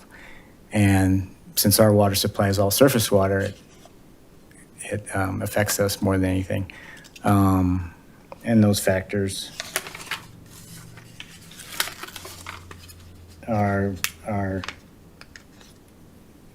in our storage capacity mostly, and compared to our population and growth. The objectives and guiding principles for this plan is basically we're just putting together the framework for drought management, which emphasizes resilience, transparency, conservation, and community partnership. That's all this slide's telling us. Drought vulnerability. The key takeaways for this slide are that the drought affects our finances and our ecosystems, and wildfire risks, of course, because we'll be all dry. And we need to plan for these droughts, and that requires investment, conservation, which we have a conservation plan, and our supply reliability, which we're working on that with when you get firming. Drought monitoring. During the drought, we need to keep an eye on all of our reservoirs and how much water we're using, and we have a way to quantify that, and you guys have all seen the water supply index. And based on that water supply index, whatever number you come up with, and we'll show you where it stands right now at the end of the presentation, that'll put us in a drought stage. And the drought stage sets the pace for everything else left in this plan as far as how we respond and who we respond to and all those things. Hey, Jim, just a question on the targeted savings on that last, this one? Yeah, so in emergency, if I think about, in the summertime, so what is it, like 80% of our water consumption is for landscaping? Yes. Why is that savings target's so low. Like I could argue, if we're in an emergency, there should be no landscape irrigation. We should be Why targeting. is what so low? The 50% water savings goal in the row 4 for drought stages. The emergency. The WSI is less than 0.65. It's why is our goal only 50%? If we're in an emergency stage, why are we not talking about curtailing all landscape? Well, irrigation. That gets kind of, that's where you start talking about health and people losing a lot of money. Okay. From all these, and when you set a goal for 50%, you're probably not going to get it anyway. You're probably going to get less than that as well. So we may be able to, maybe set that higher, and then if we do get 50%, that'd be great. But I don't know if that answers you. No, it does. I mean, I guess we have never been at that stage, so no one knows what behavior would be like. Yeah, I don't. Yeah, and this drought plan, the framework of this drought plan was, it was set out that we had to follow it, and we had to try and put our specific needs into it. But we had it through water grant, and so we had to follow their framework. And they've done a lot of research for these numbers, and but I can check on that. Get back to you. So once we get in a drought, we have, that kind of goes back to what Neil was talking about. We'll have some priorities, and those, like I said, do involve the health and safety issues of the residents. And I guess the key takeaway here is that we're just going to have to prioritize all the essential needs, and the mitigation will emphasize planning and efficient use, supply management, and conservation as well. So that's going to come up on just about every slide. You'll see conservation. So we'll have to inform the public on how we're going to handle the drought. And the purpose of that is we're just going to educate the public and support anything that the town comes up with for the management efforts. And each department will have its role: Public Works, Communications, they'll both have their roles as to how to message for the drought. Let's see. And then the public outreach is pretty self-explanatory. I mean, during non-drought conditions, we'll be raising awareness about, our water supply and our sustainability to keep that water supply. And then during a drought, we'll have to increase all of our communications and promote water conservation and all those general ideas. Jim, just a comment, and it probably goes without saying, but I mean, if we ever get to the point of where we are in an emergency drought situation, I got to imagine the communication channels are going to be all the above. I mean, it's going to be like social media, door hangers, hello Superior. It's going to be everything, right? Yeah, and that's where I think that's where it goes back to what stage we're in, depending on what stage. I mean, we'll always be looking for every year. We'll be looking at our water supply, and then setting that stage of what the severity is, and then from there, that's when the communication gets real tricky, and we'll have to have all hands on deck depending on the stage. But the if we get to how we do the outreach and the coordination, if you look at the bottom, that kind of paraphrases everything that's on this slide. Is that the outcome informs the community, promotes water conservation, maintains public confidence before, during, and after the drought event. So, we're going to have to get all the information out to all the different parties, the residents, the schools, and everybody. And there's a lot of work to get the message out. I don't think we need to go through all of that. And then once we are in a drought, we'll be, as we're doing now, we'll be tracking our water supply. And the Public Works will be doing all the data collection. We've been working with Northern, we're working with our water attorney. We keep a pretty close eye right now. We did get that lease on some water, but we're looking at that as not part of this. We're trying to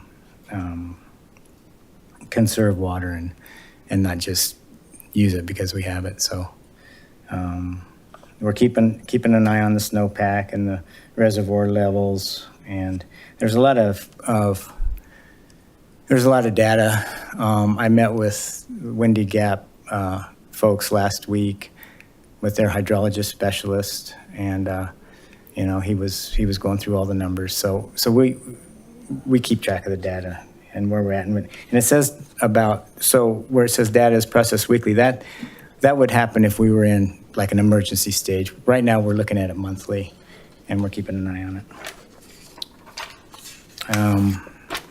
I think this one's probably, I think what kind of the takeaway from this slide is that I think this plan gives us a lot of flexibility. We can use all these indicators to declare a drought in its stage, but also we can look at what's going on in the state, because I know that they declared an emergency drought throughout the state. So that can be part of this, as far as, if we declare a drought, but the water supply index doesn't show that we're actually in a drought, we have the flexibility to look at the whole state and look at what our part would be there, and the mayor can issue a drought whenever he wants, and the stage. So Jim, just so I'm clear, declare it. I'd love the ability to have flexibility, but absent the governor or the state declaring a drought, the town would still have the ability to take a look at our inventory, our available snowpack, and say, well, in the town of Superior, we are going to declare a drought for these reasons, and therefore we're going to be at this level. Oh, absolutely. Yeah. Okay. Yeah. Home rule, baby. All right, thank you. Yeah. Almost done.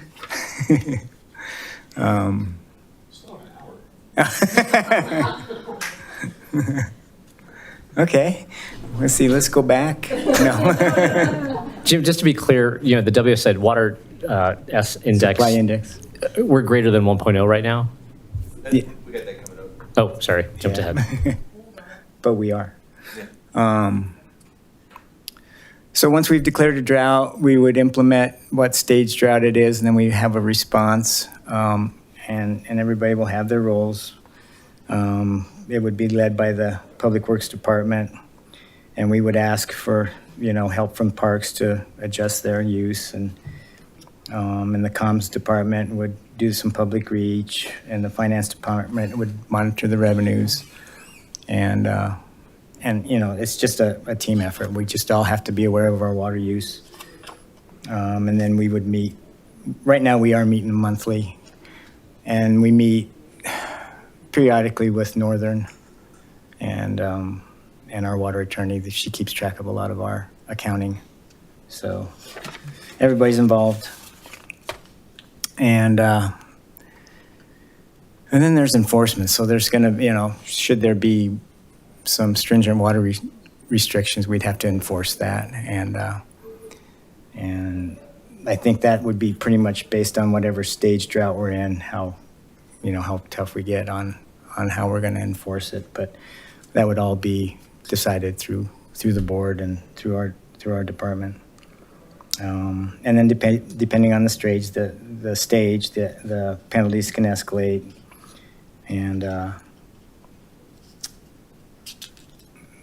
so that's everything on that. Jim, I have kind of a practical question on the enforcement piece. Just given the number of town staffing resources that we have, what would enforcement look like? Would you envision bringing on some seasonal employees for a couple of months to help with enforcement? From a practical standpoint, what would that look like? I mean, we were kind of game planning this year if we had to go to a mandatory drought. So we obviously have a limited code enforcement. We have one going to 2 or 1.5 now, 2. But we talked about, like, we have a lot of field staff, so our utilities folks and our Parks and Recs folks are out daily driving around. Our inspectors are driving around. If we said had odds water, odd addresses water these certain days or whatever, our folks would be looking for that. And we would have like printed out things we could put on the doors, like when they drive by, that they can just stick there and do notices like that. So that was kind of what we were game planning this year if we got to that point. I mean, if we got to emergency situation, we might bring on people to help with that. I don't know what that would look like, but I really feel like, I mean, we have 6 in Public Works, a little bit more than 6 in pros, and we got 12 people driving around a 4 square mile town every minute of the day, so we can have a lot of eyes on it. Okay, great, thank you. Actually, a question along those lines, because for those with smart meters, is there a desire, are you going to proactively look, like, I'll use me as an example, I used 500 gallons yesterday, like, are you going to be looking at the data on a daily basis to see, at least those amongst those that have smart meters, who's using an inordinate amount of water? Yeah, so we have 20 smart meters in town right now as a pilot. We went after 2 grants for smart meters, and we just got declined a week or 2 ago on our application from 2020, early 2025. It was over a year. Not surprising. I don't think Colorado had many awards of that grant, but which is shocking because the Colorado River was mentioned as one of the key points for funding. But anyway, we're putting it in next year's budget to put smart meters. They're expensive. But if we had smart meters, we could monitor usage hourly if we wanted to, but definitely daily. And that would really help with the enforcement. It could be automated almost at that point. I mean, the reason I ask, there's an aspect of privacy to it too, right? Like you opt into the water meter to kind of get visibility on how you're using water, but then I don't know that everybody's cognizant of the fact that then in a drought situation, the town would then be monitoring to identify, wasters, which is not a bad thing, but I think it's something that we have to maybe include as part of the education on, opting into the smart meter, because if we get into that drought stage, we're coming after you. Yeah, and if we go to smart meters, it's going to be a budget item we present later this year, but then everyone would have them. It's not an opt-in, opt-out, because it's really a data reading for us. It takes away the fact that we have to go physically read meters and have that level of monitoring. Yeah. All right. Well, yeah, to piggyback on that, I think the residents that are underwater, I mean, when we're under the water restrictions, I think most of the residents try to follow that, and we're going to be monitoring how much water we use. So if we're using a lot of water, we'd probably start looking at individual water meters and that.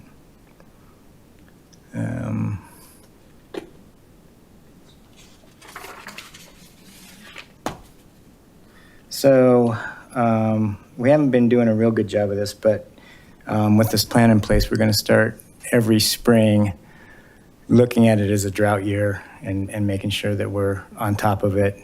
We're going to get more involved with Northern on what their water reservoir levels are, and just get a good feel as early as we can in the spring to see what we're in for the year, and that'll set all the metrics and any plans that we have to put in place for the rest of the year. And this plan will be updated every 5 years. I think our conservation plan, which is due for an update this year, it's updated every 7 years, and this will be every 5 years. So the next scheduled one's in 2031. And that's the conclusion of our presentation for the drought plan that I know everybody's read. We're just trying to make sure that we combine our efforts and keep our water supplies diversified, which we do a good job of, I think. And that water indicator is kind of our trigger right now. But like I said, this plan's full of flexibility, and we can move on whatever we feel like we need to move on. So thanks. If there's any questions. Yeah, so for this year, Neil was foreshadowing. So where we're at, this is as of June 1st of this year. So our available water supply is 1850. That does include the water released from Erie. And the town has also leased out some water to farmers, only about 50 acre feet, but we have other requests that we could lease out to, depending on the year goes.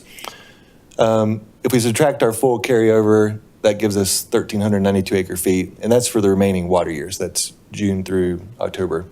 Yeah. And then on the demand side, so if we look at a 4-year demand average, we've been at 1,220 acre feet the last 4 years. And our demand, including carryover, would be 1,678 acre feet, adding back in that 468 or 458. So that takes us to our water supply index. So this year we're showing a surplus of about 170 acre feet after we leased out some water to farmers. So our WSI is 1.1. So Superior as a whole, we don't meet any condition in the drought mitigation plan to enforce it. I'll just point out this is a technical document. It's based on numbers and math, not emotions and feelings. And clearly Colorado's in a drought. Our residents know this. We know this. So it's been something that Jim and I have been kind of talking about, but to date we've just been following our drought mitigation plan kind of to the T. But before you leave that, I mean, you could argue we could lease out 200 acre feet and then get to that, 0.95 and like sort of be in that first stage of drought mitigation. Yeah, and if we didn't have that lease from Erie, that 460 acre feet, 450, we'd be there we anyways. would be probably at a point, we'd be in that stage 1 right now, voluntary water restrictions. But we did lease that, and we are glad we did because we have the full carryover. But we're in a unique stage in terms of the Front Range as a whole with our water supply. The charts in there kind of gives us those metrics. Jim touched on a lot of them. Mike pointed out a good point today that our water car wash stage 1 and stage 2 is kind of flipped, so we did fix that in the plan. 1 said business car washes only, and 2 said bucket and nozzle, but we fixed some of those semantics in there, so that's more in line. We've talked to our neighboring communities. We talk with them at least monthly, Jim and I. So to summarize, pretty much every municipality around us is in a voluntary water restriction stage. No one's in a mandatory restriction stage. And a lot of them have went to 2 days a week. Some of them went to 3 days a week. I mean, Broomfield called it a watch, but it's all voluntary. So everyone's in a voluntary water restriction now. We are kind of the outlier. Then we're not. And we realize that. And I think a lot of our residents are probably applying voluntary water restrictions on themselves. Some are. If we issued a voluntary, I think we'd see that number probably go up. But I do see there's some restrictions in town, just talking to neighbors and friends. That's it for the drought mitigation and kind of where we're at. But happy to answer any questions about the plan or where we're at this year. I know there's been some stuff in the news too from Rock Creek that we heard about that we've been addressing. But the town's really focused on water-wise, and we've done one messaging. We have another one going out in the newsletter, and another one in the quarterly mailer. Just reiterating that with residents at this time. Brandon, this evening we had our annual dinner with ACES, and the topic of like the overarching strategy around water was brought up. And I'm realize I'm putting you on the spot here, but have we as a town thought about what are some capital projects that we could build out into the future that could help kind of drought proof to the extent that we can town facilities or homes or businesses? Yeah, I mean, the biggest thing, and we actually have this in the 5-year budget coming up, is the reuse reservoir. So right now we only have about 1 million gallons of reuse storage.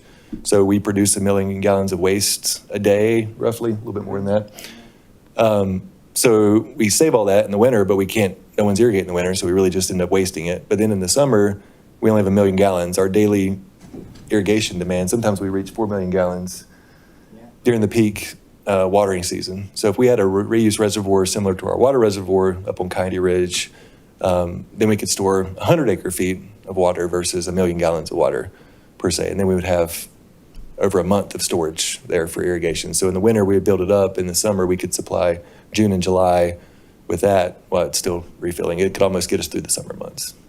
But it is expensive. And just, this is a completely wild thought. I get that, and probably no practical way to implement this. Are there homes along our recycled water line where we could have homeowners tap into that so they could irrigate their landscaping with recycled water? It's at the property, but it's not going to buildings per se. So it'd be capital costs to get it inside units. sure. And a lot of them are multifamily. I mean, Saddlebrook, Bell Flatirons. So that would get a little bit more complicated interior plumbing. I'm not saying interior, I'm saying landscaping. Oh, landscaping for like Rock Creek Not like residents? dual flush toilets where, You can't do that, right? Because of the state law? yeah, but There's- residential landscaping using Yeah, recycled water. there's categories of reuse water, and we're category B, for instance. So we can't make it available to the public. We'd have to up our treatment process, which would require quite a bit of work at the wastewater plant to increase our category to a category A, which is available to the public. And right now, we really don't have the infrastructure for it. But I mean, there would be a lot of, I mean, we can't just like, if we have a reuse next to a house, hook it up and they can use it for irrigation. I get there's a lot of practical hiccups that we'd have to work through, just from a drought proofing standpoint and figuring out more ways to Yeah, I mean, get off of irrigating or landscaping. I with think, potable. well, Brandon touched on the one project that we've been looking at for a while. I mean, I think we underuse our ability to reuse water. It's really quite a system. It's one of the first systems in the state, this reuse system here. It's one of the best ones, I believe, from the ones I've seen around. And I think it can be tapped. I think there's a lot of potential for it still. And it just takes more money. Yeah. But I remember when Tim Howard was on the board of trustees, he was looking for money to build more storage. storage is the key. For recycled water, yeah. Okay, thank you. I think if we went to any, like, the other challenge is our reuse system's maxed out. So like, we're only producing 1 million gallons of reuse and we need 4 million gallons of water. So we supplement it every day in the summer with raw water. So adding domestic user or homes wouldn't be beneficial without a reuse reservoir because we would just be augmenting it with potable water, raw water, yeah. When you say expensive for the reuse, like what do you, like what's a range? Yeah, we'd have to. Jimmy. Oh. I think it's 5 million. Like single millions, tens of millions? Tens of millions, Okay. probably. I mean, just an estimate. We'd have to get a Yeah. UV system. And we might have to change a building, build a new building for some more filters, and it would be quite a. I mean, I would love it. Yeah. I was telling Councilmember Shaw, he's been talking about that since I've known him. Like it might have been one of the first things that you shared about the town. But I think that the sustainability goals that we have are actually helping with the water side of this. Like people are really educated here on trying to change out of the grass and the xeriscaping. And I think the fire obviously and rebuilds brought a lot of the attention for that stuff, but I'm not having to go to like a specific program that's just kind of floating and people are doing it. I think that's like a testament to some of the sustainability stuff that we've done as a town and educating people. yeah. Like they understand like we should not be using water this much. So Yeah, there's a lot of well-informed citizens out there. I get a lot of emails, good and bad, but.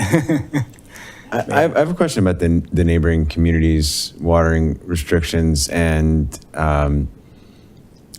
just kind of like the consistency, the message across communities. So are there water restrictions, are they similarly predicated upon the water supply index as well? Like, is that like universally used across jurisdictions?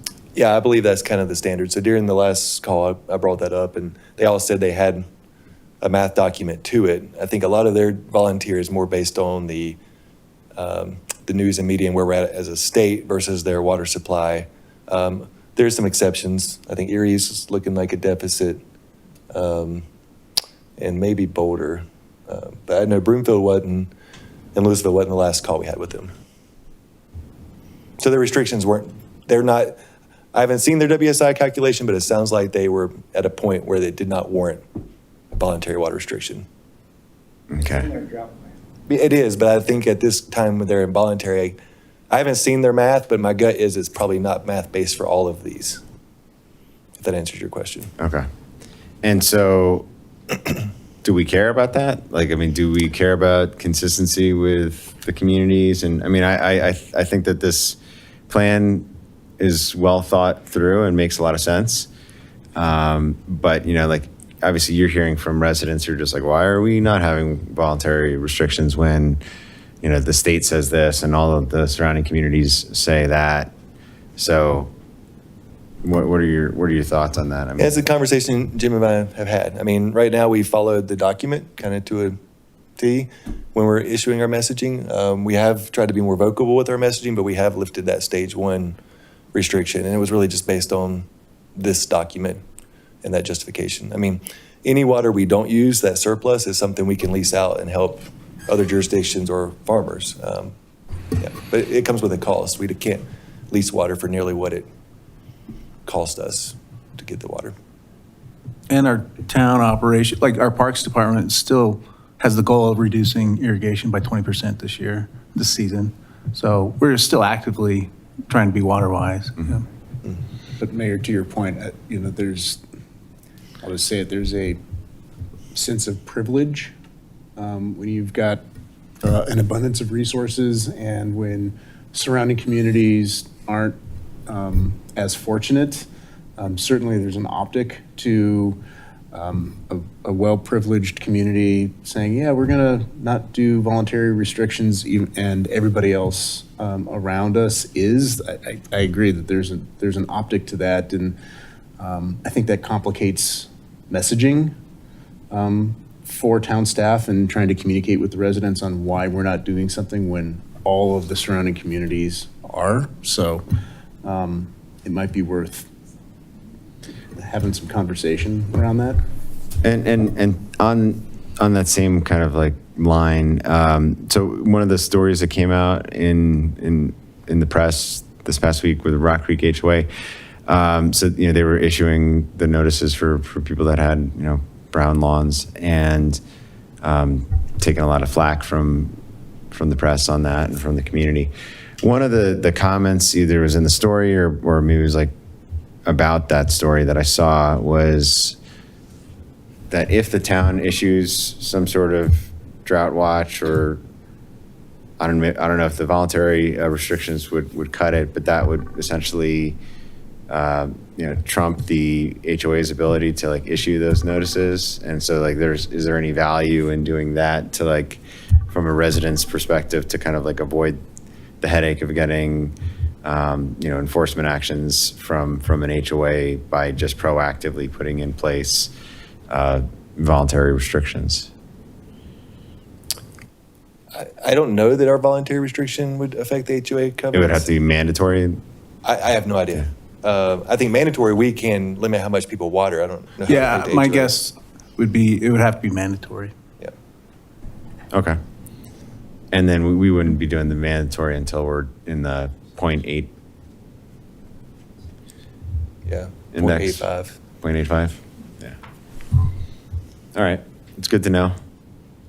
But I think too, I think there's a broader conversation here of just, because there's a math piece of it. Like we've leased water, so now we're not in stage 1. But if we hadn't done that, we'd be at stage 1 like all our neighbors, right? Like I think there's an aspect of it relative to the conversation that was just had about just, all our neighbors are in stage 1. And I don't see any downside for adopting a stage 1 now, just to start the conversation around how to conserve water, because this is just the first of many years of this is where we're headed. Honestly, like what's the downside if even though our own plan says that we're, the 1.1, we're not in stage 1, but if we said that we're in stage 1, and that gives you the flexibility of leasing, I know you just leased the water from Erie, but let's say you leased it back to the farmers, because I guess there's a piece of me that, to Mike's point specifically, we're in a great position because of a bunch of decisions that were made years ago with our water portfolio.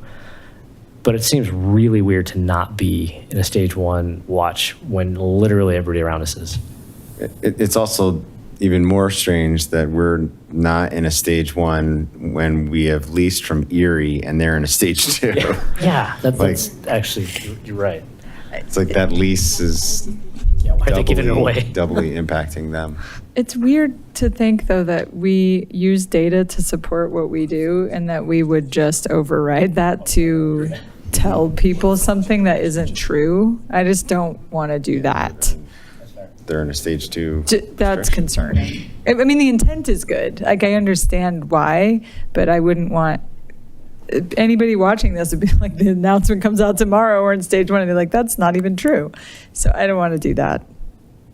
That's more important than, I don't know. I don't know if maybe there's a way to get to that, but without us saying, here's what we have, here's our plan, but we're just going to do something else. The trust issues, I'm just concerned about that. I totally support the data-driven decisions, and I can't remember if it was during the ACES meeting or during one of the public comments, but there's also those intangible things that that in public policy that you have to take into consideration. And water conservation might be one of those things where, yeah, the data says this, but the best practice is to not do this and do this other thing instead, because that's going to be better for the community. But there's a way to get there with keeping us in integrity, I think, though. Yeah, that's for sure. That we just change if all the adjacent municipalities go into stage 1, then we also go into, I don't know, like if there's some solidarity in water. All you gotta do is go back to the assumed demand is based on the 4-year average, but you could argue the last 2 years are probably more reflective of this year, right? Rather than normalizing it over more data, you normalize over a shorter period of data. It's gonna look like we're gonna use more water over this period of time, and we're probably like stage 2.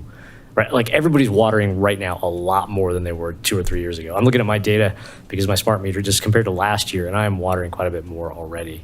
And that's the thing is like when we're looking backwards for data, trying to extrapolate what's going ahead of us, that's the hard part because number one, none of us have a crystal ball because we wouldn't be here. But at the same time, we're trying to guess what's going to happen with the weather and how much people are going to water. Right, like, and if you take a little more of an extreme part of that bell curve, then yeah, maybe our demand is a little soft.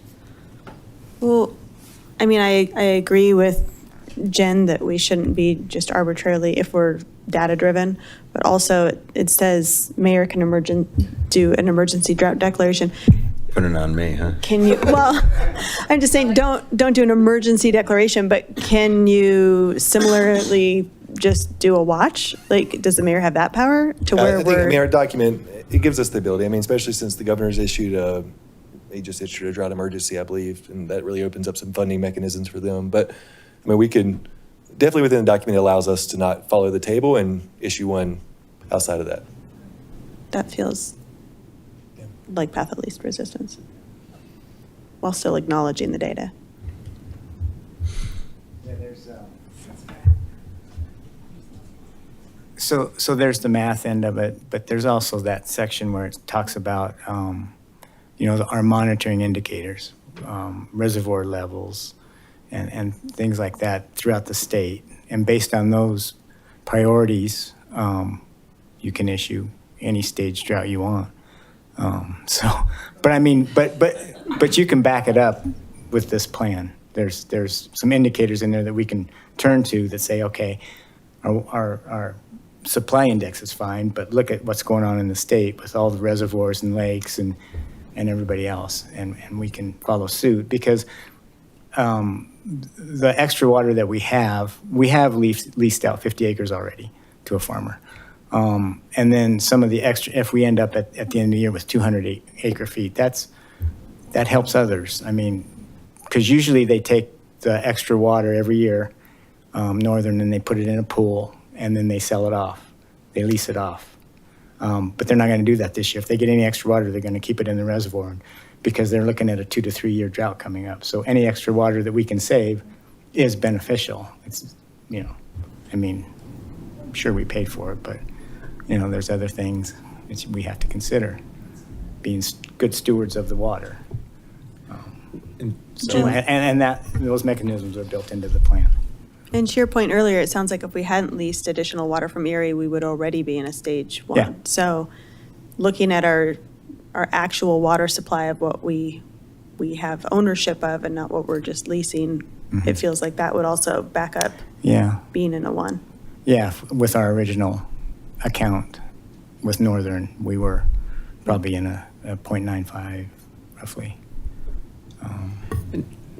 Jim or Brandon, for the average single-family home in Superior, roughly what percentage is indoor water use versus outdoor water use?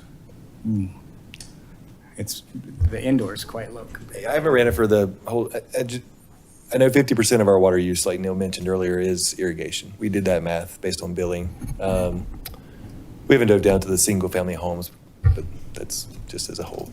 Well, the reason why I'm saying single-family is because apartments aren't going to have the same type of landscaping that a home in Rock Creek would. If Neil's looking at his water bill, he could probably tell us. I can tell you, like, I mean, I can tell you, this is the challenge, right? I can tell you for a Rock Creek home, 90% of the water I use is for landscaping, right? What's not clear is for a single family that's not Rock Creek, what that ratio looks like. I mean, it's astronomical, right? It's just, I mean, I have it up right here, and it's just, it makes I feel sad, right? Like how much water I'm literally just pouring on the grass. Well, just as a comparison, my townhouse in downtown, I have no landscaping. So all my water use is indoor. It's internal. So it's, if it's yellow, let it mellow. I will just add, I mean, several of these municipalities were talking about possibly doing a drought surcharge this year as well on their bill. So that makes up for lost revenue due to these restrictions. So there's obviously a financial piece of any water we save. And while it looks like we leased water this year, we only had to lease because we got 70% of our supply. So it's not like we're still using more water this year than historically. We've been monitoring it, like Neil mentioned, and this May was actually less than either last May or 2024, I forget. But we use less this month. So we haven't seen a shot up in average demand yet. June could change because it's been very dry. But any restrictions we do, there'll be a revenue cost. And we are looking at, I'll recall from the budget last year, I think 7% increase is coming up every 2 years, I believe. Yeah. But yeah, so any revenue loss would result in higher costs in the future because our cost stays pretty much the same for treatment and service. All right. Any additional questions for staff? I appreciate all the careful thought that went into this plan. I think the plan makes a lot of sense. I think at this point, it makes sense for us to just move forward, adopt the plan, and then we can make modifications or pivot as necessary. But for now, at least we've got a evidence-based plan to move forward, and I think it'll serve us well going on into the future. So I don't see anybody in the public here for public comment, unless. I got something to say. No, not really. All right. Final thoughts. All right, I'll make a motion. Is there anybody online? There's not. I'll make a motion to approve Town of Superior Resolution Number R-56, Series 2026, a resolution of the Town Council of the Town of Superior adopting a drought mitigation plan. I'll second. Motion by Mayor Lasis, second by Councilmember Foster. All those in favor? Passes unanimously. Anything further? We're adjourned. Thank you.